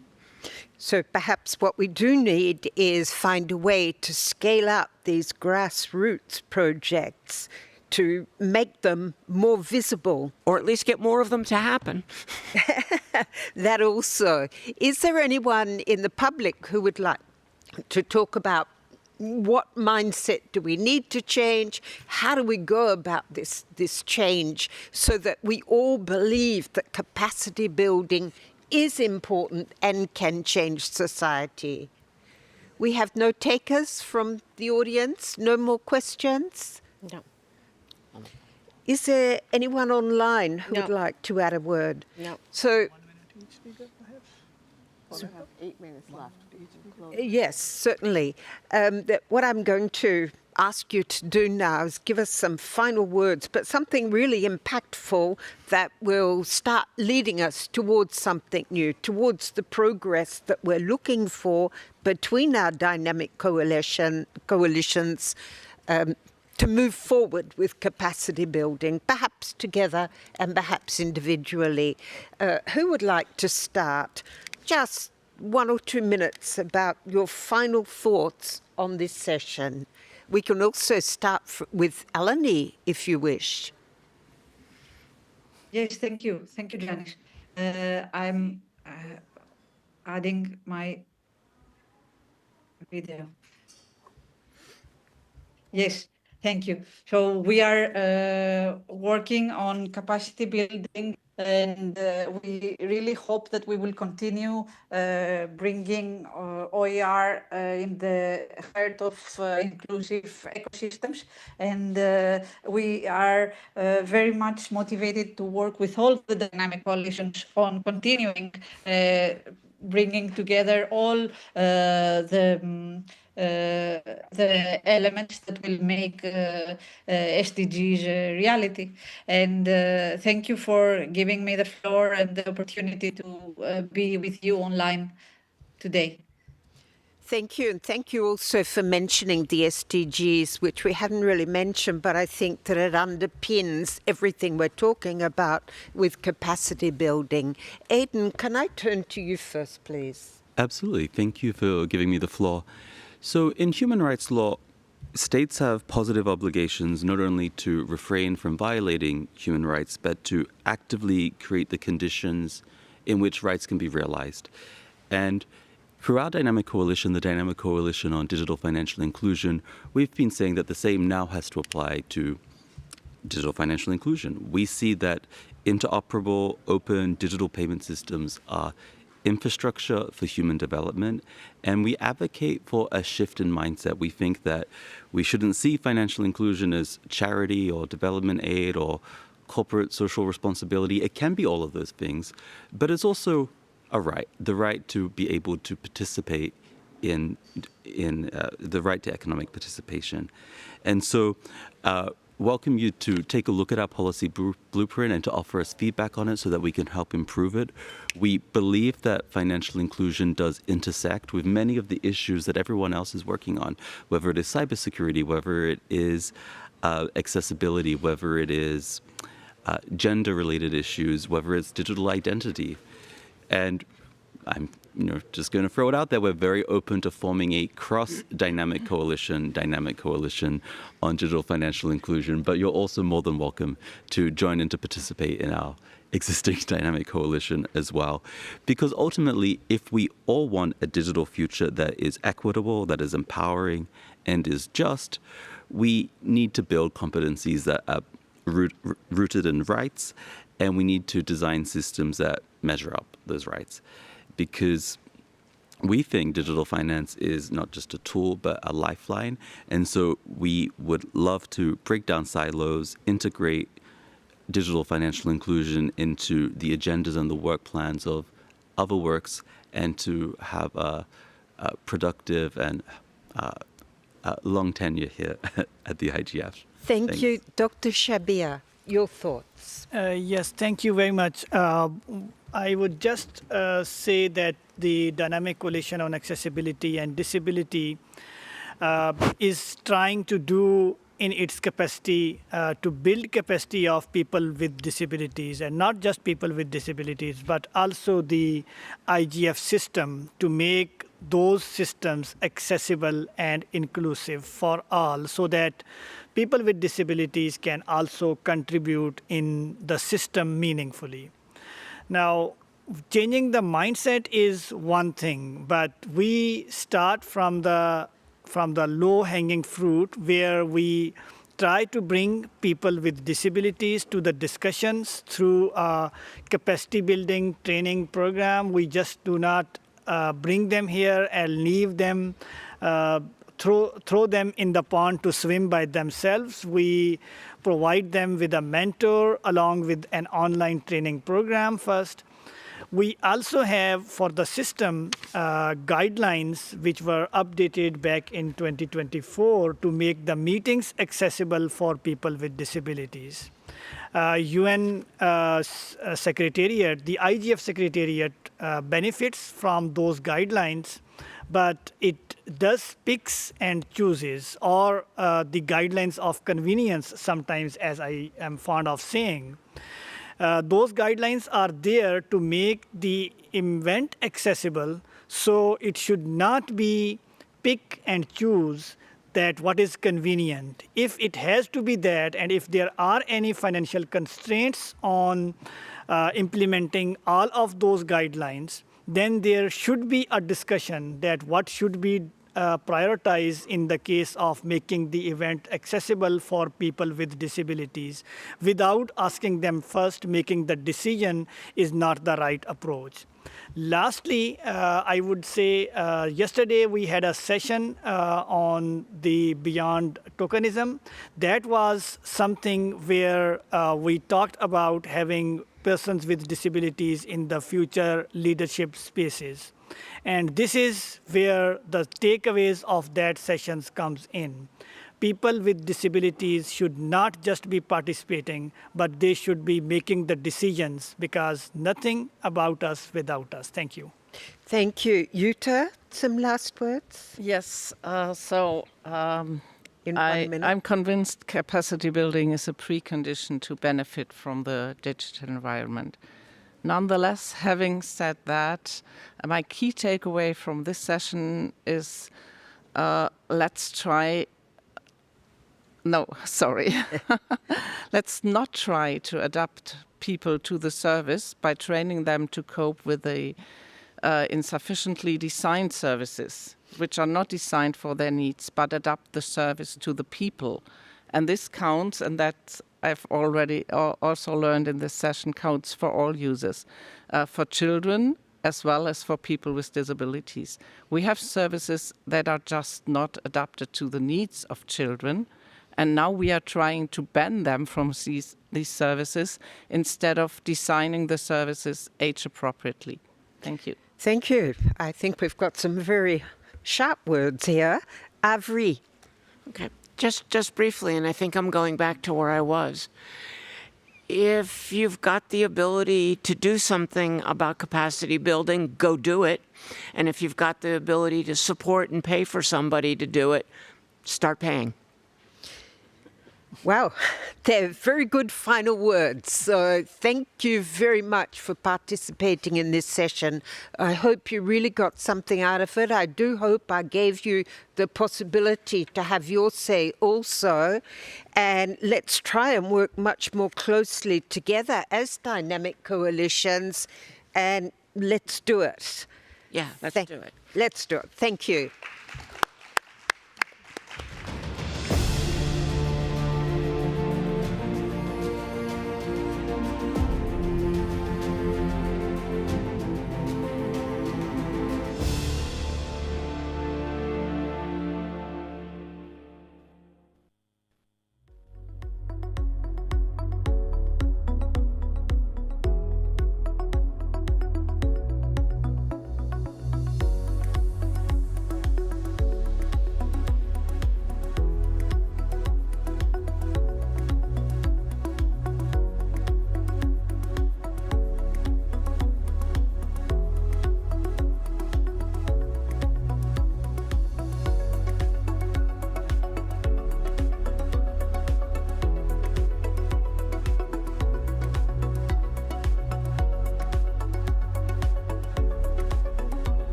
whoever wins the auction is the legitimate owner of that extension. It's a good problem. Good afternoon, everybody. Thank you very much for joining us this afternoon. You are at workshop 280, the DNS Trust Horizon, Safeguarding Digital Identity. My name is Emily Taylor. I'm the CEO of Oxford Information Labs and a co-founder of the Global Signal Exchange. And we were asked to put together this panel this afternoon for two dynamic coalitions, the Dynamic Coalition on DNS Issues and the Dynamic Coalition on Data and Trust. And thank you to those organisations for asking us to do it. So this workshop will look at the WSIS 20 and the issues of digital trust and identity through the lenses of blockchain identifiers, an emerging namespace, and multi-stakeholder voluntary measures to fight online harms, including scams and fraud.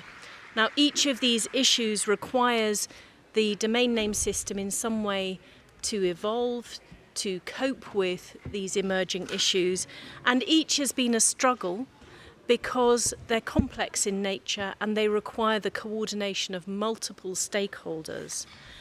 We will hear from a range of speakers on the issues, and the sessions will be moderated by my good friend and long-term colleague, Keith Drazek, who's Vice President, Policy and Government Relations at VeriSign. So with that, Keith, I hand over to you, and thank you very much. Okay, thank you very much, Emily, and welcome everybody to our workshop 280. And as Emily noted, this is a joint workshop proposed by the Dynamic Coalition on DNS Issues and the Dynamic Coalition on Data and Trust. And our view of this session is really, in some ways, the beginning of a multi-stakeholder conversation on two separate issues that Emily touched on, blockchain identifiers and the need for responsible integration with the DNS, and online harm mitigation up and down and across the stack, with different roles and responsibilities and technical capabilities for the various actors in the stack. Each one of these really does require multi-stakeholder engagement and multi-stakeholder input, and we just want to call that this is sort of the beginning of that part of the conversation. So look for more opportunities in the near future to engage on these issues. So I'm going to go ahead and introduce our panelists here. But before I do, I just want to note that as we are here at IGF in a season of looking ahead to the WSIS Plus 20 review, we thought of this workshop in the context of the UN Sustainable Development Goals, and in particular SDG number 9, which is to build resilient infrastructure, promote inclusive and sustainable industrialization, and foster innovation. And really, both of these topics, I think, are tied directly to that. So we wanted to really demonstrate that those at the table, industry and other actors, are really engaged in trying to advance in this IGF context some work around that specific SDG number 9. So with that, let me go ahead and introduce our panelists. A little bit of housekeeping. We're going to have probably 5 to 7 minutes for each panelist to make some introductory remarks. And then we really do want this to be an interactive dialogue with you in the audience and you online. So we're going to try to keep a good chunk of time at the end here for the dialogue, and then we'll probably save 5 minutes at the end for a little bit of a wrap-up stock taking for the rapporteurs. So, first panelist, and not in order of speaking necessarily, but first on my list is Lucian Taylor. Lucian is a CTO and founder of the Global Signal Exchange, a global clearinghouse for real-time sharing of scam and fraud signals. We also have Hilda Thunum, Managing Director of NORAD, the Norwegian CCTLD Registry.no. We're thrilled to be here in Norway, of course. Online, I believe we have Graham Bunton, who's the Executive Director, NetBeacon Institute, an organization established by PIR, the .org registry, that's focused on helping the internet community identify and report DNS abuse, establish best practices, fund DNS research and share data. We also have Benoit Ampeau, Director of Partnerships and Innovation at AFNIC, the French Internet Registry. We have Swapnil Sheth, Senior Director of Research Engineering at VeriSign in the Office of our Chief Technology Officer. And we have Rima Amin, Security Policy Manager, Community Protection with Meta. And Dr. Esther Yaromitsky, UK Department of Science and Innovation and Technology. Esther has a PhD in Internet Governance. She's here speaking in her personal capacity, and we are very, very happy to have each of you. So with that, I'm going to start off, because we have two topics, I'm going to lead off with the first, and that's going to be the topic of blockchain identifiers and the DNS, and probably stop after the three speakers have had their chance to have an intervention, give their remarks, and give an opportunity for questions or audience engagement, participant engagement, before we move on to the next section. But I'll be keeping an eye on the time with the help of Emily, make sure we keep to our schedule. And with that, let's go ahead and kick it off. So Benoit, I'm going to turn to you first on the topic of blockchain identifiers and the need for responsible integration in the DNS. From your perspective, what are the main challenges to maintaining trust in DNS systems in the face of emerging technologies like blockchain? Thank you. Hello, everyone. Delighted to participate in this session. So yes, I will talk about the importance of trust in the security of digital identities and the challenges posed by the emergence of the new technologies like blockchain in current Internet naming system, the DNS. It's opening discussion and also concerns. It's a challenging exercise to present this broad, complex topic in such a short time, so I'll do my best. The domain name system, as you know, currently constitutes the reference infrastructure for creating and resolving names on the Internet. It's available to all connected Internet people for more than 40 years. During this time, we can observe some initiatives for alternate naming systems that have emerged on a regular basis. For instance, I can mention Namecoin or even GNUnet, and they are seeking to establish themselves by exploring models other than DNS, but partly inspired by DNS. Today, we observe a significant number of organizations creating and establishing naming systems based on blockchain all over the world. For many years at AFNIC, we have been studying the theme of trust in DNS applied to different use cases and technical environments, and regularly are evaluating other integration of identifier namespace, such as those used in the Internet of Things industry or in the blockchain ecosystem. By studying both risk but also potential complementarities of this identifier system with the DNS. We also conducted a study, publishing a report last year on the possibility of blockchain actually replacing the DNS. And now we are currently evaluating for a future report on more technical layer the security level that a blockchain identifier system based on a public blockchain would offer on both registration and also name resolution services.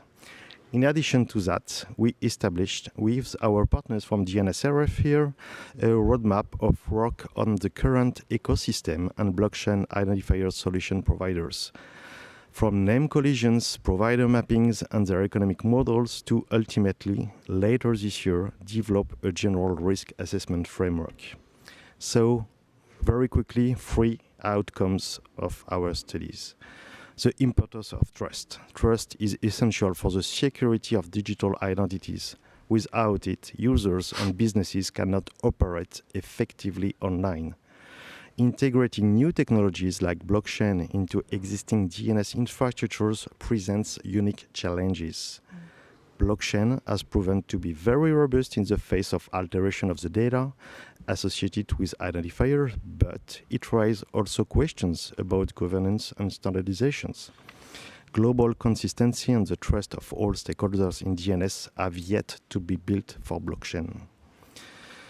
Second one, uniqueness of names in DNS and blockchain.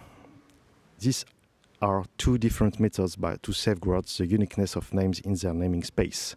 DNS, as you know, relies on hierarchical architecture and a system of delegation, which also provides decentralization, by the way. The uniqueness of names is ensured by a governance system coordinated by ICANN, which supervises the route of DNS through its technical function, IANA, And then registries such as us are managing each TLD, top-level domain, on a delegated basis.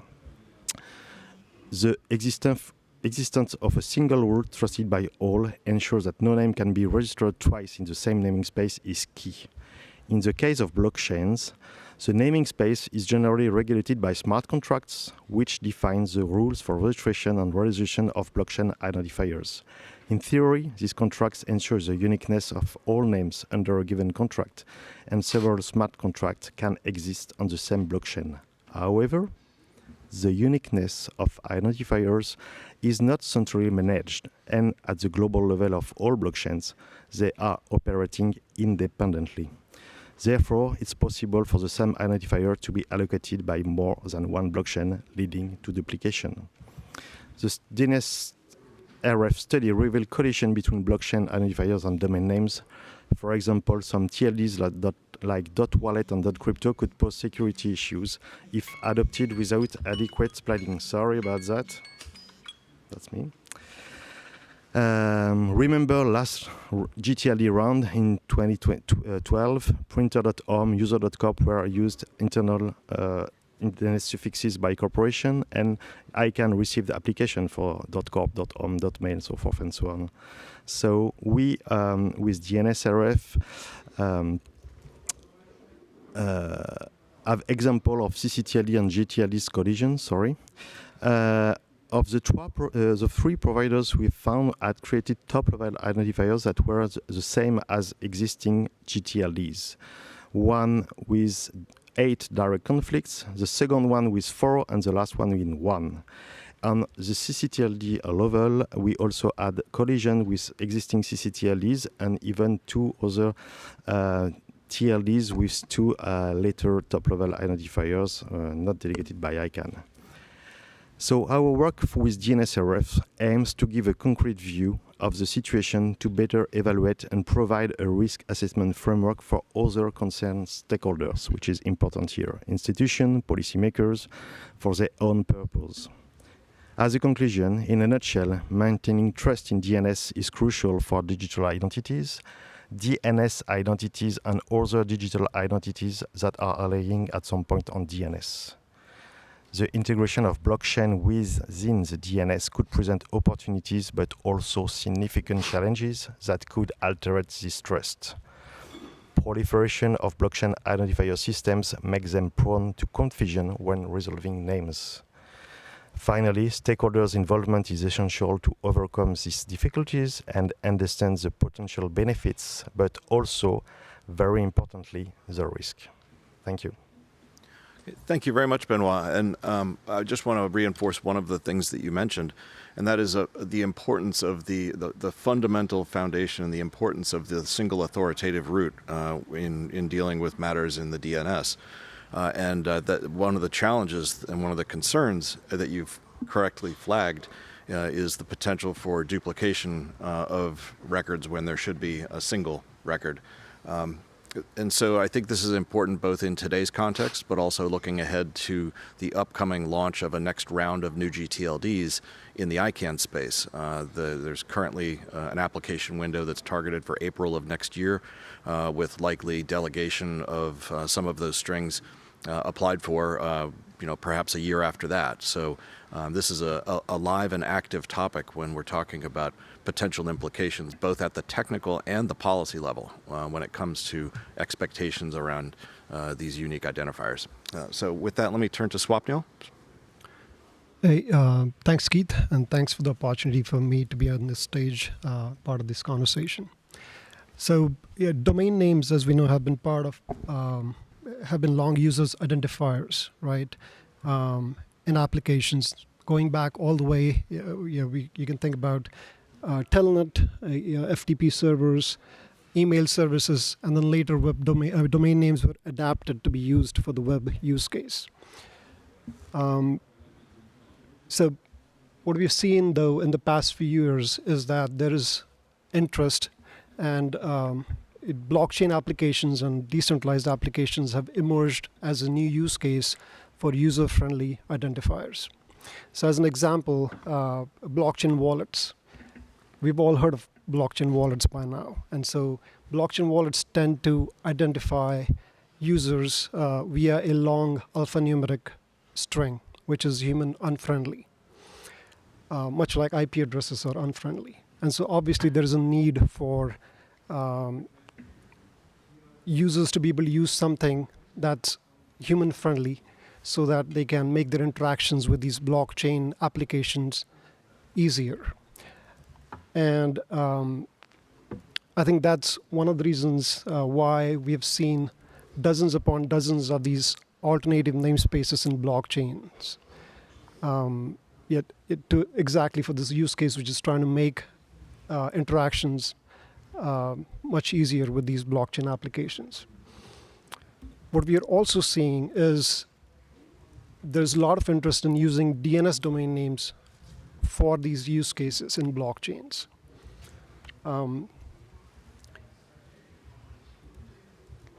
Sorry, I just...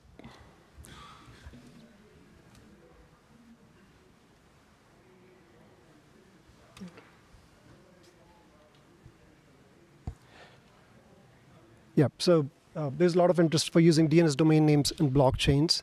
And this chain of thought, or this line of thought, where you can use a DNS domain name, integrate that with a blockchain application, we call that as a DNS integration. So imagine when you're trying to send cryptocurrency, right? You can use a domain name which you're familiar with, as opposed to using this long alphanumeric blockchain address. Now, the thing is, DNS integrations come with their own set of challenges. For example, how do we think about a domain name that's transferred or expires after the domain name has been integrated into the blockchain application? How do we avoid risks, right, with inconsistencies, with with the security concerns that come along when the same names are used across multiple systems? Now, these are really important topics, and without coordination, these systems will fall out of sync. And when they fall out of sync, they will give rise to unexpected user behavior, inconsistent behavior. And more importantly, these issues will lose or undermine trust that we have built in DNS over the last several decades. So don't get me wrong, though. Ultimately, I think blockchain-based DNS integrations have the potential to enhance the value of DNS domain names. But we believe that the way to get there is via responsible DNS integrations. So we can take the well-established benefits of DNS and extend that to these new use cases in blockchains. So safeguarding the stability, security, and reliability of critical internet infrastructure has been at the very core of what Verisign does. And alongside keeping the same values in mind, we're also supporting development of responsible DNS integrations. So what have we been doing? We have published a variety of research papers and measurement studies to raise awareness of SSR issues that exist in today's DNS integrations. We are actually actively working with the community and encouraging the community to come up with standards and best practices for responsible DNS integrations. I think this is where I see a great opportunity for collaboration. The DNS, along with this long-standing community in ICANN and IGF, have proven to be resilient and adaptable, right? DNS has well-defined standards and practices for transparency, for control, and for domain name lifecycle management. And I think together these principles can inform and should inform how we build and develop these new integrations with DNS. So now, the internet's success has been rooted in interoperability, trust, and collective ownership. And as we evolve the DNS to these new use cases, as we innovate, we must preserve these values. So here's my invitation.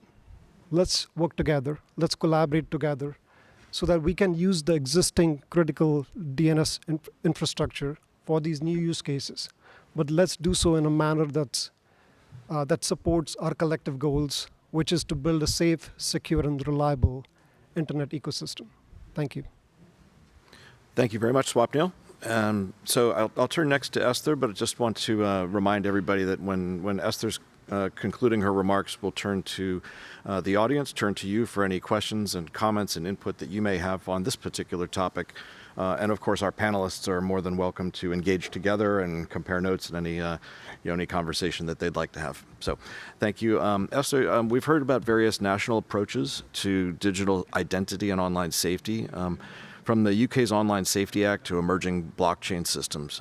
As AI transforms both the challenges and the potential solutions, what do you think needs to happen at the global level to address the trust and security challenges? Thank you. Thank you so much for your question, Keith. I really believe that the choices we will make in the next 2 years will determine a lot of whether the internet will remain a stable and trustworthy source or whether it will become a great vulnerability for us. I will explain why in my remarks. Before I begin, just to reiterate, this is not UK government policy, and it is based on my research on AI, but also institutional governance. I think that when Tim Berners-Lee created the World Wide Web, he was probably not expecting how much of our global e-commerce system and our economy would depend on the structures and the protocols that we have in place today. The internet is the backbone for 5.4 billion internet users, which is an incredible number that we hope will grow and reach everyone that hasn't been connected yet. Living in this type of environment also presents a lot of risks and challenges. I know that we will move to the topic of fraud after this, but I just wanted to highlight how important it is that we maintain a secure DNS system. As in the United Kingdom alone, fraud accounts for 40% of all crime, and 80% of that is cyber. So while all of this is intensifying and we have a lot of issues of fraud in the current DNS system, new naming systems that we are discussing today are emerging in parallel, and this is developing their own logic, standards, and their own risks. ICANN, which we respect and love to be the important body that is keeping the internet stable and interoperable, acknowledges that blockchain naming systems are being built outside of the global domain name system. Actually, I just wanted to give you a number that this market has now grown to $360 million today. There is information and lots of talk about Web3 groups preparing to apply to the next round of GTLDs at ICANN in 2026. And so this is a really good time to discuss these challenges. So the critical choice I want to highlight is that we need to answer the question, and my co-panelists have addressed it, do we integrate this blockchain system into the existing DNS and see it as a security layer to the system that we have today? Or do we watch our infrastructure fragment in dangerous ways in which fraud will likely just intensify? And the question that we're facing today is definitely not whether these systems will emerge and whether this threat will exist, because it already does, and it will. And I think we've already moved past that question, absolutely. And I am proposing very much a multi-stakeholder approach to really tackling this. We need new initiatives led by different stakeholders like VeriSign to create global trust infrastructure that integrates these two systems. Some of the things that I'm thinking about is also connecting it to some of the GDC and WSIS and SDG lines that we have. So under the GDC principle 2, it would be very, very smart to integrate cryptographic identity into DNS queries. So, for example, when you visit lloyds.co.uk, you would also have a mathematical proof that this domain is authentic, and that would add an additional layer to what you are accessing. GDC principles 3, 4, and 5 would also enable federated AI systems to detect fraud in real time on top of the structures that we have today.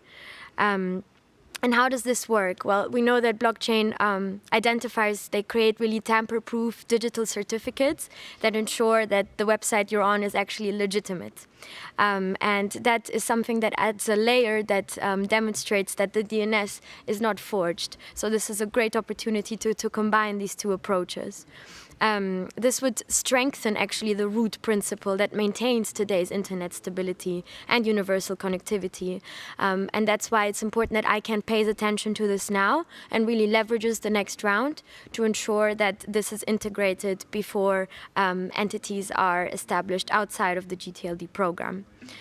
Integrating AI infrastructure would also enhance rather than replace the DNS system. So we need to think of solutions as also in post-quantum solution thinking processes that integrate AI into managing fake websites much quicker, detecting and signifying that there is a form of domain hijacking taking place.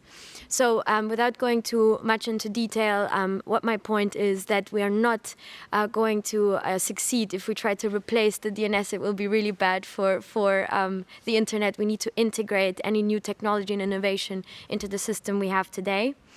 And to conclude, being a multi-stakeholder process is the only way forward. No government, no private entity, no civil society group can solve this alone. This needs to be done within the forums that we have today, especially within the ICANN, the GAC. It needs to be actively involved to make sure that the next round is successful and integrates these really important thoughts that we are discussing today. Thank you. Thank you very much, Esther. I think this is a really important point to say.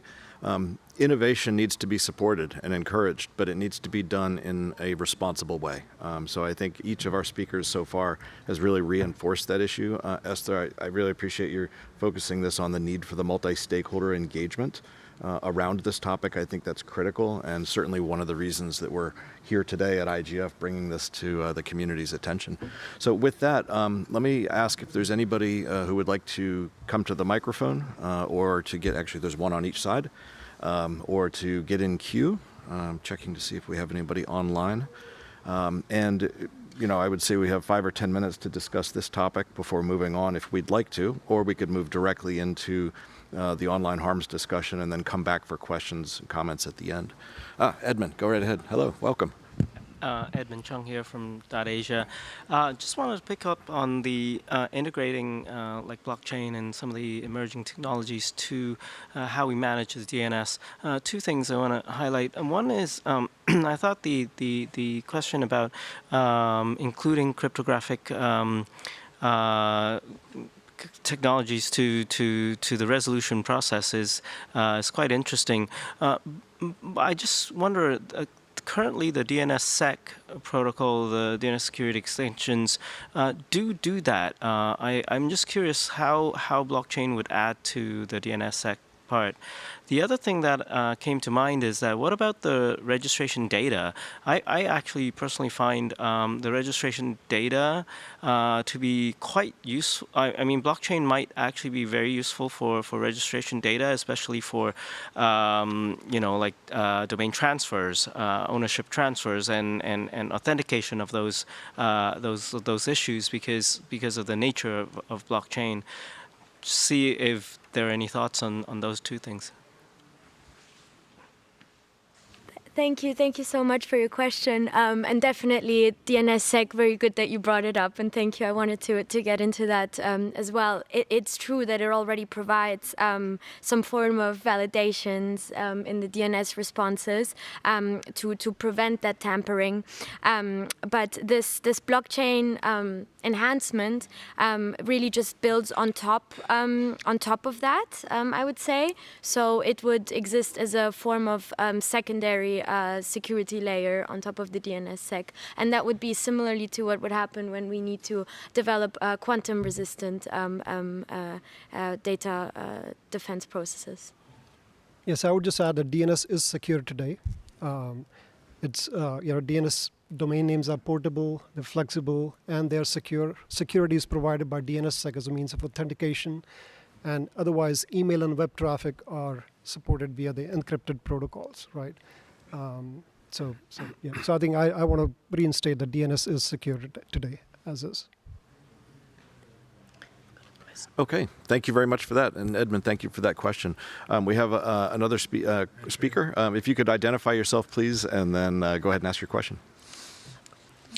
Yep, hi there. Thank you. My name is Andrew Campling. I'm from a consultancy, 419 Consultancy, which, amongst other things, spends time thinking about the DNS. I'd echo the comments about DNSSEC. I'm skeptical that there will be value add on that specific point, doing two lots of the same thing. I think, particularly when I know there's post-quantum being tested to extend DNSSEC anyway. And we have to think about the compute cost, the environmental cost of doing that twice. So I think we should be cautious heading in that direction. The point I wanted to make, though, some of the let's call them the Web3 naming schemes have as a feature of their creation that they have no governance. So as some of the ones that don't have it as a feature have fairly immature governance, not by design, just because they're still very early in their evolution. And I think there's a lot of very useful lessons that could be carried across from the the approach to governance in the DNS into those systems. There will be benefit from integration, at least at the governance level, if not at the technical level. I don't know if any panelists want to comment on the governance points. So I don't know if you've been following DNSOP working group in IETF, and so we have a couple of drafts that we're working on towards responsible DNS integration, and one of the ones was recently, as of early this week, was adopted by the working group. And it talks about how, what are the considerations for integrating DNS domain names into blockchain namespaces or blockchain applications in a responsible manner. So it's sort of a checklist of things to go through as you're building your integration, and hopefully by the end of it, you will have a responsible integration, and that will obviously have the governance of the DNS because it's rooted into the DNS. ICANN manage DNS root, if that helps answer your question. Yeah, and then going back, just a plug in here since you brought up post-quantum DNSSEC. If you are interested in that topic, we are actively working on it. We will have hackathons, and we'll also have a PQ DNSSEC side meeting at the upcoming IETF meeting. So please join us and feel free to contribute. If I may, a side comment. So linked to the question, fully agree with what you said, but from the blockchain provider solution perspective, we do not know yet if they would like to engage in this way, in the responsible integration. So basically, we know internet, it's complex. We all know this. Providing consistent user experience for a stable, resilient, secure internet, it's complex. So we'll see what the future will be by integrating this kind of factors into the DNS ecosystem at large. I'll make another point while we're on the topic, is the interest from Web3 community. So the draft I just talked about, I have co-authors from ENS, which is a alternative namespace in the blockchain, Ethereum name service, and another co-author is Blue Sky, which is a decentralized social media namespace that's trying to use DNS domain names as social media handles. So I just want to say that there is enough interest from the Web3 community to integrate responsibly, as long as we are willing to work with them.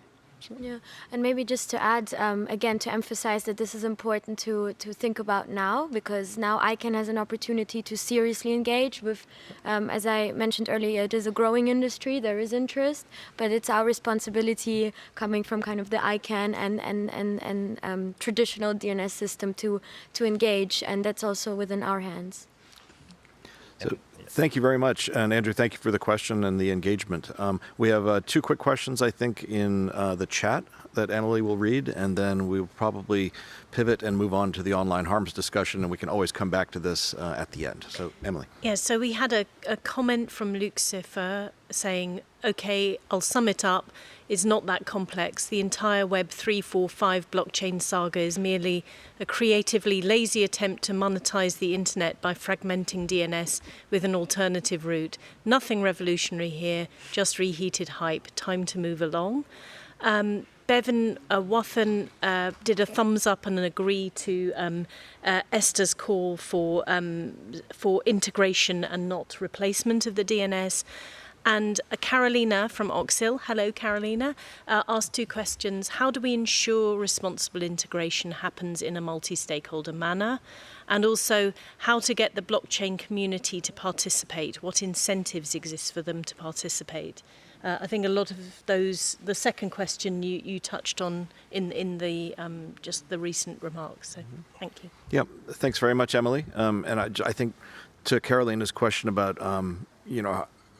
what are the opportunities for engagement? I think the dynamic coalitions that are represented here, I think are future opportunities for continued engagement in a multi-stakeholder way on this conversation, but probably not the only options. So we should be creative and think about how to reach out and engage folks from this particular community, but also other multi-stakeholder actors and perspectives to make sure that we have a well-informed and broad sort of understanding of the various concerns and opportunities. So thank you for that. We will now pivot and move on to our discussion on online harm mitigation. I'll just take a couple of minutes to give some context and maybe frame the discussion. Over the last 5-10 years in the ICANN community, there's been a lot of discussion about DNS abuse and the need for enhanced tools for compliance at ICANN to be able to deal with the so-called bad actors.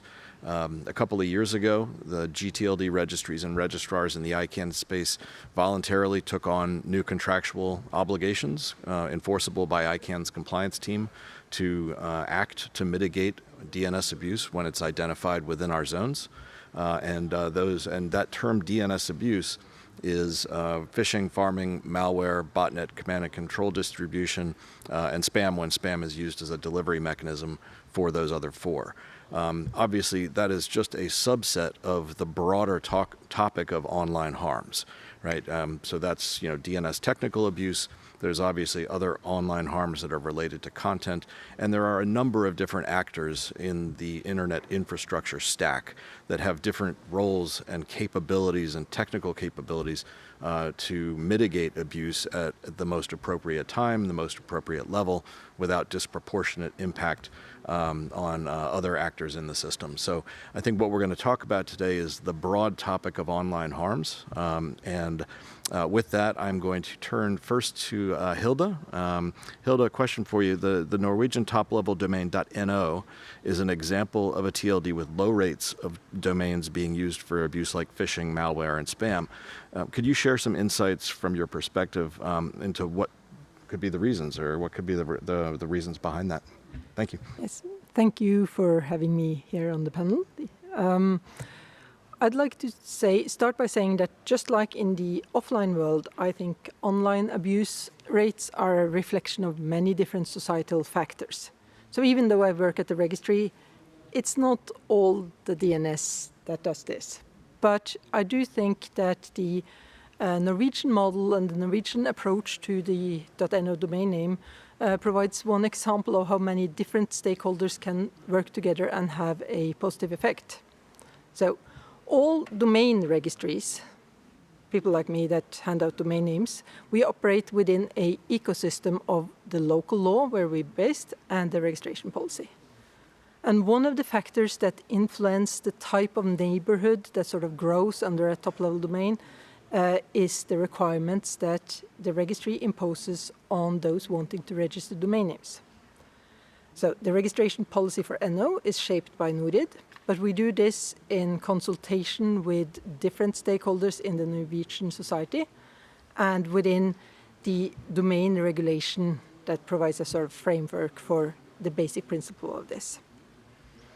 And one of the requirements we have is that anyone who wants to register a .no domain name must identify themselves by providing either the organization number registered in the Norwegian Register for Business Enterprises, and foreign companies can do this if they have a Norwegian subsidiary, or as an individual to have a national identity number registered in the National Population Register. So if you've worked in Norway for a long time, you get one of these.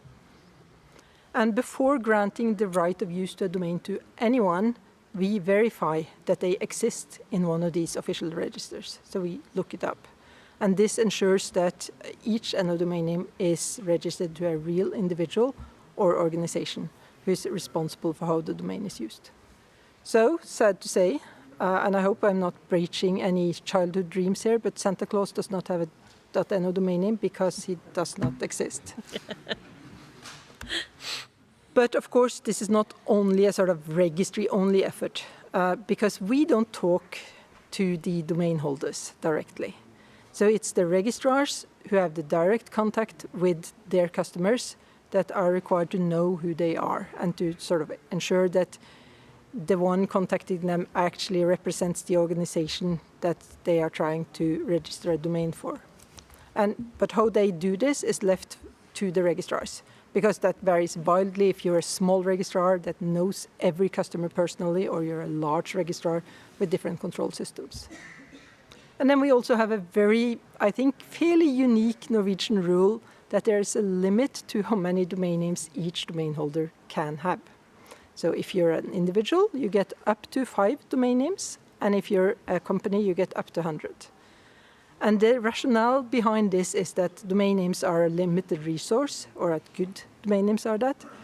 And sort of in the Norwegian way of, there must be some cake left on the table for the latecomers. We want to keep some domains still there so that early ones, adopters don't get to take them all. So both of these requirements are there for other reasons than fighting online harm. But they have the happy side effect that they irritate the scammers a lot. Because first of all, they, as someone wanting to register a domain to use it for illegal content, for scams, for spam, they have to either identify themselves or steal somebody else's credentials. And when they do, they sneak past the registrar's control mechanism, they get only 100 domain names, or 5 if they stole somebody's personal credentials. And that's kind of friction for those that needs to burn through a lot of domain names in order to spread their scams. At the same time, the whole point of making it slightly difficult for the criminals is also not to create too big a burden on the legitimate domain holders. Because we want people to have domain names. We want them to have their little corner of the internet where they have ownership of the content they produce, instead of just being at the online large technical social media platforms. And so this makes NO a fairly safe space. But of course, there are Norwegian criminals, and there are other criminals that steal credentials. So in the cases that domain names are used to commit a crime, then the rest of the regulatory ecosystem comes into play. So the Supreme Court in Norway established as early as 2009 a principle that it's the domain holder that holds the responsibility for the use of the domain name. And since that is actually a real person or an organization, there is a place to start if one wants to take action. And this year, the revised Electronic Communication Act provided further clarity by putting this principle into law. So as a last resort, when proportionate, action may be taken against the domain name.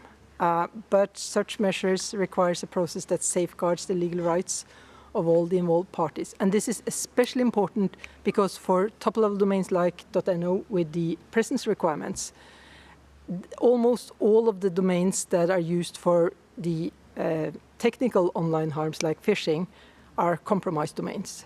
So the domain holder is a victim that has his website or has his domain compromised and not necessarily the perpetrator. But in those rare cases where a domain name needs to be taken down instead of the content acted upon, Norwegian police have a clear mandate in law to seize domain names, similarly to what they can do in the offline world, where they can seize a car or a gun or a dog if it has bitten someone, and to keep as part of a case that's raised. And just like in the offline world, also in the online world, when they seize a domain name, they have to follow the requirements for due process. And the Consumer Protection Agency have the same sort of power to go and require a domain name to either be deleted or transferred in the cases that it's serious online harm to consumers as a whole. But in those cases, they have to go to court just to prove that they have tried less impactful actions first. So, in summary, I think it's the combined effort of the registry and the registrars as part of the registration process, and then the regulatory framework and the public authorities both providing official databases we can use, but also acting when illegal content or other online harm is being a problem. Okay. Thank you very much, Hilda. And I want to just touch on a point that you raised, and that's the important distinction between domain names that have been registered with malicious intent or for the explicit purpose of perpetrating fraud or crimes or online harms, and compromised websites or compromised web hosts. And I think you also noted that there could be an instance where a domain name that was registered with perfectly legitimate intent had an account compromised. So it actually could be, there's sort of a range of possibilities there in terms of, you know, the use of the domain name. But I think you also reinforced an important point that depending on the nature of the harm or the nature of the abuse, there could be action that's appropriate at the registry level or the registrar level or in combination somehow. Or there's the need to engage the content layer of the infrastructure stack to make sure that the web hosts, the CDNs, are also involved in instances where a website's been compromised, because they're the only actors that can take the surgical act needed to be able to address that particular bit of harm. And so proportionality is important in all of that, but thank you for all of that. Thank you, Hilda. Okay, I'm going to turn to Lucian next. Lucian, on day 0, we had there was a great session. I recommend it to everybody on online fraud and scams. And so we heard in that session from you about the Global Signal Exchange, your new initiative to address a number of challenges in tackling scams and fraud. So curious what you'd like to share on that and how it's different from any other initiatives. So, Lucian, thank you. Thank you very much, Keith. I just wanted to say, I think we're going to do our little speeches and then there'll be questions after that if you want to take a rest. Okay, thank you very much. Yeah, Keith, thank you for that. And 3 short answers, and then I'll extemporize. The first one is that we didn't, just dream up the idea at the GSE ourselves of sort of building a global signal exchange. A number of organizations came together in a multi-stakeholder community and asked for that organization to be created. In other words, that it was missing in the current fight against scams and fraud. And so how are we different? Well, we seek to change the game in the effort to tackle scams and fraud. And finally, in the answer to the it's a point that I generally want to say. We're here at the IGF, and we really think that this is the ideal sort of space, this multi-stakeholder environment, to discuss these sorts of things. But I've also been hearing about the Internet Infrastructure Forum and others, where these are safe places which are less polemic, where we can actually come together and figure out how to solve this without kind of getting into a circular firing squad. So to dig in, my first point, the creation of a new data signal sharing entity. The need for a cross-sectorial international signal sharing platform was identified in the Global Anti-Scam Summit in Lisbon in 2023. And the GSE brings together a number of partners to deliver a new service to fight scams and fraud. Currently, we've got 160 organizations in the accreditation pipeline, so there is a strict accreditation process. We've got the commitment from 4 big tech, including Meta, thank you, Rima, and we've got a huge new opening, proprietary threat intelligence from Google, which is they're opening up their own in threat intelligence to this new idea, this new venture, and trying to less depend on these sort of lots of threat signal bilaterals and have a single service to go through as a kind of broker. We're in negotiations with several government and law enforcement bodies. So how are we changing the game? Cybercrime is rising relentlessly. I don't think any of us can argue with that, really, seriously. I've asked my family to look at their phones and give me some WhatsApp examples, and they've just got dozens of, you've got to pay a fine, you've got to pay for, you've got a new a bill from some car park or some tax office. We're under this relentless pressure all the time to reevaluate the things that we're being presented with. There are a number of initiatives across the internet supply chain verticals, we call them verticals, that are doing good things, but cybercrime, the vector is still increasing. When I talk about the internet supply chain, I talk about the supply chain that's available to scammers and fraudsters. That is building their infrastructure. A fraudster will build a domain name, identity, register a company, build a website, benefit from content delivery networks, and so on. They will then establish false IDs on social media channels and on email and others. They will then easily engage with the potential victims through chat, through email, through messaging services. And finally, step 4, I call it, a banking commitment is made, a crime is registered, and at that point we know we're dealing with a criminal, and then they package those fraud services and recycle them and make them available and actually provide a fraud and scamming industry for others to enjoy. So the criminals are moving faster than us. They're exploiting cross-border legislative tensions and sharing bad things between each other better than we share things. So the GSE aims to deliver new things. First of all, face up to the governance and policy challenges, and they are considerable. We've been talking about them at ICANN and IGF for decades now. And secondly, address the technical challenges. Now, in terms of the governance and policy challenges, we are tackling head-on the cross-border, international and cross-sectorial challenges, and we've hired good lawyers, and I'm not going to even bother to talk about all of that today. Thank you very much, Emily. In terms of the technical challenges, I'll get back into my comfort zone. We've invented our own acronym called Quick Factors, QIQ. You can't invent a new organization without some new acronyms. First, those quick factors are quantity, immediacy, and quality. In terms of quantity, have we got enough data to reflect the actual problem, to reflect the problem that consumers are suffering?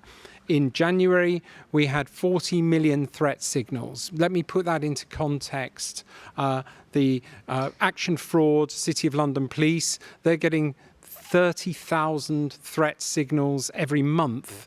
We've risen from 40 million threat signals through the Google stack up to 270 million threat signals. They're rising by 1 million threat signals a day. And we still believe we're not seeing half of it. Hopefully when Meta and more come on board and start supplying those signals, we're going to start to see really what the consumer is suffering from. We want those more signals to be provided for the participating organizations, and we call this uplift. Uplift is when all parties share signals and thereby find new information for themselves over and above their own stocks of threat intelligence. We observe uplift. We also want to reduce the cost of signals for the smaller players. immediacy. We need to make things quicker and reduce the time to live for scams and fraud online. The time between a signal reported and a signal being mitigated needs to be brought down from an average of 4 days between detection and mitigation.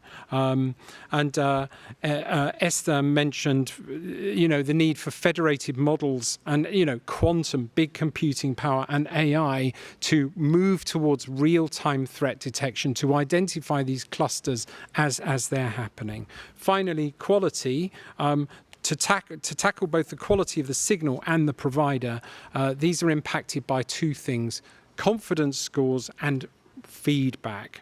So a signal provider can attach their own confidence score to a signal, and this can be improved by what we call overlap. When all parties share signals and simultaneously detect the same signal, we increase confidence. And the second big part of our work is to develop a feedback loop.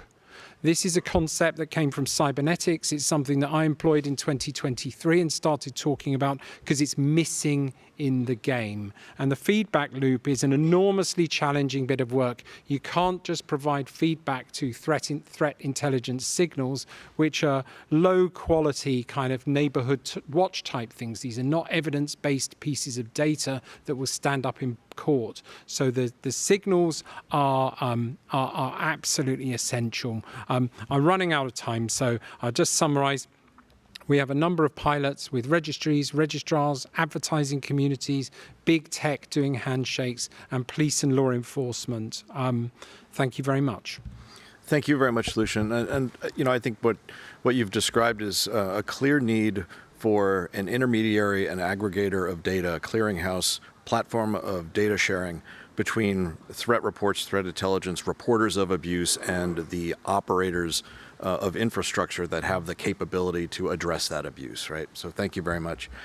Just time check, we've got 18 minutes left. We have 2 panelists yet to speak, and I want to try to keep a few minutes, 5 minutes at the end for any questions and engagement from you. So Rima, if I could turn it over to you. Thank you. Sure, thank you. So I'll start by saying that our team in security policy work to counter adversarial threats in a number of different areas. So that tends to cover influence operations, cyber espionage, hacking, and frauds and scams. And throughout all of those different areas, the evidence shows that DNS abuse accelerates the harm to people and businesses across the board.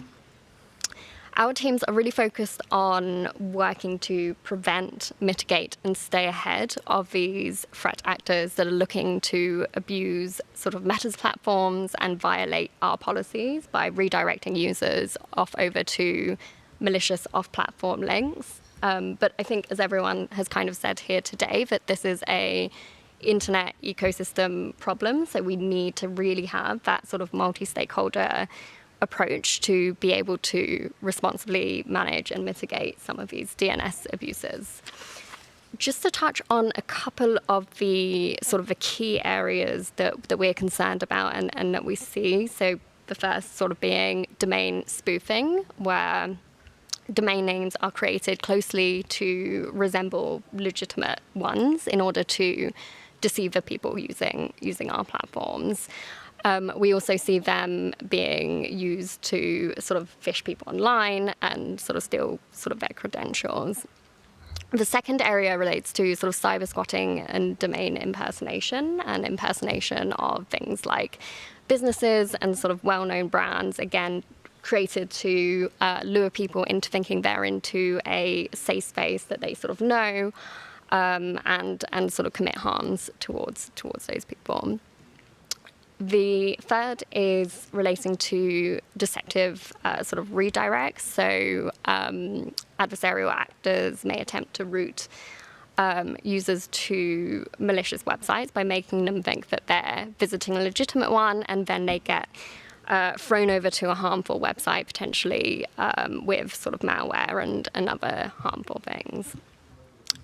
One emerging area that we are seeing is the use of link aggregators and shorteners. So we're seeing threat actors really sort of leverage those in order to sort of evade URL impersonation that might be sort of easier to detect. So that's one sort of area that is emerging. Just to dive a little bit more into the frauds and scams space and how the DNS abuse sort of proliferates there, there's a number of different areas. I'll start with the account side. So if you are a fraudster, you're most likely to use a fake account or a compromised account. Compromised accounts are particularly lucrative because they have legitimacy and sort of history behind them. And those accounts may also be used to sort of manage sort of different business profiles, etc. So we see them very often sort of targeted, and the way in which they might try to gain access to that account is, again, through sort of malicious links, which would sort of install malware and steal credentials and a bunch of other different things there. Once identities are created, to sort of Lucian's point earlier, the actor will try to engage with their victim. Now, that could be sort of through a post, an ad, a message, or whatnot. Then the victim is often taken over to a website. Now, that website might be sort of impersonating a particular shop. They try to buy a product. They no longer receive a product. They try to go back to the website. They don't get any recourse, and then they go over to the banks. And so this sort of journey is particularly challenging.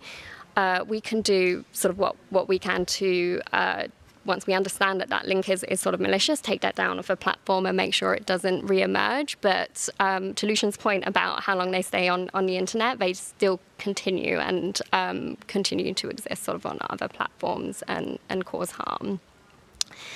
A couple of things that we've been doing also to protect the misuse of sort of Meta's brand. We have been able to have some success in being able to take down some of these domains. So in 2024 last year, we were able to take 15,000 URLs that came from sort of Vietnam. We've also been able to take down 9,000 URLs that were impersonating sort of WhatsApp, Facebook, Meta, Instagram, Threads, and Reality Labs. So we are able to take some action, but we do think more is needed. To go back to the point about these websites existing on the internet, we take efforts to share the intelligence and signals that we have. So we do that through sort of existing signal sharing programs that we have with industry. And we also think GSE has a lot of potential, especially because it's not just industry focused, but because there's sort of cross-sector sharing that is happening there. In terms of sort of moving forward here, a couple of things that we think would be really helpful. I think the first is having sort of global solutions. We've seen some really good sort of practice here today, and I think bringing those into sort of global context would be helpful because of the nature of sort of the internet. We see a lot of countries trying to tackle this sort of in their own way, and so if there was a consistent approach, we think that would be incredibly helpful. We also sort of advocate for sort of transparency and accountability policies to navigate DNS abuse, including sort of areas to help with authentic engagement online. The sort of a remediation side, so making sure that abuse is mitigated sort of as promptly as possible. And we also support the whole of sort of community cooperation here, because we do understand that it is a complex problem. We all only see different parts of it, and so we actually just need to be pulling these pieces together. Okay, thank you very much. I think that last point is really critical, and that's collaboration, cooperation, information sharing up and down and across the stack, and also to both of your points about the need for cross-sector engagement. For example, the financial processing transactions industry, they have information that would be very helpful to other parts of the internet stack. That's just one example. So thank you very much for that. Appreciate it. Graham, I'm going to turn to you next, and then we'll probably try to keep 5 minutes at the end for questions and answers and community engagement. So Graham, over to you. Thank you, Keith. I will try and be brief. First of all, apologies that I couldn't be there in person. I've got a pretty small kid at home and have been traveling a bunch, and turns out that generates some difficulties sometimes. And really appreciate being able to participate in this panel. I'd like to share here a bit today on some of the work that we've been doing to try and disrupt online harms and what we've learned in that process, and how we think that can contribute to further work within this community.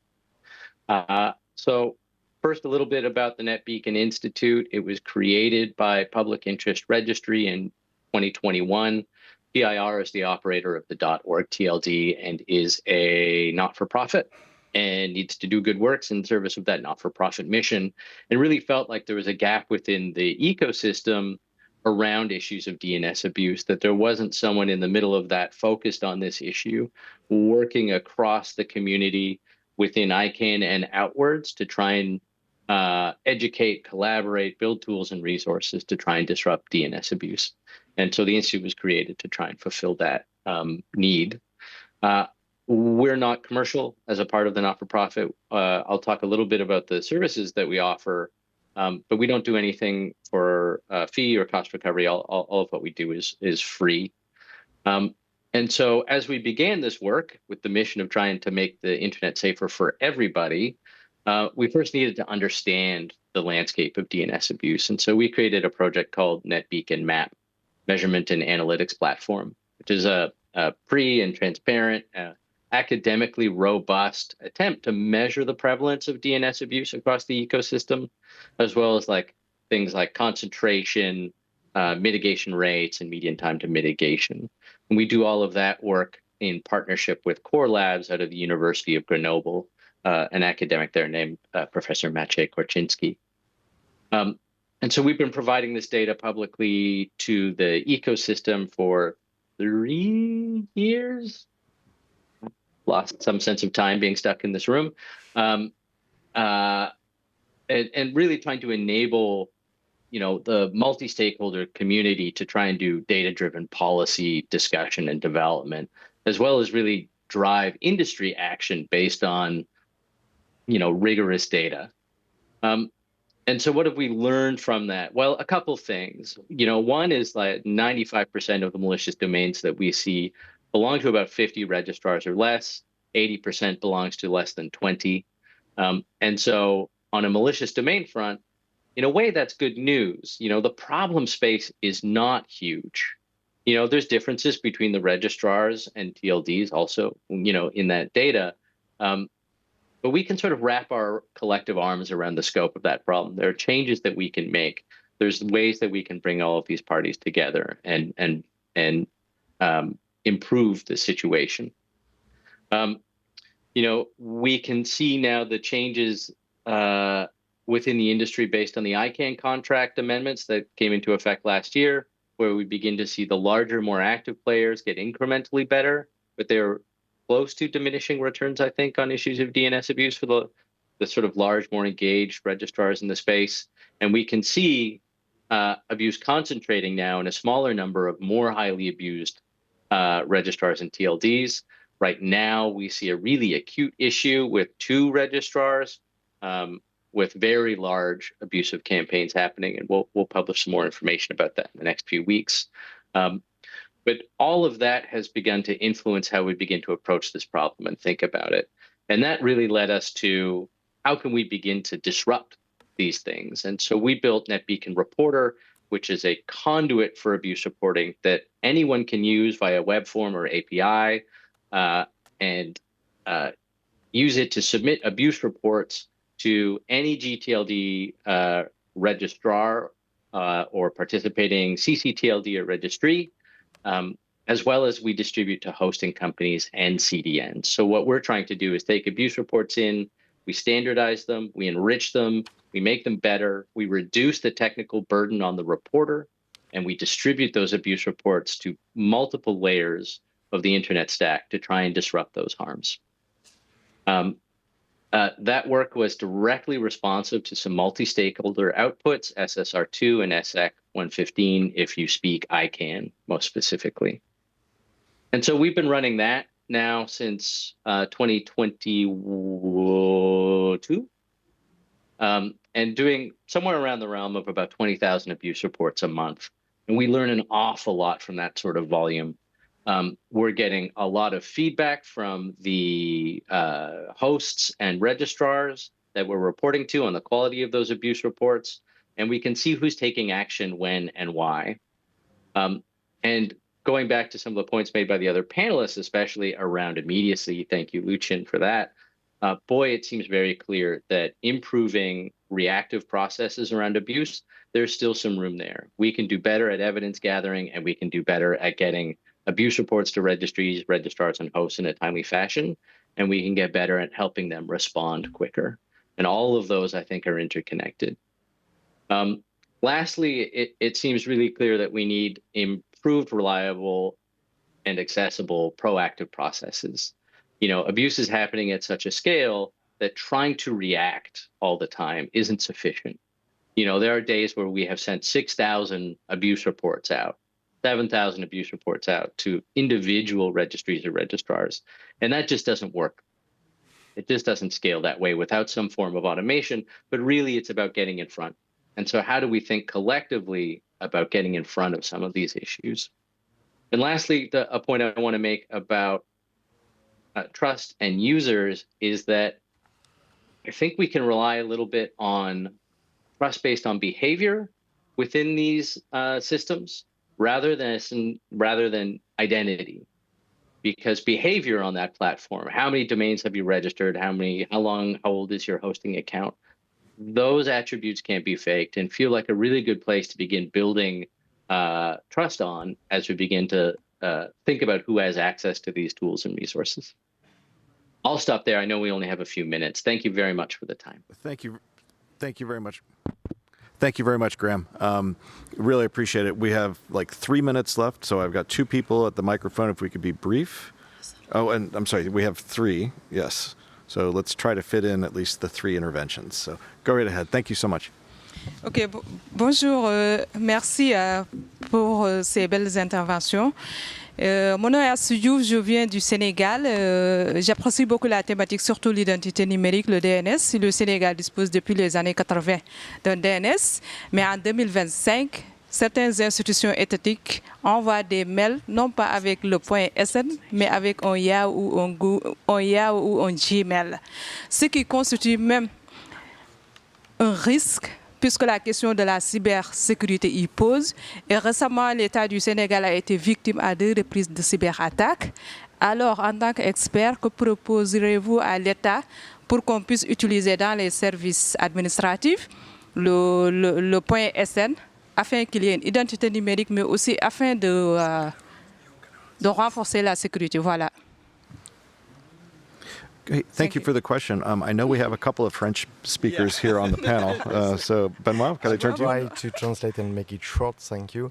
The issue is that some governments and administration in Africa, for instance, they are victims from scam campaigns because they are also themselves sending emails from Gmail, Yahoo, whatever domain names, and not using their own ccTLD. And so what would be the solutions to tackle this kind of abuse and reinforce the use of local TLDs? I hope I translate correctly. Thank you very much for the translation.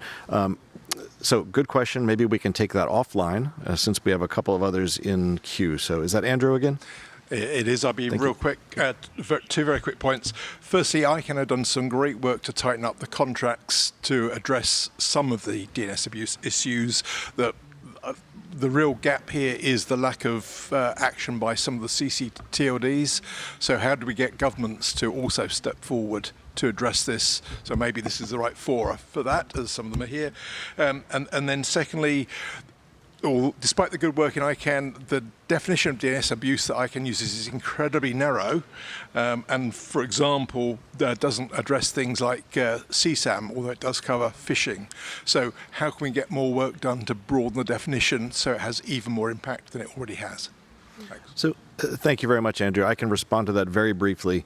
As far as the definition of DNS abuse, one of the bright lines is when you get into content-related matters, ICANN's bylaws prohibit it from getting involved into content. So the definition of DNS abuse is relatively narrow by necessity of ICANN's bylaws. But there are other venues for discussing content-related harms that are sort of being discussed and developed. And Bertrand, I'm going to turn to you as the shepherd of the Internet Infrastructure Forum. That's one of the areas where some of these content-related discussions are going to take place. Thanks. Yeah, thank you, Keith. So in a nutshell, I'm Bertrand Lachapelle. I'm the Executive Director of the Internet and Jurisdiction Policy Network.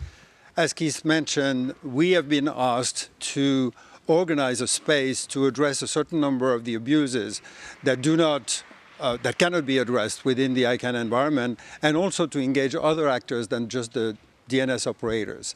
I want just to make, and this is the Internet Infrastructure Forum, which is a new thing that started basically in February this year. I want to very quickly mention, in light of what you've been saying, one, this whole thing is a speed and scale challenge, and it's a data challenge. It's a data sharing challenge. The second thing is that scams, frauds, and so on, there's a concept that is evolving that we've been discussing in the IIF, which is the notion of theft by deception. This is a category of problems that require or would really benefit from coordinated action by the different actors along the stack.